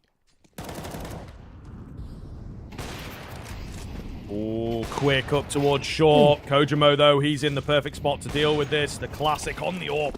They will just creep under. Presence at long. Comes at the right time. A big, big pickup from Kojamo. Keeping the dream alive. Bomb going to go down. Just got to be a bit careful. Louis comes up, though. This new position. They're not considering it. Snake nearly goes down to him as well. That's actually a cancel of the bomb plant as well, mind you. So Snake very unsure. Goes in for that super safe plant, but it's not really open to anywhere. He's just going to have to play in on the site itself. Looking away. Flash comes in. It's clean, as is the headshot. Not ready for Kojamo, but Kojamo misses the shots. Oh, no. And in that moment, in that low HP, Snake will take it. That's huge. That is so, so big for Colombia. And this is the thing, if we look at the flip side, when we look towards Anubis, all of these small little wins, all these close moments are all being taken by USA and Anubis. And now it's completely flipped the script in towards Dust 2. Every small incremental moment or every chance that is there, Colombia are taking them. And we're just not seeing USA put the rounds on the board that they should be. I mean, they probably should at least have maybe 2, potentially even 3 rounds because of how close some of these have been, but they just cannot seem to see them in their favor. It's tough, and I think, with how they are at the moment, I don't know. I mean, they're called for a pause, which I think is ultimately a very good thing for them. They desperately need this conversation, but we're already at a showing now. 6 at a bare minimum isn't bad. I mean, Dust 2, at least, since it's been put in towards the pool, in towards the competitive pool, it's actually been relatively even in terms of its stats of being T and CT sided. So, because of that, already, USA, this is just not looking like a good map for them where they are just ultimately being outplayed. Yeah, I would indeed argue a difficult situation for Team USA. We did say, though, move into this Dust 2. It is a map where anything feels possible. MDS. Up, down, middle. Bit of support for him as well. Meanwhile, over on B. Shut out with this Deagle. Again goes overlooked. So much damage done, but not quite able to capitalize. Even more. Point lucky to be alive, but with the B-bomb site falling, it can be a difficult life. That nade comes in. It's so close. Molotov. Even more damage coming over. So we'll see here. It's all on this flank. From MDS in from the tunnel. The smoke going to go down. It's not the best, because it is not in the tunnel itself. So this is usually what a T-side player would use as a lurk smoke to try and get through, try and get round, and do just that. Comes in for 1 and 2 as well. Beautifully done there. Great coordination out from USA on the half-bite to give them their first round. Yeah, absolutely. It's better late than never, I think, is probably the main way we'll go about it, but yeah, it really does need to be a strong end to this half for USA for us to get to a point of being comfortable. I mean, even then, I don't even know if we would be comfortable. I mean, even if it was to go to 6-all, yes, that would actually be a great recovery, but there still would be the inherent thing of Pistols been a little shaky. Colombia seems to be a little bit better on towards this map as a whole. Is that going to be enough on a CT side of Dust 2? Maybe not. Especially now with the Dust 2 added the boxes to jump in towards short, for example. You do get a bit more of a preferential peek in towards short if you want it. And all the rest. Slayer going to find the first. MDS gets caught through the smoke. Not a good start for USA once again.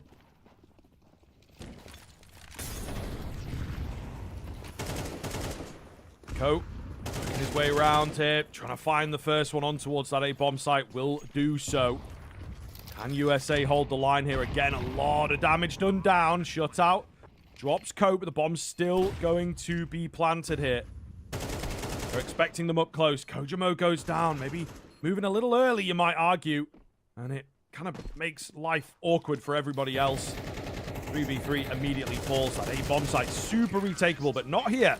Colombia rolling over, looking fantastic, responding immediately. And this is great, really. Yeah. I think it's safe to say that probably 3 maps is looking required here at this rate. I mean, really what we've seen is it's just not been enough out of USA unless they've got something incredible up their sleeves. I think it goes without saying that I'd be very surprised if we didn't go to a third at this rate, because it's just not been enough from USA. They're falling quite flat on Dust 2. At least it's credit to Colombia. It's a good map for them in their pool, but also I think quite expertly done in the, I guess, counter-stratting you could call it. At least it seems like they looked in towards the veto of what Perseverance like to go for, and in a map that don't seem to be that strong for them, or at least maps where they've been picking up losses somewhat recently, and Dust 2 was one of them. You know, they could attempt to fate with something like a Mirage, but, you know, those slightly more known maps. I think Dust 2 still has a few tricks up your sleeve, right? Where, you know, because of volumetric smokes and no skybox and the rest, and with it still being relatively newly put back into the pool, a lot of teams aren't fully comfortable with it yet. I think Colombia have done quite well in terms of the veto system here for them. This map looks good, and at the moment, that third is absolutely going to be needed. Smoke down towards CT, Molotov towards Car, moving up long, and nobody here to meet.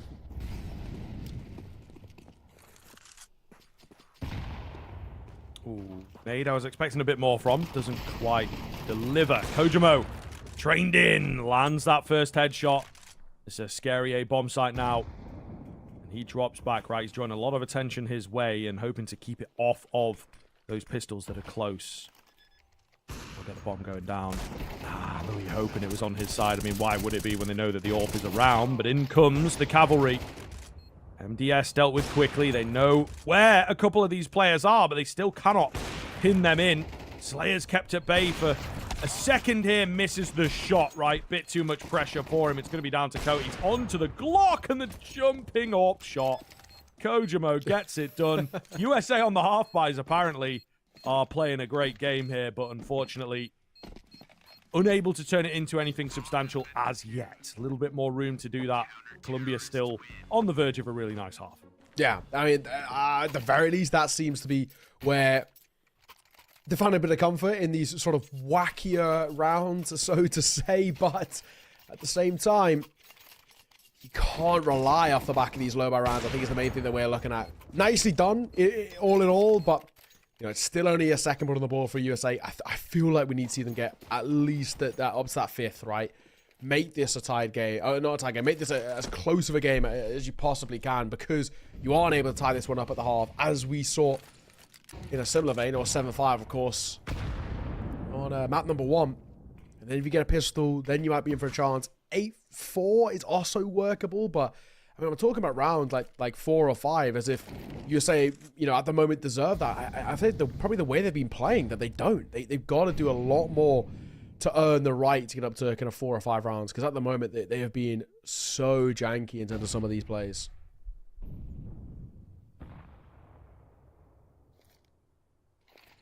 Colombia then, we'll see how deep the strat book goes, I suppose. USA, quite a nice setup here, I will argue. Flash goes round. Louis not really able to find anything off the back of it. Ready for the mid plate. They are indeed smoked off for the time being. These AWPs on the retake are going to be so awkward. An unexpected spot from Gabe. He goes early. There's a lot to find. Kojimo for 2 here. Somehow making it work. He comes around with another through the smoke as well. Oh my god, Kojimo! What the hell is going on? What is this guy on right now? Cote is trapped in and quaking in his boots, I bet. Must have been a big gap above the smoke, I suppose. Not the old CS2 version, right? There is a volumetric drop smoke that you can do. And Colombia must have missed that memo. It has cost them the round here. Kojimo does not get his ace, but Niraz, damn it, might be able to catch some replays from him too. Yeah, that was pretty ridiculous. I mean, at least the 2 kills at the tail end there are absolutely ridiculous from Kojo. That second one in quick succession that goes to the smoke, never should be really getting away with those, I think is the main point for us. But hey, USA going to get a third, and in doing so, really hindering the econ over towards Colombia, we are going to see a slight investment towards a scout. Now, in all fairness, a scout and a few pistols in the right hands is a scary combination. The old tag and bag strategy. The scout, if it can't get the headshots, at least getting body shots. There's like 71 points of damage normally with a scout to kind of the upper chest. That can mean the pistols can see them off, especially if it's like a 5.7, for example. Or a Tech 9, or, you know, one of these running guns, or the weapons in that sense. A Deagle body shot, hey, that's doing like 40 plus. Tiger back could be good. Kojo going to get the first, however. Molotov going to come over. They're going to force through this. At least one is, in all fairness. But he's got a player over towards ramp. That should keep them at bay. Nice nade on the touchdown here. So looking good. And indeed, Louis just putting up this wall. Doesn't even have to find the kills, but it's enough to stop them. Enough to, deter them. MDS, bit of a dodgy jump up, but works for him, I guess. He's going to find one, sets up another. Flash coming in for him here. Ultimately, no sweat for USA in general. Bit for MDS, but everybody else is finding their kills nice and clean. Just leaving Slayer out at long, hoping to get a catch. Not going to happen. So there you are, USA, with a small recovery here. The 4 rounds, that bare minimum that we like to talk about. Yeah, exactly. Okay, so 4 rounds. It's... in loose quotation marks, it's fine. I think, you know, 8 to 4s are workable, but there is the asterisk and the caveat, I think, of an 8 to 4 where you need a pistol round. If you're that team with 4, 7 to 5, there's a little bit more leniency there. You can lose a pistol, maybe get a 4, something of the sort, and it's still fine. If you, I know, 7 to 5, for example, and you do get a pistol, you tie the game up. Simple as that. So, that at the very least is recovered a little bit for USA.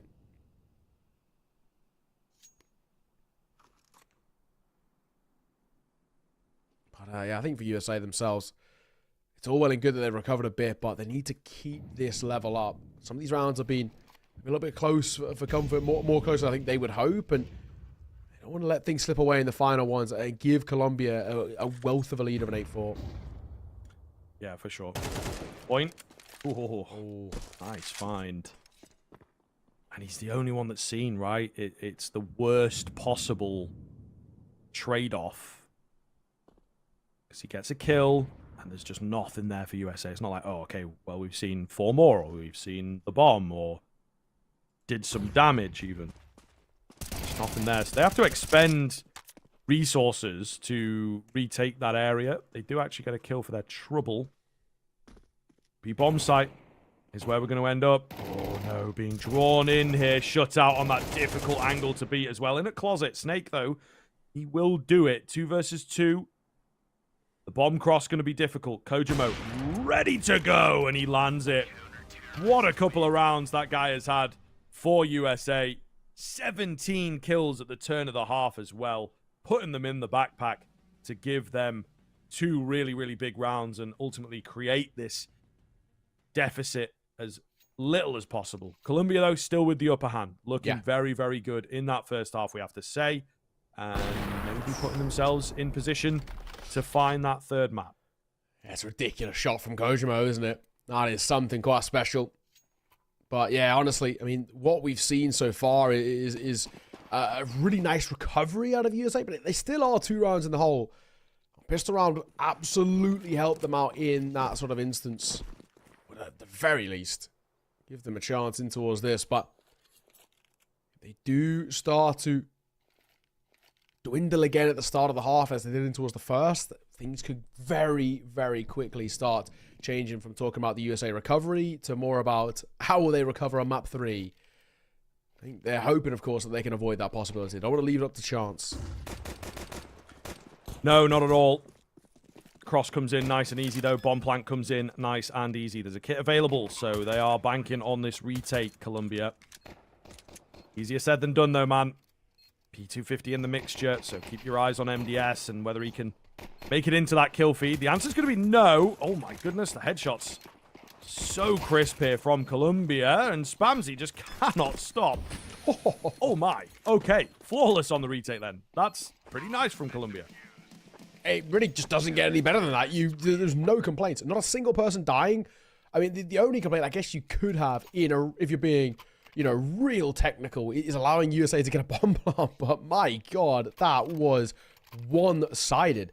Similar thing we saw, right? The pistol in that first half was very, very clean from Colombia.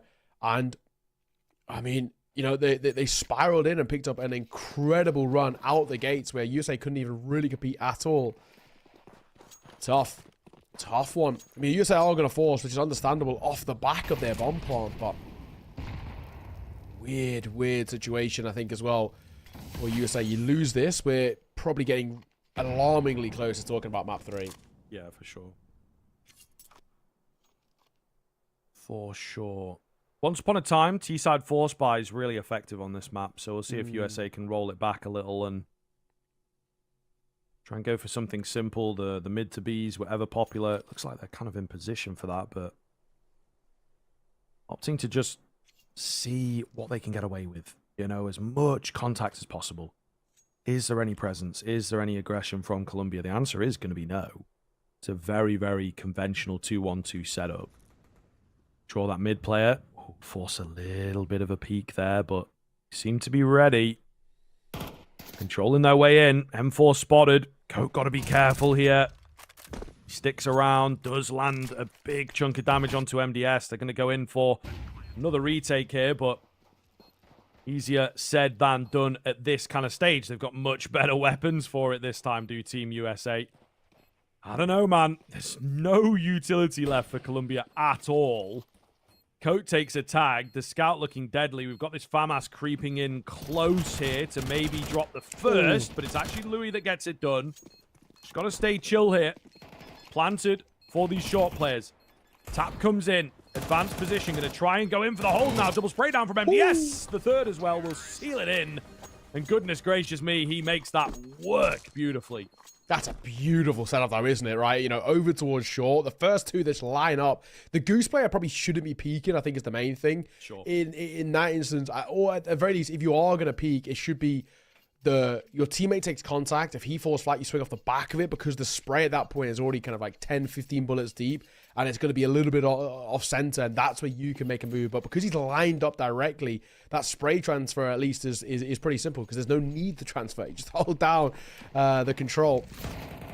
USA force buy so important, and Kojo going to kickstart this round. I mean, he continues to have impact, Kojo. What a map out from this guy on an individual basis. And because Colombia have gone for a force of their own, winning this could be massive. Scout at range, though. Coach, I know you're confident, but let's maybe not fight that one. Yeah, that was a scary-ish peak, wasn't it? For sure. Ball comes down. Coke going to go through it. Eats the nade. Didn't help his case, but Gabe pulling a nade out at literally the worst moment. I don't think it could get any worse than that. He didn't even fully have the nade out, Oh, and it's looking scary. Tags are landing here. 4v3. Cross coming round. Bomb plant should be in. And indeed it will be. Nice little smoke just to give them the space to work with. One goes through. He's dealt with quickly.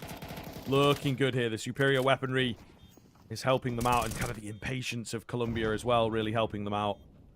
Snake remains alone. Might as well just save the scout, right? Drop that 5-7 next round and everything. You've got a bit of pressure to work with, but he's overstaying as well from the short. Down he will go. USA bring it within one. That was a little dicey, though.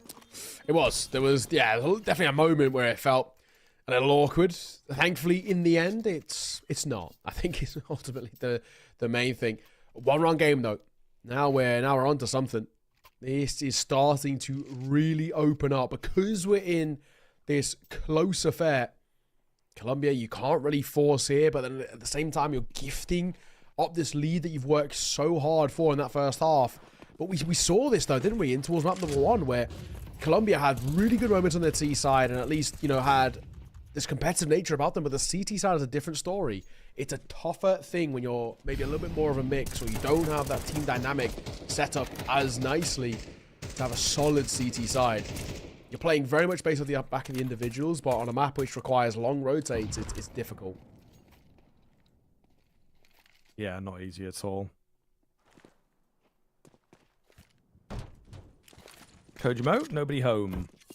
So he will call on that bomb. It was looking for a bit more of an A hit, but with his information gained, they're able to easily take over B. And they have absolutely no idea that he's in deep. Mac 10 mowing through them. Kojimo keeps his solid game going here. The Glock doesn't work for him, unfortunately, but enough has indeed been done. That's not what that was supposed to do. Either way, 8-8 now. USA evening things up. Yeah, this is now getting pretty interesting. I mean, we've got how things have been running. We definitely have to look on the other side too and say for Colombia, we're not getting around in the next 2.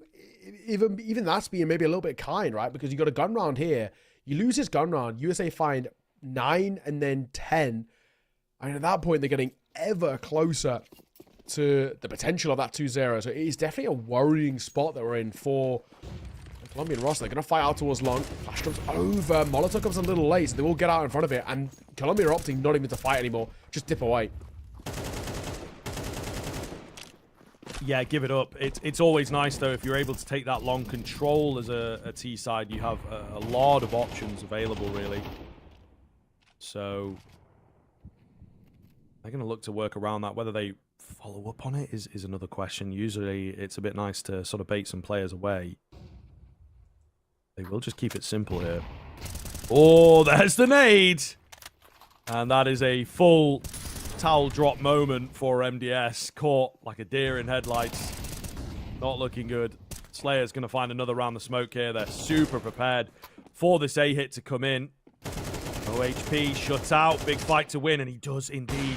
Oh, the catch from Kojimo as well. Holding in from long. Was hoping for a move like that. Meanwhile, up at short here, there is a spot for Louis. Can he make it work? Ooh. M4 denies the bomb plant away, and Louis will go down, but surely he spotted them both out. Kojimo could definitely do this. Been having a great game, of course. 25 frags to his name. Hell of a number. Hell of a number. Smoke goes down. Plant coming in. Ooh, and they've given him the space to go for it, so he's able to reset things and move away. One drops down towards CT while all this is happening. I think Kojimo is happy to get aggressive and take the fight. Oh, it was unexpected, to be fair, but he missed his opportunity. That costs them, and Colombia retake the lead. Ooh, as well, making a little bit of BM here from Snake. All right, fella. He's got 10 more kills than you. Let's talk about... Let's wait, you know, before we get too feisty. So, don't want to get feisty and then lose, right? That's pretty brutal. But still, for Colombia, we said we needed to get a gun round on the board sooner rather than later. Thankfully, it is immediately after the back of me mentioning it. And it will now mean, a chance for Colombia moving forward. But of course, because we've seen such success in quite a consistent basis for USA coming in towards the T side, they buy back in, no issues. And even then, they buy back in with money left in reserves as well. So they're not feeling the financial pressure just yet, where it's still inherently an issue over towards Colombia. Only 2 surviving, the rest of the team having to go right back into a full buy and extend all of their econ into it. You know, even with USA, the way these rounds are playing out, if they get bomb plants down and are getting 3 kills a round, it's still going to be Colombia's economy that dies before theirs. Point. First to fall. Louis, nice find. Yeah, for sure. Big find as well in the all-important round here, it feels like, for USA. Got to be able to do something with that now.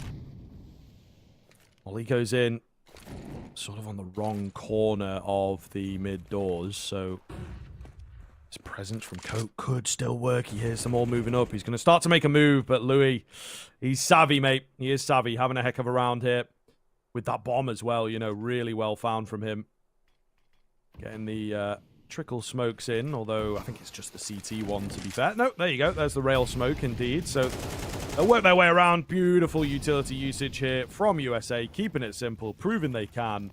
That'll force the save out from the rest of Colombia. Yeah, that's it. I just cannot give this one a go. I mean, we already mentioned it right there. Long-term econ is just so fragile towards that CT side. So Slayer's out of there, but I mean, even then, I don't really think we're buying around this. I know Snake's got a bit of money, and I know Slayer could technically drop something over, and something even then is a real loose term, but... Oh, actually, he might be in trouble. Oh, my God, he will get the kill on towards shutout. I think it's worthwhile probably hunting, though, in all fairness. He might continue having to look. I don't think he's saving here. I think we're hunting. The hunt might have some bit of success behind it. He's going to get one more, but even then, he's just desperately trying. Oh. Okay, nice tap. Maybe one more as well. How low he is, surely he's not surviving. And yeah, he will go down. But honestly, kills gained at the end there, pretty good ones. I mean, walking away with 3 when it looked like it was going to be a USA flawless round isn't bad. To at least keep that T-set economy a little lesser to some extent. But it's still USA. Time this game right back up. And as well, with nothing really being saved, nothing gained for Colombia, probably USA relatively comfortably taking a 10th here, being the first side to crack in towards double digits, which is, that in itself is pretty huge. Yeah, you would expect so. Never as simple as that. Flash comes over. Info here for MDS. He will only get 1, though. Uh-oh. It's a little worrying. There is 1 player with armor. He's going to get that AK. Not sure they'll be able to do too much about this, and it feels like already moving away. They also were, like, very unsure, you know what I mean? They were like, oh, maybe it's B, but it's A every day of the week here. So Snake's going to leave. He's like, I want this AK into the next guy's sorry, and they're now just looking for some exits, really. Yeah. It's a round which you didn't really expect a hell of a lot from, right? I think it's the simple thing.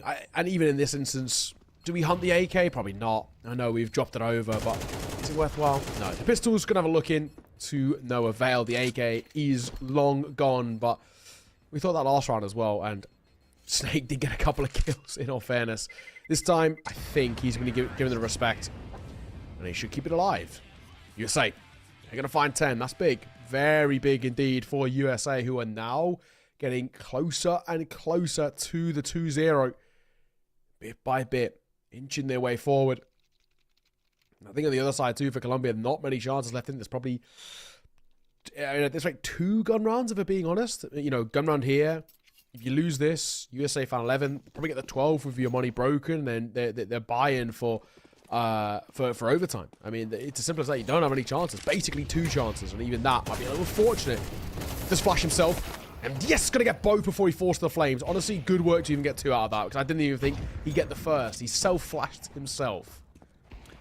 Yeah, a little bit dodgy. Could have really cost them in a big way, but it gives them a hefty advantage here, and of course, starts to make them think about the nice find from Spamzy, but dealt with quickly. In towards this B-bomb site. I think that's got to be it, to be honest. So far away, can't really make anything happen before the bomb goes down. Slayer trying to make me eat my words here. Oh, he might make the smoke work. Flash is good. Gabe, though, with the safe plant, knew what was up, right? Not taking any risks here. And definitely a save out from Snake. 11 for USA. Working a lot harder here than their T side of Anubis for sure. But it does look pretty good, right? They are keeping this one in their favor, keeping it pretty consistent. Yeah, exactly. Snake, once again, in his save tactics. This one might be a little bit more of an exit play, in all fairness, which he might get a bit of success with. Oh, Louis spots him and then immediately hightails it towards lower tons, but at the same time, maybe hunting? Potentially. Snake, no. Louis does not to go forward. He actually just spot him out. Oh, he's going to get him at the end as well. I don't even know why Snake's in the open there. No need to be, that's for sure. In the complete opening, kind of gifts that one over when we really didn't need to drop the AK. But USA, going to find 11th. Probably going to get a 12th here. But rather than playing for overtime, Colombia deciding to play for the win. And that, for me, is a big risk. They're coming in towards a buy here, which is an uncomfortable one, to say the least. And Kojo is not missing those. He's been on fire today. Yeah, for sure. For sure. Definitely here on Dust 2. I think he's given them a lot of key rounds towards the tail end of that first half in particular. You remember the massive 4K in and around that CT smoke. I think it was a big factor to their kind of turnaround in performance here. Quickly up short, not afraid to make the noise. Not messing around, but I think, again, maybe trying to draw in some presence. Got to be careful. Slayer, he's going for it on the safe angle as well. Will be spotted and will be finished. Maybe what they were banking on a little bit. Gives them another kill to work with. Quick moves here. Smokes go down so they can cross Molly in onto default. Snake going a little overlooked. Oh, it's close. There's some big damage there, but he can't quite finish them off. Still, though, the angles are in. Point and Coat both chiming through. They were not ready at all, and a bit rushed maybe from USA here. Yeah, potentially. This is tough. Shut out. 1v2. He does actually get gifted a prime opportunity for the first. Fluffs it a tad. Molotov will come down. He's going to jump up on the boxes, which can give him a fight, but they play off each other well. Good contact play from Colombia. The force keeps them alive. No two ways about it. That is such a bold call, right? You're going in towards a force with really not a lot to bring to the table, and they've made it work for them. Huge, huge one done. And in that instance, I mean, now we're talking about USA who potentially are feeling a bit more pressure than need to. I think they probably maybe assumed that it was going to be a lesser buy to buy in for overtime. And as much as it shocked us, I think it shocked USA about that lesser investment, or the more investment rather than the lesser. Colombia kept afloat. Only one round behind. Still, are playing catch-up, but at the very least, they're close.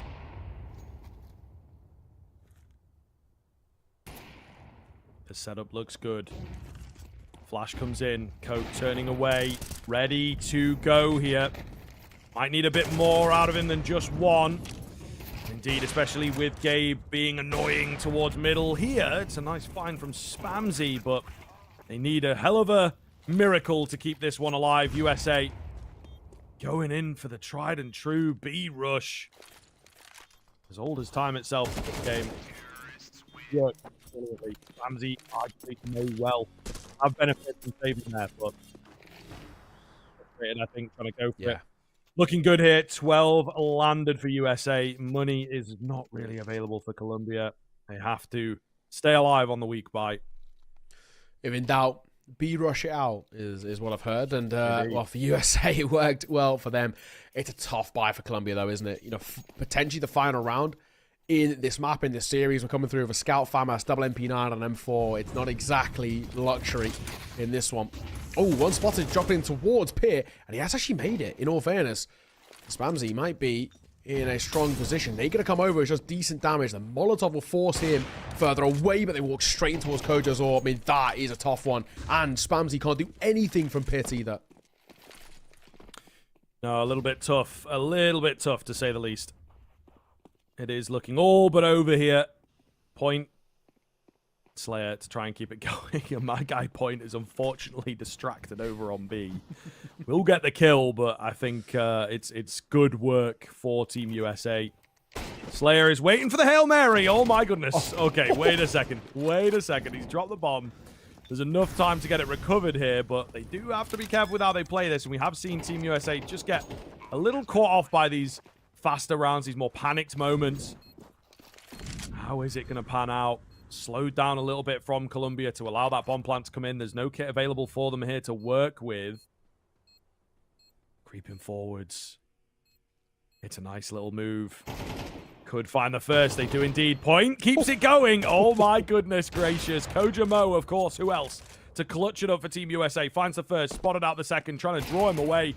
And winning out that way. And I think he might just have done enough. No kit available, you can see. Slayer. Nothing he can do. Going to try and, I suppose, outlive us all here. USA, however, will take Dust 2. They will take the series 2-0. And a very, very hard-fought second map there. Colombia, credit to them. Some great rounds coming in, but just could not keep it up for all 24. Yeah, made to really work for that one in the end. But when it comes down to it, I think it was the same issues that were quite inherent over towards Colombia that were there in and very present towards Dust 2, which is, you know, they're good on the T side because it's the game being played to your tempo and you can play as a pack and you can overwhelm and outnumber and all of the rest. On the other side, though, when you go towards CT, especially on a map like Dust 2, where the rotations are massive, you know, it's so easy to be pulled apart. There's a lot of opportunities for gaps to be found here, there, and everywhere. It's difficult. Fundamentally, it's a lot harder on the CT side as a team that's a bit more of a mix, or at least less experience at more of a top level that the way Perseverance as a roster and the USA as a kind of a nation have, and I think that was quite inherent there. You know, T-side was pretty good, 7-5 half, and we could just see with Colombia, we're just playing this numbers game, pure trading, relying on individuals that were putting up some pretty good numbers, in all fairness, but different story on CT side. And credit to USA, they never really backed down, where at one point it was actually looking pretty janky. Yeah, well, you look at this early stage, right, that we're seeing on the highlights here. Some clutches going against them, some kind of difficult moments to contend with. And it was only like the half buys that USA could get working for a while. And then suddenly it turned around for them. Big round from Kojimo. And we may well get to kind of see it here in the highlights once again, maybe from his perspective as well. I'm not sure whether we might have just missed it there, actually. Oh, this is the round after, unfortunately. So maybe not catching it fully, but, you know, he found this massive 4K that seemed to just turn things around for Team USA and indeed maybe bring their spirits back up, you know, where they were potentially feeling like, okay, this might not be our map. These guys are playing so disrespectfully, so quickly, so confidently is obviously the clean way that we put it. And maybe some of the players, getting a bit dejected, like, okay, not going to be our map. We're going to have to give it a go in the next one, I suppose. But I think Kojimo doing a fantastic job of just pulling them through that one. Yes, yeah, exactly that. You know, in the end, a timing thing was just the issue there. We'll take a look at the scoreboard to see where things ended up. And one man in particular, Kojimo, what a map coming out from him. 31 kills and 14 deaths. He was loving life in the server easily. I would probably say, I think off the span of both maps too, the MVP of that series, Kojo really stepped up in a big way. Was prolific on the AWP, but has moments on the rifles and the pistols as well. I mean, having a player like that who is so versatile was super important towards the USA. So credit to them. But, you know, in his commiserations towards Colombia, because they had a couple of moments too. Snake Coat again was super difficult to deal with, and he even points at his moment too. So, you know, commiserations to Colombia. Definitely far from being the last time we'll hear about them. I'm sure they're going to be able to put a bit of pressure on a lot of other teams in this qualifier. You know, we said Canada might be considered maybe the second favorites, but who knows, honestly, because that Colombia side looked pretty good. It's true. They did indeed. I think we are kind of hoping for them to bring some competition as it goes on. This North American qualifier in particular will be running a little bit longer here as well. It is worth noting, right? We'll be done with South America by tomorrow evening, but rolling forwards, we've got the North American side of things on Saturday and Sunday as well. So there's a lot of Counter-Strike going down. You have to really bring your A game all weekend long here. Very much looking forward to getting that, of course. We are going to have a break here, a little bit extended, a little bit of time in between for everybody. I'm going to, you know, maybe get a little bit of cold water on my face because it's getting a bit late out here in the UK. I don't know about you, Dog, but it is indeed getting kind of late. Yeah, 1:30 a.m. Yeah, we're really gaming. We're really gaming out here. We got another series coming up, of course, so it's going to be Guatemala up against Canada. Another banger, hopefully. Guatemala, of course, you know, all eyes on this region. Can we get a few more players to join Malbs? We'll have to see. We'll have to see. Team Canada, meanwhile, come through as our other team that look a little more team-based, a little more experienced. So can they prove to us why they should be rolling through, why they should be competing with Team America here? Nonetheless, we're going to take a break. We'll see you in a bit.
Hello, everybody. Welcome back in. We are rolling into our third and final series here of the day. Continuing on with the North America side of things, of course, it is going to be Guatemala up against Canada. Checking in with that Group B side of things now to see how it pans out. And Canada come through as a team that we are hoping to deliver here, but again, we're not entirely sure, right? Because we've just taken a look at a bit of a game where it felt like Team America should be able to take it pretty handily. Came a bit closer on that second map, hoping here that Guatemala can continue delivering as somewhat of an underdog, somewhat of a lesser known country when it comes to the Counter-Strike, but blasting onto the scene maybe, and these guys might have themselves a little bit of a resurgence or energy behind them because of this recent G2 pickup, of course. Of course, yeah. I mean, a real kind of inspirational thing with Malbs going towards G2, his form. I mean, this is a guy who's been, at least for me, great for years now. I'm talking back on his days on Team 1, even though he was playing, terrible roles. He was really kind of put into really awkward positions. He definitely should have been. People then finally found to respect the dude and put him into the position he should be when he went towards M80 and now in towards G2. He's just been electric. I mean, we saw recently at EWC how good this guy was. So yeah, for Guatemala as a whole, I think they're a region with not a huge amount of players that have reached that top level, and to have one very recently just get that introduction towards tier 1 and be so successful, it could spell good signs, I guess, for the region. Maybe, hopefully, we'll have to see. This, of course, is their team, and I do see, interestingly enough, Malbs. Right? If Malbs is playing, that is wild. However, I would be so surprised if he's playing, because I would assume he's in Europe right now with the rest of the team, because if you think, if I'm just going to rattle off a couple off the top of head, tournaments coming up, Bossful groups, I'm not 100% sure they're in that G2, just double checking, I think they are, yeah. Bossful groups, 4 days, Cologne, just under 2 weeks. I'd be very surprised if Malbs is playing, is what I'm going to say here. From my understanding, the team that Guatemala were putting forward is Anti-Stage, Mitis, Timan, and Cruzen. Cruzen actually has played in the past, but he's retired.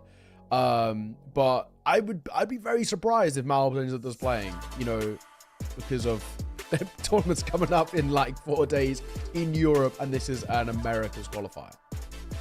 Yeah, we'll definitely see. I mean, so, okay, what we have here on the document as well is Timon is down as a substitute, so it makes sense that he's coming in. We also do have Rainmaker here. There's a little bit of crossover, it would appear, with kind of Liquipedia, with what we've got on the sort of our document as well. But yeah, it would be a little bit of a surprise. Again, might just come down to the fact that he's like the player that was registered, so maybe it's a case of until the game gets going, maybe people aren't fully sure. The admin's starting to get a bit of an idea, a bit of a surprise on their end, I suppose. This is Canada, though, on the other side of things, of course. They come through as a full-on roster, again, for the most part. Homnio, I think, is maybe what we're going with here. Yours is the only player that doesn't look to be on the roster at the moment, but ultimately a fully fledged team that are going here. They're all going to be very comfortable with each other once again, and that is something that we speak to as being a very, very big comfort factor here. So, again, looking forward to getting into this. Another crop of players that are all around the same sort of age. I think we'll be very, very comfortable with one another, and it should be a pretty scary consideration for the side of Guatemala. We move into our veto here. We got the Mirage coming out. We've seen Mirage appear a couple times already, but not getting to see it every single time. We've got the third to go out from Canada as well. One of these maps that a lot of these teams that are maybe not practicing loads and loads, right? I think they stay away from the Vertigo because of these recent changes. Canada, though, they don't. We're straight into the action. The game's got going. So after a couple of slow starts, we've got a quick one here from these two teams. Credit for that. First head rolls in favor of Guatemala, but Mello out from jungle. Looking good. Rainmaker, meanwhile, holding the line. And wow, it's kind of falling apart as soon as it gets going. 3 versus 2. Ensky and Yuz coming in from that B side of things to try and pick up the pieces. Tough, isn't it? Very difficult. Couple of taps going to come through. 1 for 1. Might give Yuz an opportunity.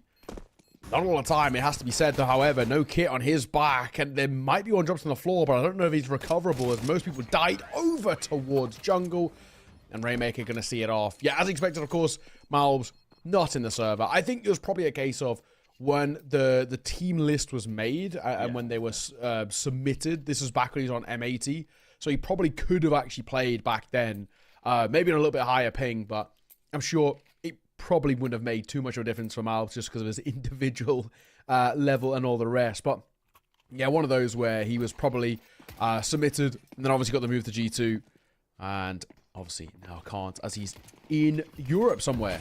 Not actually too sure where he'll be staying, but nonetheless, first round for Guatemala is very good. They just super quickly barrel in towards the fights, and they work wonderfully. Yeah, for sure. For sure. Really clean stuff from them. Back 10 out towards middle, looking to make some money here.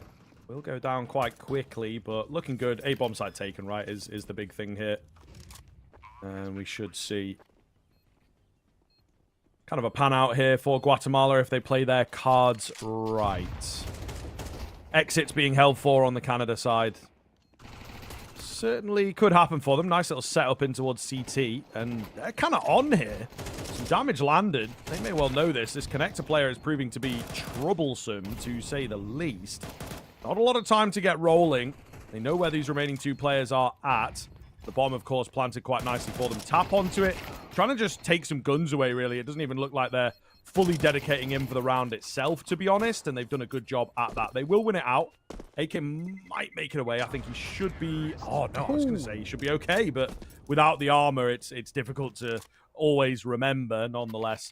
Big damage comes in ahead of the buy for Canada, and again, just little things for me now. The fact that in that round, they're like 3v3, could hold the bomb here, goes down to a 3v2, but they're like, no, we know we're probably not going to win this one. Let's tap it and draw them out rather than try and, you know, body block and force the 10-second defuse. Yes, yeah, exactly. All right. It will also be the first buyout for Canada. You can see what they've got to bring to the table. Guatemala, a 2-0 start is good for them on the T side, in all fairness. See the Canadian team get going. It's not a good start for Iesf individually. He gets caught by another entry by Stage. He's looked really crisp. Okay, I mean, super fast that first frag coming down. It is incredibly aggressive here from Guatemala to kick off proceedings. This is their pick. As you may well have missed, it was a little bit fast there, as I don't think we realized we were fully into game. Vertigo coming up for Canada. But if Guatemala can play like this all game long, they are going to be a force to be reckoned with. Yeah.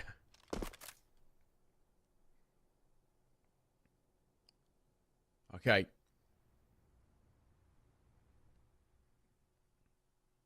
$50 seconds. Guatemala looking towards a grouping with 4 to 5 here, leaving one over towards chair as a bit of an insurance policy to catch people in rotation.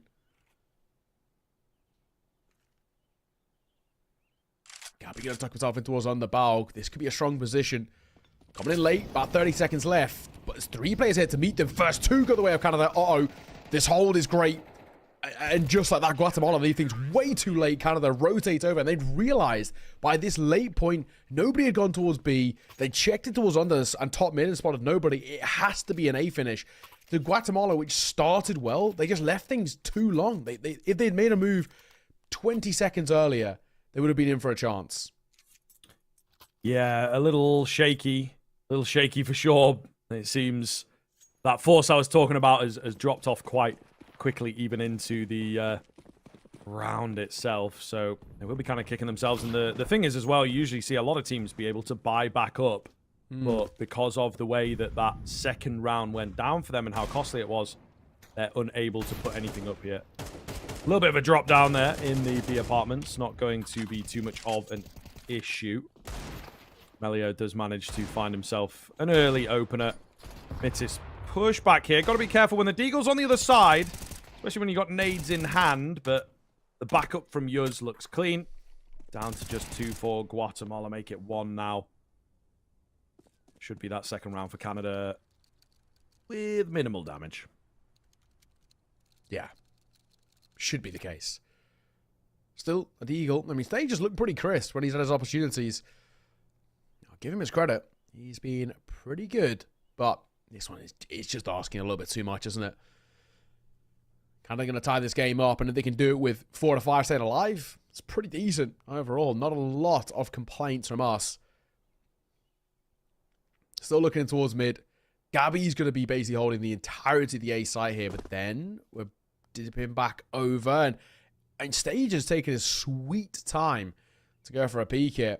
I don't know if he's hoping that they over-rotate towards B, and then he can try and sneak out a plant, but I feel like it's going to be so unlikely.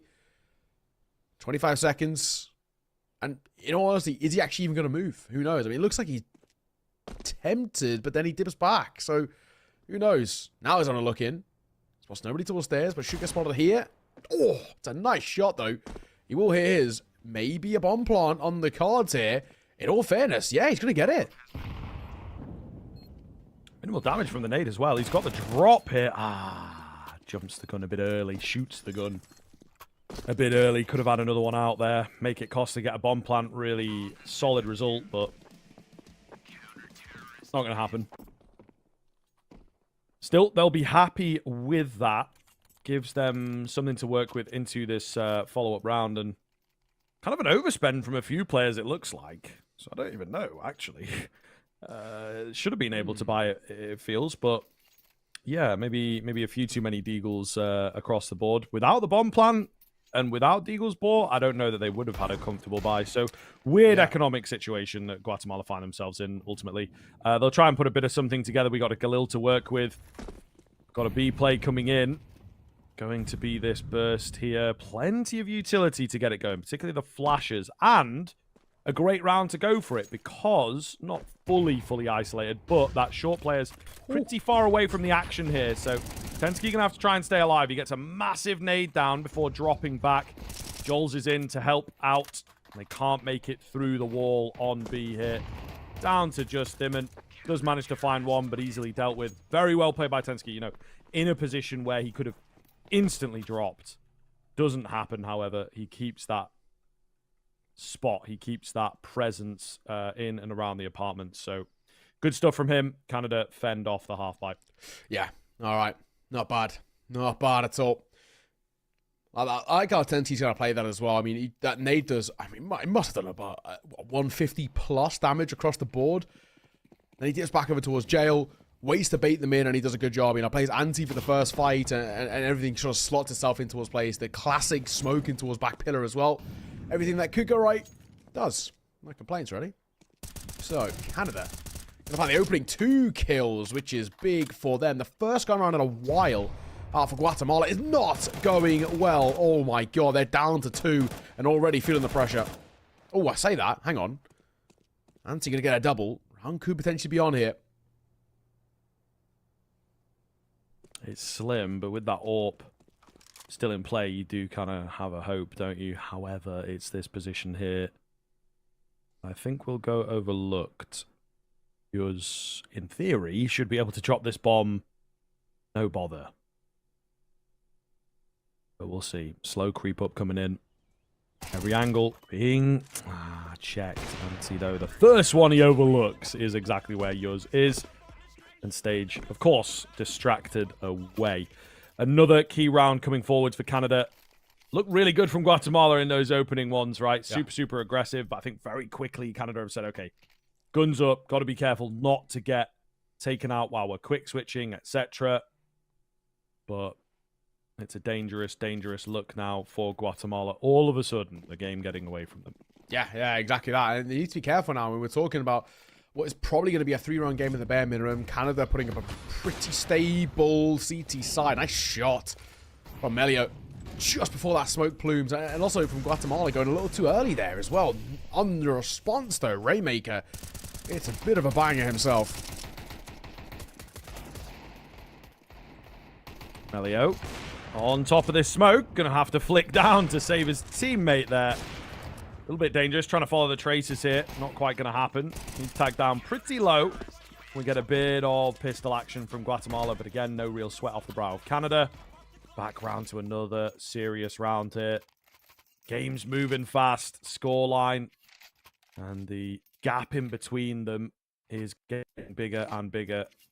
Soon to become a canyon if Guatemala are not careful. Need to be careful, really, don't they? I mean, it's one of those where, I mean, even now, if Guatemala don't find this gun round, I mean, we're talking about Canada probably get it to, what, 7-2? I mean, at that point, even that alone might be rough. Might be rough indeed. Oh, what has he spotted? Tensky going to sit in the flames. Tensky, hello! Oh my god, his teammates. Smoke comes a little late, but he somehow avoids the bullets, and he's actually playing up close with the orb. This is crazy from Tensky. He takes damage from his teammate's nade as it banks off Mitters, but how has he even got away with a kill there? I don't know. Big one from Juls.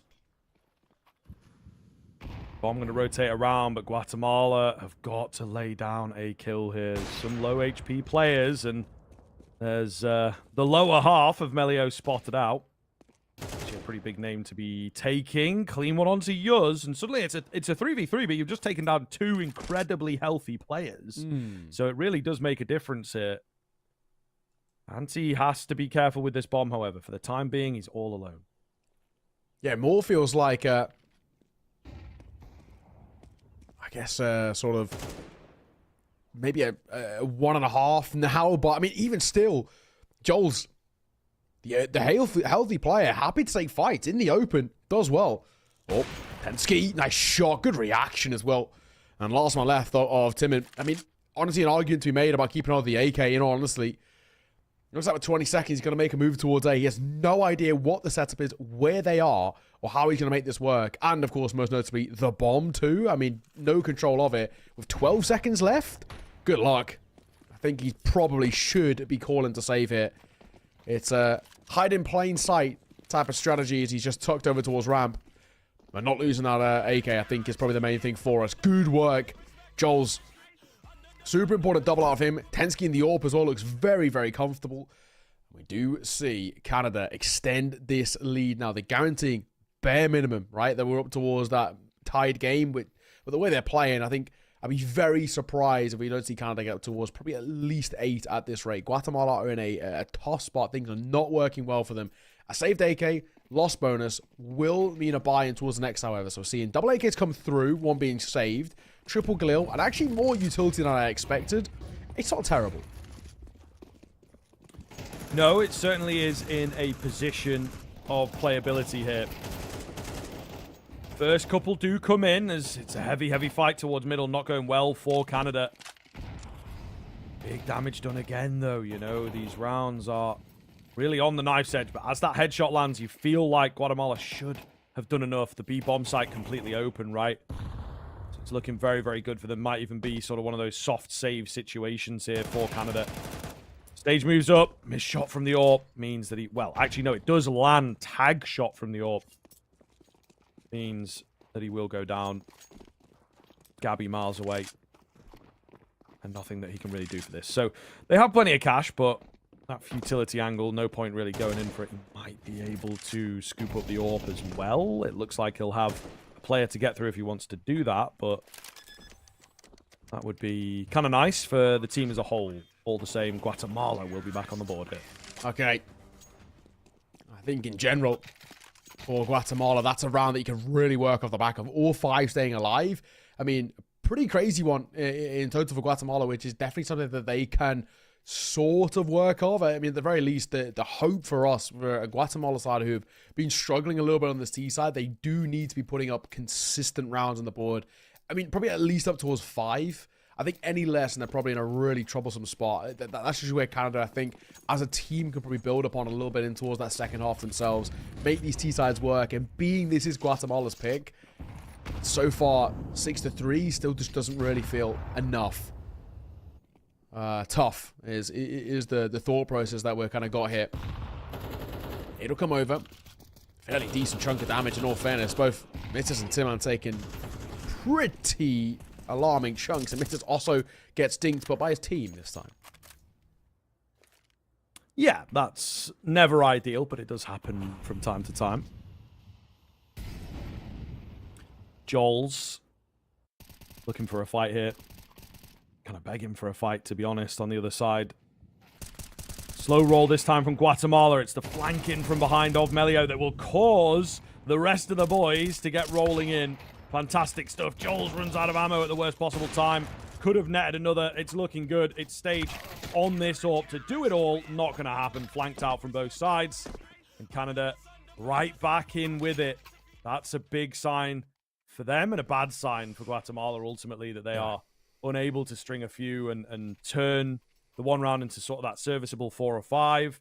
They now have to go back to the drawing board and still under threat of a really one-sided half. Yes, no, exactly. I mean, this is the thing, right? I mean, we're looking at this for Guatemala. We just as they find success, the fact that they can't chain it together is arguably even worse off, right? Where it just shows that, you know, it makes you doubt that previous round, which felt so clean at the time, of saying, how much of a fluke was that? 2 deep nades that come through. I'm playing anti. Timming up close. Do they clear the MP9? I mean, Joel should get at the very least 1 here. And he will. There's 1. Can we make that 2? Oh, yes, we can. Anti or trade, but at the very least, job arguably done for the MP9 there. Oh, the Molly addition to that could have been big, you know. Gabby gets a little bit lucky that the smoke was down. He forces his way out, though. Fancied himself for the fight. Doesn't quite happen. Rotations are here from Canada. Fine from Tensky on the edge of the smokes. That forces them away, I think. Yeah, looks that way, doesn't it? So Guatemala going to have to reapproach things. Yuz will be ready on B. You know, it's not like they have this crazy drop or anything like that to work with.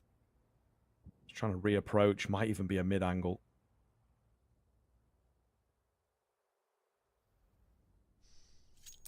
It's a doable round, though, isn't it? This 2 versus 3. I just don't know where you want to finish it. You have no info, is the real problem. I mean, as long as Canada don't peak, I don't think they're going to have really many issues here. You got a backbench player this late into a round, and Yuz is surely going to go completely unchecked if they do move up catwalk and go towards him. I mean, honestly, it's easy for us to say with hindsight and stuff, but the best thing that really Yuz can do here is not move, not peak, don't give up anything, because there's no way this late into a round. They've got 15 seconds as they're looking towards B. There's no way they're going to check him. Yuz, little does he know, his position that he's holding is so strong. They come. Oh, the bomb struggling to go down. The nade, even the nade could do it. The nade will do it. That's it. GG, round done. Rios has played that to absolute perfection. You do not need to peek there. That late into a round, there is no need to make any sort of a move. Just wait for any information to come your way. If they do end up going towards A, you've got a jungle player, you've got an A site player, so you've got time to rotate. Perfect. No complaints. That's exactly what we wanted to see. And Canada are going to put an 8th on the board. Guatemala had a chance, but I think similar to what we've seen in quite a few of these T-side rounds, they've just left it a little too late. Yeah. Yeah. Again, maybe just speaks to a lack of that comfort in officials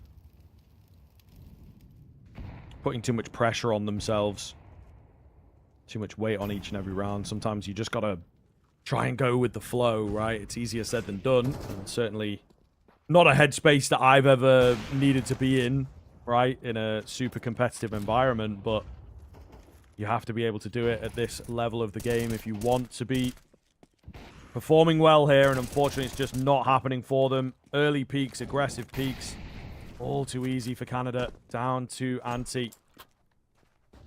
To save the half here, the 4 rounds would be the absolute minimum that we always ask of any half of Counter-Strike at the moment, and it does not look like Guatemala are going to have that go their way.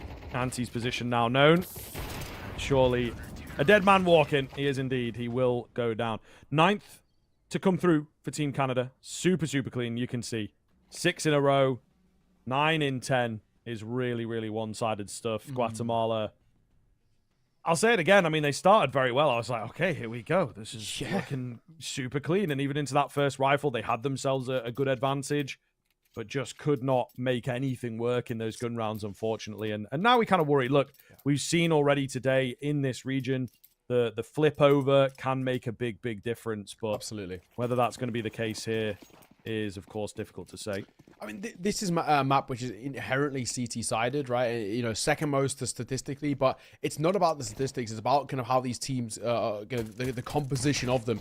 because you're on that CT side, you can get pulled apart a little bit. It can be difficult. Rainmaker going to get the first. Gabby will trade, and Joel's going to add to it. Super simple fights that are being taken here that are working well. P250 going to post on the angle, but they're going to get caught in crossing. Trades are good for the T side, but they still don't know where their second man is. Now they do, as Joel's comes to live. Tensky will see him off, and that's Canada putting up a 10th. I don't know about you, Scriv. Now that they've got a 10th, a T-side pistol, they're probably going to get this next round, even if there's a 4-side of Guatemala here. I feel like we're already starting to talk about potentially already, I mean, maybe Vertigo, right? Yeah, it certainly does feel that way, to be honest. I think we would have looked towards the pistol as being that opportunity, the springboard, I like to call it, for Guatemala, and unfortunately they come close, but close is not going to cut it in a game like this. They're going to eco things out. It's a tough position to be in, right? This is sometimes where we might say, actually, is a force justified? But then you really are making your bed if you go in for the force and you lose it. So they want the guns. They want to try and make them work. It's a B stack.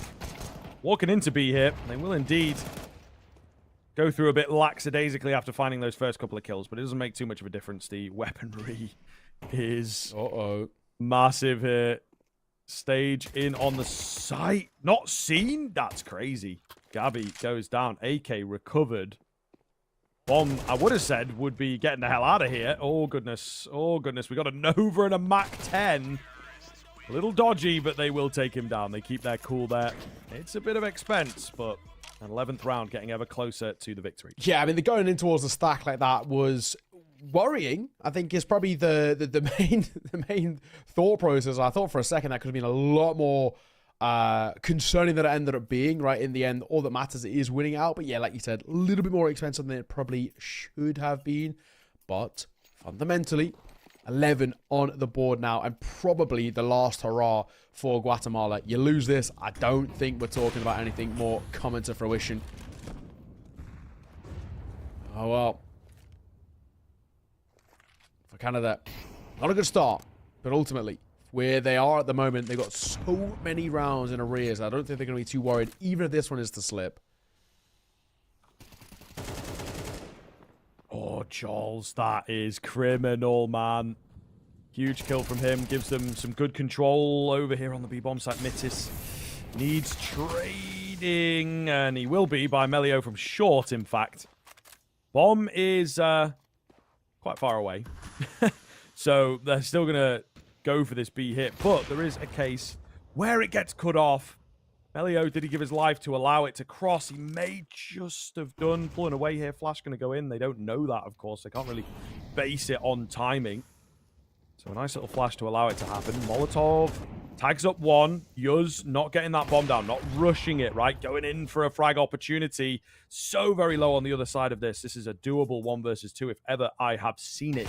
It's a case of walking into the crosshair, however, and Stage with a really big round. 4-piece coming through from him to give Guatemala a lifeline. Yeah, okay, Guatemala stay alive. I mean, this is a good round that they've taken, and at the very least as well, where it's something that you can replicate. I mean, the individuals look very clean in that one. Granted, one in particular, but I think still a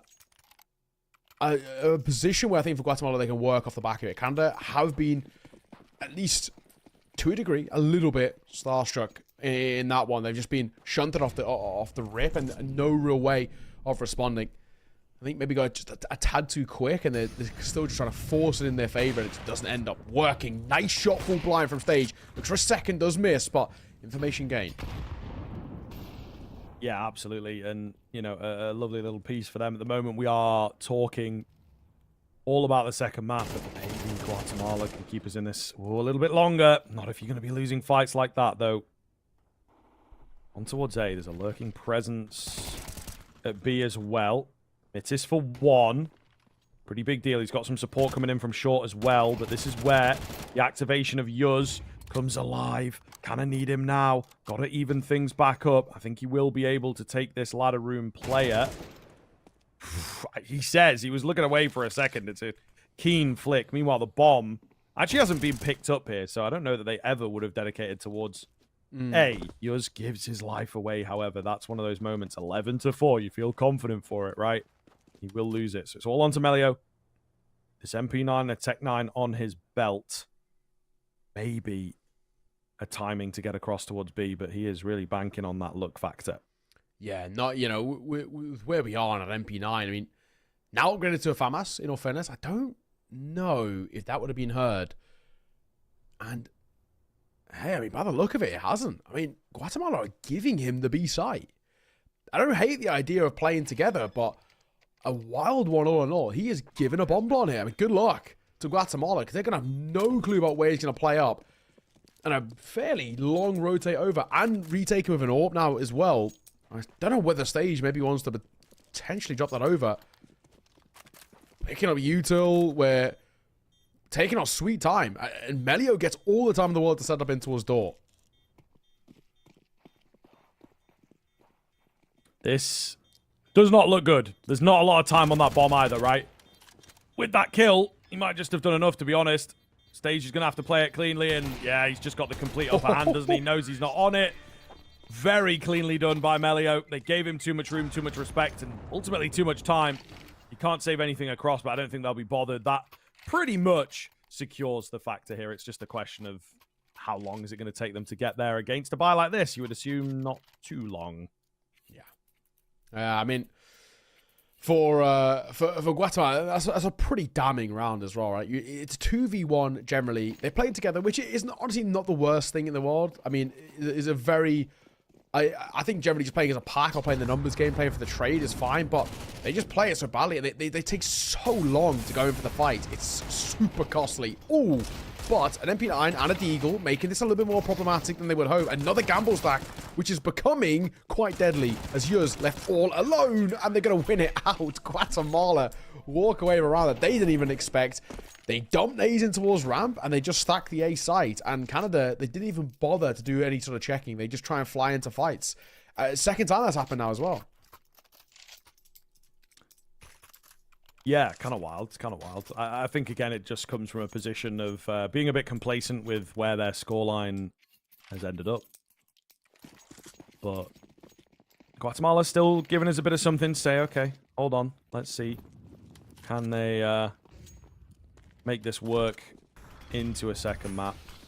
There's a few signs for sure. But then you get moments like this where the pistols just keep finding kills. I mean, I was expecting to just kind of bring it down a bit and be like, oh, okay, don't worry, they saved the round. But then they just kept on fragging. So this might be it, folks, for this map at the very least. Anti finds himself all alone. Pick up that bomb, plant it on B, get the reset, and it will be difficult for him to get anything going here. Fully spotted out, got a fight to win. He does so. Just got to be careful not to get too giddy, but some upgraded weapons here for Team Canada is going to be worth their weight in gold, of course. He comes in from short, could actually deny the bomb from crossing, but instead takes a tag and gets finished off, in fact. Joel's to get it done. Super one-sided stuff there on Mirage. Guatemala not bringing that solid A game, unfortunately. Maybe they did need Malbs after all. Yeah, exactly that. Yeah, I think with Guatemala, I think they got broken down fundamentally. I think Canada had a really decent setup as a team. They looked very clean on an individual basis, but also the setups on the CT side were pretty decent. I mean, 9-3 half. I mean, recovering from that sort of a situation, asking so much. It was never really going to happen, was it? I mean, we really needed to see something quite miraculous to even be in for the chance of it. So in the end, really well played. I think we got to see kind of the best of the best out from Canada in terms of what their skill ceiling is. And maybe we didn't even really see all they have on to offer. I don't actually really think Canada got fully tested there. So in all honesty, I think that was probably like Canada at like 80%. I still feel like they've actually got a lot more to give because they weren't having to dip too deep into the strat. But you can even see in those last few rounds as well, they were just trying to get it over and done with, going quick, getting into those fights. In one instance, ended up not working for them, which extended the game by one more round. Another one was forced into a 1v2 clutch. If they were to slow it down and see it off, or like play a little bit more methodically, if it was a closer game, I think we get to see even more out of Canada. But honestly, why do they need to? The game was pretty simple for them all the way through. I don't think they really required to dip too deep into all that strat. But so credit to Canada, I think they played some great Counter-Strike. Looked very clean most of the way through. For Guatemala, a real step up needed in towards map number 2 of Vertigo because it was tough. I think they really did struggle. Yeah, big style. Big style. Again, keen start, couple of nice rounds in there. Some individuals kind of pulling their weight. I think stage looked pretty good for me, particularly in that first half, but just not quite enough in there. And it does, again, come down to this sort of level that we saw in the America and Colombia series, where it has that extra kind of level to it on the Canada side of things. They have that team play, they have that comfortability, and they have it within them to be like, okay, that was a bit of a tough round. Let's get the reset. Let's just move into the next one. Not let it affect us and go with a response, go with a completely different approach, you know, whatever it is. They always felt like they were in control of the game and that they could win any round, and didn't necessarily look to it and be like, okay, we got to get this one, guys. Oh, we got to make this one happen, and putting a bit too much pressure on themselves. That's definitely what it felt like for Guatemala, that it's like, okay, this is our pick. Yes. Let's go up next. Like every single round, it felt like, okay, we've got to win this. We've got to do it. And everything's like very, very tentative. Whereas I think the Canada side would have been much more open, much more kind of collaborative process. Yes, no, exactly that. We take a look at the scoreboard off the back of it. A couple of individuals who really looked good, even though actually numbers-wise, he didn't run away with things. I thought Uesf had a couple of real important moments. And of course, playing that anchor role, you aren't really going to get the best stats all the time anyway. But I think he had a lot of decent impact. But Joel's 23 kills was named, very good. Melio as well, 16 for him.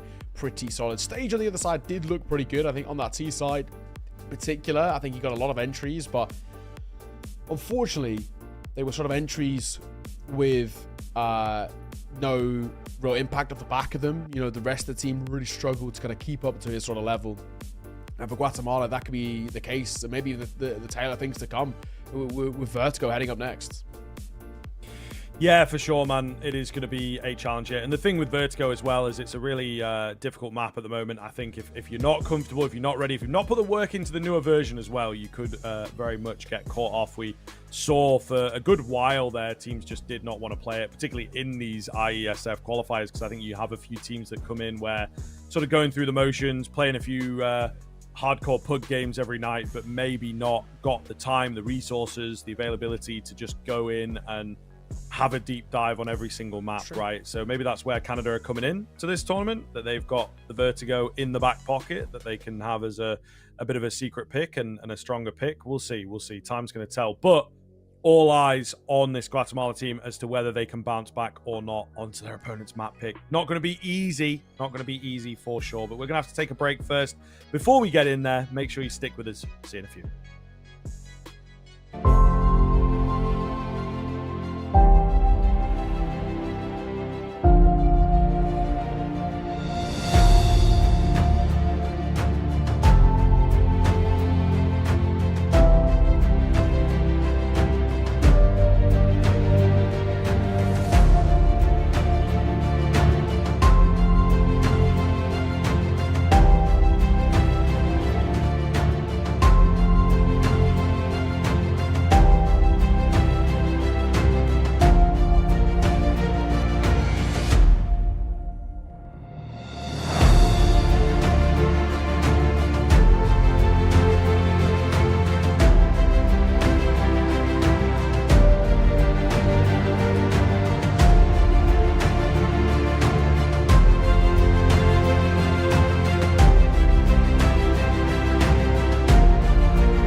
Hello, everybody. Welcome back in. We are looking down the barrel of that second map here, of course, for Team Canada and Guatemala. Guatemala, unfortunately, has yet to really show up in this series, but we have the Vertigo coming up next. Maybe a fresh slate is what they need, but it is, unfortunately, to immediately put a downer on it, the pick of Canada. We're expecting big things out from them here after what we've just seen on Mirage. They looked very, very comfortable once they got going. Yeah. Took them a bit of time for sure. Took them, a handful of rounds to get in there, but they were pretty much unstoppable for the rest of the game. Yes, absolutely. I think when I looked at it, I mean, this Canadian side had a lot to offer. And like I said, I don't even actually think we've seen maybe even like the full 80% out of Canada because they haven't needed to. I honestly think the side have a lot more to offer, but they just haven't needed to bring it to the table, right? It was a pretty simple map number one, Mirage. It is, probably the best litmus test, I always say, for a kind of any team. Basically, everybody plays it. Everybody knows it because whether you play from MM to Premier to FACED to FPL, right? Everybody on an individual basis has played Mirage thousands of times if you're players in the server here. And I think because of that, it always is the good test to see how strong a side are, how strong the individuals are.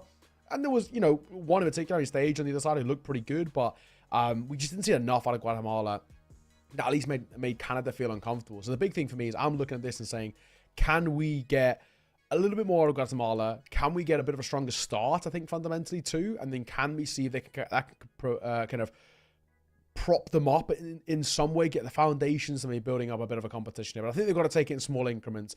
Take a pistol, first gun round, things like that, and really start to slowly get things going. They can't think in a macro sense like, right, we've got to take Vertigo, then we've got to push to number 3, then we've got to take the series, this, that, and the other. I think if you start thinking long-term like that, it can really kind of kill you before you even start, right? You've got to think in these small little wins and kind of let things build up organically in that sense. But, Canada have picked in towards this map, and as a team, as they are, right, they're a team who, from my understanding, play within advanced in North America, right? They'll have good amount of reps, good amount of prac, scrims, and all the rest. And because of that, I'm sure they have a very decent setup for this map too. So it could be quite concerning times for Guatemala. Yeah, absolutely. Like your sort of line, your king of like, okay, we have to, come into this as though it's a bit of a scrim and not really look into it too deeply. For me, that feels like the logical way to go about things here, and indeed try and play that stronger game and just not consider the pressure, because it was something, again, the stakes of every single round felt really, really high from Guatemala, and we saw it in the early stages where they still were getting upper hands and Team Canada still feeling them out and everything, where they started falling a bit flat, not leaving themselves enough time, even though they had an advantage, right? Or a player getting kind of excitable where they didn't need to, and things like this. And I think that it ultimately ended up costing them in a pretty heavy way. We are into the action here, though, folks. Vertigo getting underway. Guatemala, the one thing for them, they get that CT-sided start. Obviously, where most teams like to go these days. We'll see what they can find, though.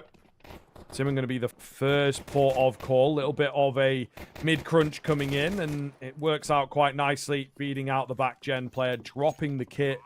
Only 2 left. I mean, you might as well just save from here, even. Yeah, honestly.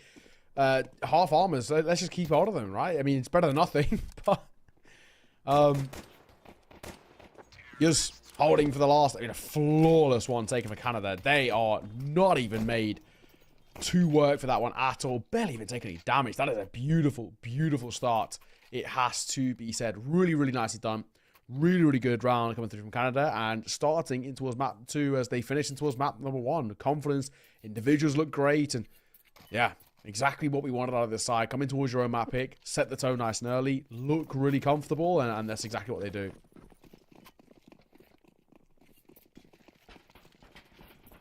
So just the eco out from Guatemala here, as they will be looking to get the early buy possible. But again, it's just kind of the little things. Rainmaker's in with a deagle. That's going to cost him into the next round. But maybe not if he makes it work. Can earn the money back on it. A couple kills will nullify the expense. Ooh, dink out here as well. Looks good for Gabby, as they will try and overwhelm. That's kind of what they were going for. I swear Anti walked around that corner reloading, right? So was just trying to be the distraction ultimately. Rainmaker not going to make it away here with the AK. Tensky says, thank you very much. You know, I get myself a free upgrade there, plus the $600.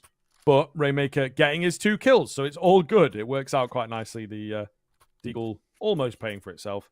Nonetheless, this first rifle comes in. We've got 29? What are these guys doing? They're just jumping off the whole time in the warm-up? What the hell? No, I respect it. Just don't allow anybody to warm up. Just keep flying off the map so they can't get their aim trained. It's actually it's all the mind. Yeah, it's the mind games right there. But 2-0 start for Canada. First gun round out for Guatemala. Goes without saying, really has to get going, doesn't it? If it doesn't, we could be in a bit of trouble. We're going early contact. The spam is good, in all fairness, and yeah, I think Joel's he realizes, let's not stick around here. I've already been down to less than half. We'll let him have that one.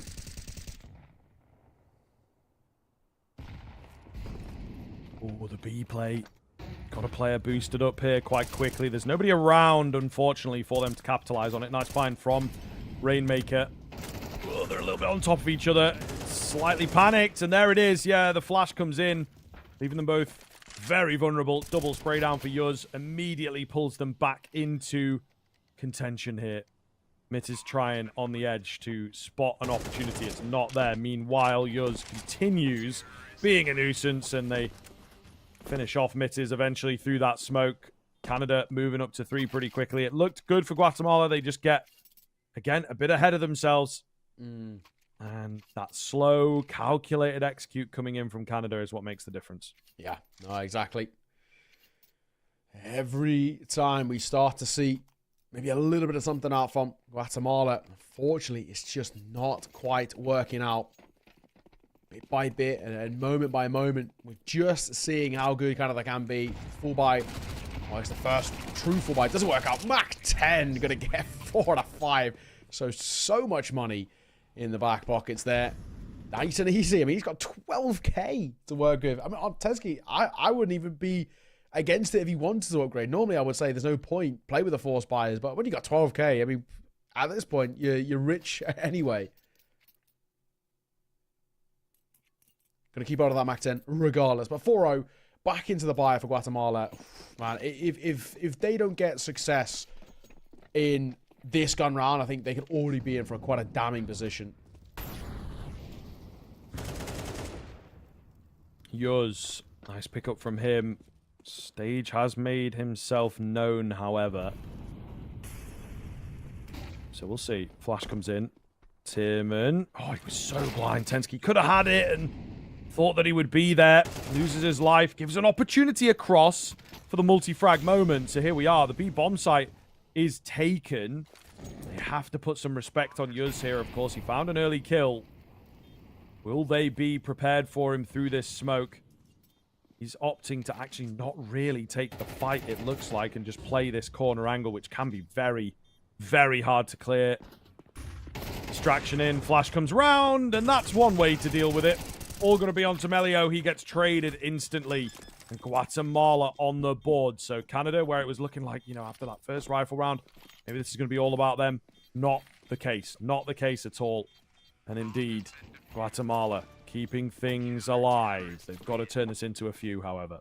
Yeah, it's good, right? We finally see that second chance at the full buy actually work out well for them. And now there's maybe a little bit of something to work with. If we can see the classic chain of a couple together, we might be able to get this side cooking a little bit. I think for Canada, you can't give them too much respect. You can't allow them to completely run riot, or they're going to make life very, very difficult. So it's good. Guatemala get up in their face, may I say, and make life feel a little bit uncomfortable in that round. However, always comes back to the one word that I mentioned, you know, a couple of times towards the previous map back. Consistency. What a shot from Melio at range. Clean pickup. They're looking to keep it going here on that Team Canada side of things. A lot of presence at back gen, however. Flash comes around the top. Ooh, and Melio a little close. Big frag from him in the end, though. And another nearly landed. Leg will do at this stage. Very low HP bars, though. They do have to be careful on that Canada side of things. Not rushing for the bomb plant just yet. I think they're a bit scared of, you know, a nade to come in, a molly to come in, something like that. But No nade at the very least. It will go down. Ollie slows down the action here in the post plant, and I think they're actually moving away to save. Gonna have to give it. They don't have the info that we do about how low these players are. Oh, well. Guatemala, they'll keep hold of an AK and an AWP. Oh, I don't know. This is a tough one. A tough one that they're in. I mean, you find a bit of success and you immediately get it sort of shunted right back in your face. Not good, is it? I think for Guatemala, I wouldn't even mind a pause coming through. They might not save it. Camera spotted. Jumping as well by Tensky. Just to rub salt in the wound, I guess. Nobody towards Sandbag. Last guy will save that AWP, which I guess is okay. It's better than nothing, but it is still going to be Canada who are running away with this early doors quite nicely. That's now a 5th on the board for them. There's going to be a buy going to come through from Guatemala. It's not a great one. I think it's probably the main point here for them. And we've got a double M4, just a pistol off a Rainmaker, it seems. Oh yeah, okay. You will go back and buy an MP9 to support the other one as well. Nate comes over. The second one does miss, but no one was there anyway.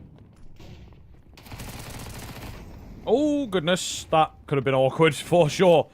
Mitters is the one that finds the kill, yeah. Molotov forces a fight out. This is a little difficult. Felt like Guatemala were in a decent spot at middle there, but not able to make it work. Gabby somehow survives this whole exchange. Oh. Don't get in my way, he says. I got a bomb to plant.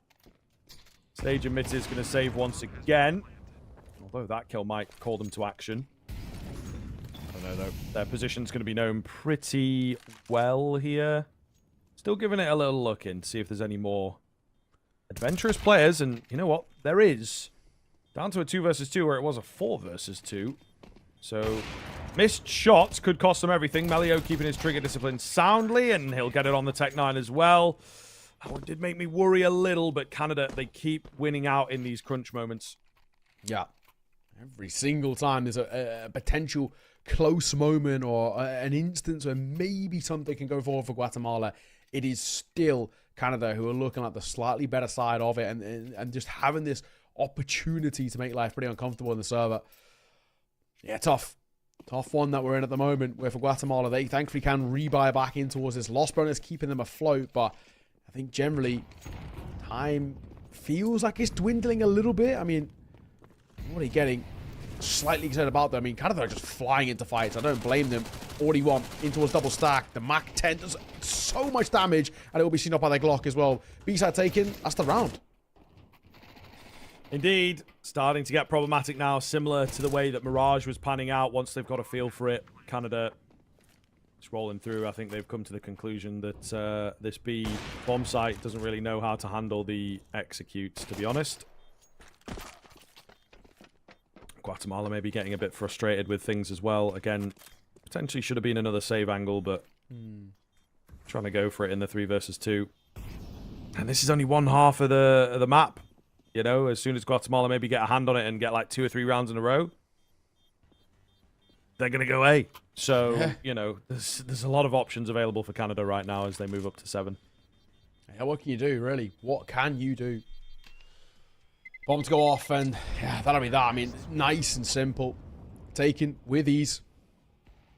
And we go right back into it with what has been a simple, I guess, showing from the kind of get-go. We haven't really seen a lot on offer from Guatemala. I mean, time is already getting of the essence, right? We're looking at this now with, I mean, Canada's 7 rounds on Vertigo already on that T side is pretty alarming. Guatemala, if they can't get up to bare minimum 4 on the CT side, I think this might be done by the time we are in that kind of that second half. I think, you know, it could be already too outlandish. Yeah, potentially, to be fair. Stage here with the AWP.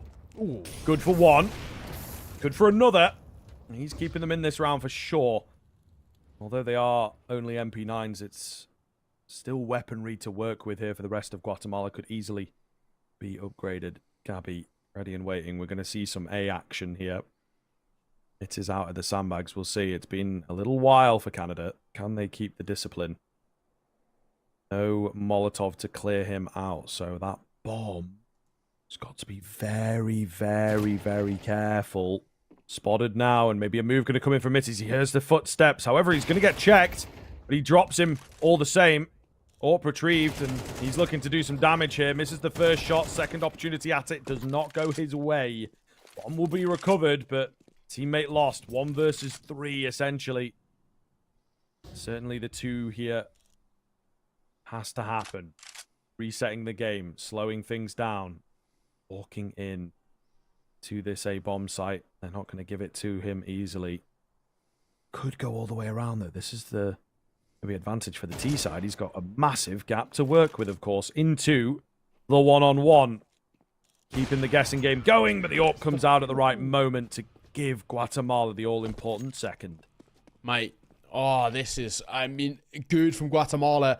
I still think to a degree, Canada, because a lot of the rounds prior have come so easily, and that one, they're just flying into fights. Nobody's playing with each other or for each other or anything of the sort. They just barrel in towards the engagers. They give the AWP the opportunity to double up there. Definitely should get traded off to the first, but their spacing was so far away that they kind of couldn't. Yeah. Tough to see. But at the same time, for Canada, I think they can very easily sort of learn from the lesson there. I say that. Rainmaker going to get one, and nobody close enough to trade. That's his teammates in trouble as well, as Joel's will also fall. Okay, so here we go. CT side coming alive. All they needed was a bit of a clutch situation to go their way, apparently, but Canada still in it, and you know where they're at. It's B. Tensky with the double entry. Plant coming in. Kind of being faked out, but he still eats the nade all the same. Headshots continue landing, though. Canada seems so happy to take these fights, you know, in no rush to get the bomb down, really. Rainmaker alone. Very, very low here. Needs some insanely clean headshots, and it's not going to happen. He takes one through the smoke. 8-2. Canada have solidified themselves a pretty clean half here. They might be able to take it further, take it into that game-winning position. Yeah, absolutely. Absolutely. You know, already up towards 8 for me, that feels absolutely fine. I mean, if you get the 9-3 again, it's probably going to be pretty similar to what we saw in that previous map where Canada just kind of waltz in towards that second half, get a pistol, and more or less cement it at that point alone. Double digits early and all the rest. Guatemala, they're happy to fight, but I don't think it's always a good thing for them. It's a nice nade, in all fairness. A lot of damage, and the killing towards mid is pretty important. At least it'll keep Guatemala competitive in this one. Ooh. Bit of an annoying Molotov there. Spreads round the double stack. Molly comes in, maybe a peek with the MP9. It ends up being a burst, though, unfortunately. Gabby takes stage on the other side of the map. So no pressure now for Canada, it feels like. Plenty of options, and might get some more info to work with. Keeping Melio here to lock this one in. It is alone, and he's doing his damnedest, hoping there's maybe a bit of presence that comes his way, but it's not going to be the case. So he's probably on that soft save at the moment, trying to get out of here, take his M4 into the next. Yeah. Unfortunately, I just don't think it's even worth remotely even sticking around. Let's just keep on what we've got, moving towards the next, and just sort of live and die by the statement of it is what it is in this one. But M4 should be fine to stay alive here. 9 already, though, for Canada. They are very quickly wanting to see this series off. Get a early bedtime for them, and a still relatively late one for us, in all fairness, but all the same. M4... Yes, does get the kill. I was for a moment looking a little worried as he was, I say, trained in towards that bottom hand side, but it's fine in the end. 9 for Canada heading into the final round of the half. And for Guatemala, we're going to have a bye of some sort, but I mean, I think it's just for them. They mentally look quite checked out. They're so happy to be coming in towards these games, in towards these rounds. I'm going to say I'm fighting, but it's just not working for them. They want to pug, and they want to try and back themselves and the individuals, but they've just been considerably better. Canada looking crisp. 1-for-1 trade Let's get the first. Stage Alanta back with that FAMAS and an MP5 as well, potentially. All right, fair enough. That's a little bit BM when you have teammates with 7k, but I don't think we matters. Got two, mate. We got two. I mean, it's the mid special, you know. You get super aggressive in mid with the MP5. It's actually one of, I think, the best run and gun SMGs to just because the fire rate's a little bit low. You can keep that accuracy kind of high while you're still moving around, you know. So I kind of get it to a certain extent. We had a few Frenchmen a few years ago that were pretty proficient on that MP5 SD. Not seen them really using it since, but for a while there, it was, I wouldn't say popular, but made more appearances than you might expect. Stage dealt with. Melio takes him down. Double digits for Canada here in the first half. So if they lose this, I would be absolutely amazed. It's a case of kind of how long it's going to take them. Of course, the pistol here will give Guatemala a bit of a lifeline if they can take it, but even that is a difficult ask, it would seem. Yeah. Now at a 10-2, I mean, it really feels like we might be done already at this point. Oh, it's tough. It's really tough, it has to be said. I mean, for Guatemala, they haven't offered us a lot here. It's probably not a map that they play all too much. I mean, this map has become very popular to ban these days, and I can probably see why. I mean, for Guatemala, maybe floating it, hoping second wave, they get rid of it, and it just hasn't looked that good. Stage gonna get the first, however. Yours back 90, might not get cleared. Boom, there's the first, looking for a second. Dancing around. Oh, yours, that is so clean. What a round from him, and it might not be done here for his teammates. We'll see. Got to be a bit careful. Stage with the nade does manage to finish one off. Gets a quick reload. Oh, and the Julies keep him in it. What a round from both sides. Individuals across the board, but it's Stage for Guatemala to give them something to work with. A bit of hope. A light at the end of the tunnel, maybe. We shall see here. Force going to come back in from Canada to try and shut that down before it even gets going. But that's what we like. A little bit of clutch victories coming through. Yeah, no, exactly. Nice. Julies also did something just very small, subtle, but it worked really well, which was just the little fake reload on the Julies to repeat back in, to bait them into playing in the open. Small, but effective, ultimately. Really nicely done. Guatemala needed the pistol. We'll get a pistol. Yours going to get two. Oh, no, boys. Please, no. Not the force buy. My own agenda going to work against me. Yeah. That would be unfortunate. You know, you're starting to build your numbers. Maybe NA is going to be the region where the force buys work. Uh-oh. It might just. Is it worth double points if it, you know, kind of wins the game for them or no? No, but part of me wants to not count it. Oh! Wait. Hang on. Hang on. The CS gods are coming back to help me. Never mind. Oh, okay. For a second. For a second. But unfortunately, yeah. The scout in there kind of puts a downer on it. Canada will find that 11 and looking to, all jokes aside, take this 2-0 very, very cleanly. You know, we had questions to ask of this team. Can they be considered that second favorite, right? Coming in at Group B, USA in Group A. I think we, you know what we're doing here. A little bit of that rivalry, but they're not going to get to meet until that playoff stage a little bit later on into the weekend. So it was a good barometer here. It was going to give us a good idea of how they look in these early games. Oh, Jules. He doesn't get all four. He's robbed of it a little bit. If he finds this as well, and he does, his ace, unfortunately, stolen by the auto shotgun. Nonetheless, that's got to lock it in. The 2-0 on the horizon. The super flawless game here. 13-5. And looking down the barrel of a 13-3. Yeah, I mean, honestly, take a look at this again. Just a massacre. They're running into the Molotov and then into the Galil, which is having an absolute field day. Also, shotgun comes in for one. And the pistol jumping off, going to get one of his own. I mean, nice and easy. 4 kills in total. Should have had the ace. He's unfortunate not to. But not a bad old spot to be in. 12-3. And it looks like we're going to be very soon saying goodnight to you all, as well, as it's just been a really, really nice showing. Out from the Canadian side, we've got upgraded pistols, the best that Guatemala can bring to the table here. Auto shotgun, going to say hello very quickly in a second. going to get the kill eventually.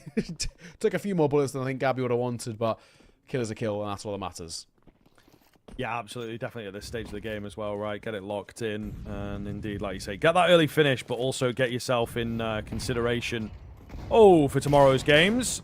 There we go. The auto shotguns getting into the mixture. It will be the 2-0 picked up. Team Canada barely breaking a sweat, it has to be said. It has to be honest. You know, Guatemala maybe registered in with Malbs. Would he have been able to carry them through a game like that? I'm not entirely sure. It does look like they might come through as one of the lesser comfortable teams here. Time going to tell. They've got Ecuador, they've got Costa Rica in that Group B to contend off against. But for this, a 2-0 in favor of Canada. No contest and a quick series. Yeah, no, exactly. I really think we look at this now and say Canada have got to be a side that we keep our eyes on for this entire tournament. We kind of came in saying that probably the two favorites on paper are going to be United States and Team Canada. They're, at least for both teams, 4/5 playing under the same organization. I think having that teamwork and that team basis to go off is such a massive bolster for them. And hey, so far so good, right? I think, you know, for USA, they looked pretty good for the most part. There were a couple of moments where they maybe got tested by Colombia. Canada, they didn't. I think it's simple as that. I think, you know, unfortunately for Guatemala, that really just wasn't as much an offer as they would have wanted. Maybe having someone like Miles on the server would have really helped out, but of course he's a busy guy these days over in Tier 1 Counter-Strike. But, you know, I still think Stage at his moment, in all fairness to him, looked pretty damn clean, especially when he had a warp out as well. It's just the unfortunate thing is when you are getting slaughtered, and it's so difficult to build up your economy to a state where you can have an AWP out. When he did, it was good. It was just such a rarity. But well played from Canada. Great work coming through. They were the favorites in coming into this matchup, and they played like the favorites, as they should. So impressive work from them is the main takeaway. Yeah, absolutely, man. I think the, you know, team play aspects and that experience that they have playing off a decent level within North American Counter-Strike is obviously having an effect here for these teams. United States also feeding into that, although we will say, you know, the game against Colombia, that second map comes a bit close. So again, when we potentially have, as we are looking towards the Clash of the Titans, as it were, in that playoff stage, if sort of everything goes to plan for the teams that make sense, it might be a closer game than people had considered, right? You look across to the NA boys, well, to the American, wait, they're all, the United States boys, there you go. There you go. We're going to have to, you know, keep splitting them up cleanly, but all the same, they come forwards as potentially the favorites for the whole thing, but I think Canada have done a lot of prep work coming into this. Yes, no, exactly. I think it is safe to say, you know, they're a side who grind out a lot as a team, and obviously it showed in the server. They looked very comfortable in terms of the Counter-Strike they were trying to approach with, and I think having that level about them is always really positive to see. I mean, they're a side who we expect big things of them in towards this qualifier, and yeah, I mean, it's one of those where the hope is that this is just a sign of things to come, really, for Canada going forward, right? Can we make this a regular? And also, I really want to be... I'm quite interested to see how they'll then face off against the United States side as well, right? Because I do think there's quite a bit to offer for them, where maybe something can be... I mean, quite a good series there at the very least. It's tough to call because a lot of the judgment actually comes down to the opposition they were against. And Guatemala, unfortunately, just didn't offer a hell of a lot. Stage, again, on an individual note, had a decent game. Another one where he went positive, but unfortunately just didn't have the rest of the team there to support him. Yeah, unfortunately not. Unfortunately not. I think it'll be interesting to see whether that continues kind of being the case moving forwards, right? It will be a pretty scary prospect if they're unable to support in the future games as well. But things looking very, very good for Canada on that individual level. I think we saw a lot out from Yuz all series long on both maps, considering how one-sided they are, you know, getting those extra few kills, getting those extra few moments, really do paint a picture of maybe how ahead of your teammates you can be, those extra percentage points that you can add. So yeah, Yuz looks like the one to watch for my money moving forwards into tomorrow's games. Yes, exactly that. Well, I mean, all in all, actually a quick end to the evening in a sense, right? We look at this now and say, Yeah, I mean, it could have been a long old day in a sense, but it was two very quick maps. I think Canada just looked very, very good. And the hope that we do get to see more of that level out of Canada. Maybe even we might be able to check in with them and the United States at least sort of one more time before this qualifier is concluded. But of course, for those who don't know the format, 8 teams here and 2 teams go through. Top 2 is the ones who go through to the World Esports Championships. And right now, Canada and the United States look very, very good. There was another game that was played at the same time over in Group A, which was Panama versus Honduras. And yeah, Panama seemed to apparently look pretty clean in that one, 13-3 and 13-8 in that series. So maybe Panama are a side that we're going to keep an eye on. But it's, more or less, the top 2 out of their groups move on in towards the semi-finals and grand final sort of playoff bracket. And so far, good work for United States, Panama, and Canada, who have locked in theirs. I think, if I'm right in saying, Ecuador and Costa Rica is still ongoing, from my understanding. So we'll have to keep an eye on that one. I'm just double checking out to see if the match page is live. It is. So let me check in while I'm here. Okay, all right. Map number 1 has been played. Costa Rica won 13-10. So there we go. All right. I don't know. I think that's just map number 1 of the series, I'm going to assume. But our game was so quick. Honestly, that might even be the case. Yes, it was actually just map number 1. They're currently live in map number 2. Costa Rica are winning 6-3. So on track, maybe, for a Costa Rica 2-0 there. So maybe they're in towards Group B, the side that Canada have to keep an eye on. Yeah, for sure, man. It does seem like there is a little bit of competition coming in from some of the other teams. It'd be really, really cool to see, if we have a side like Panama coming in, obviously quite a small country and whatnot. If they can bring some names and make it happen in Group A, that would be really cool. And then the other side of things, we really don't know where to look. We've got Canada towards that top end, but beyond that, who is going to be capable? And is it like super top heavy and they're going to be competitive with the other 3? These are all sort of big questions that we're going to have answered over the next few days, of course. But it moves pretty quickly. You got to get those games in. Every victory does indeed count. 2 teams out of 4 from each group going to be making it through on the North American side of things. And then the South American side of things as well, if you were here for that, and if you are here for that into tomorrow. Pretty savage. That one moves quickly. And, we've already got like Team Brazil down there with a forfeit loss. So that one could really go anywhere. But for today, that is indeed going to do us. On the English speaking, we're generally working from a Central European timing. If you are, over from NA and everything, you might have to do a little bit of converting. But we'll be getting that first game for tomorrow kicked off at 10 o'clock Central European.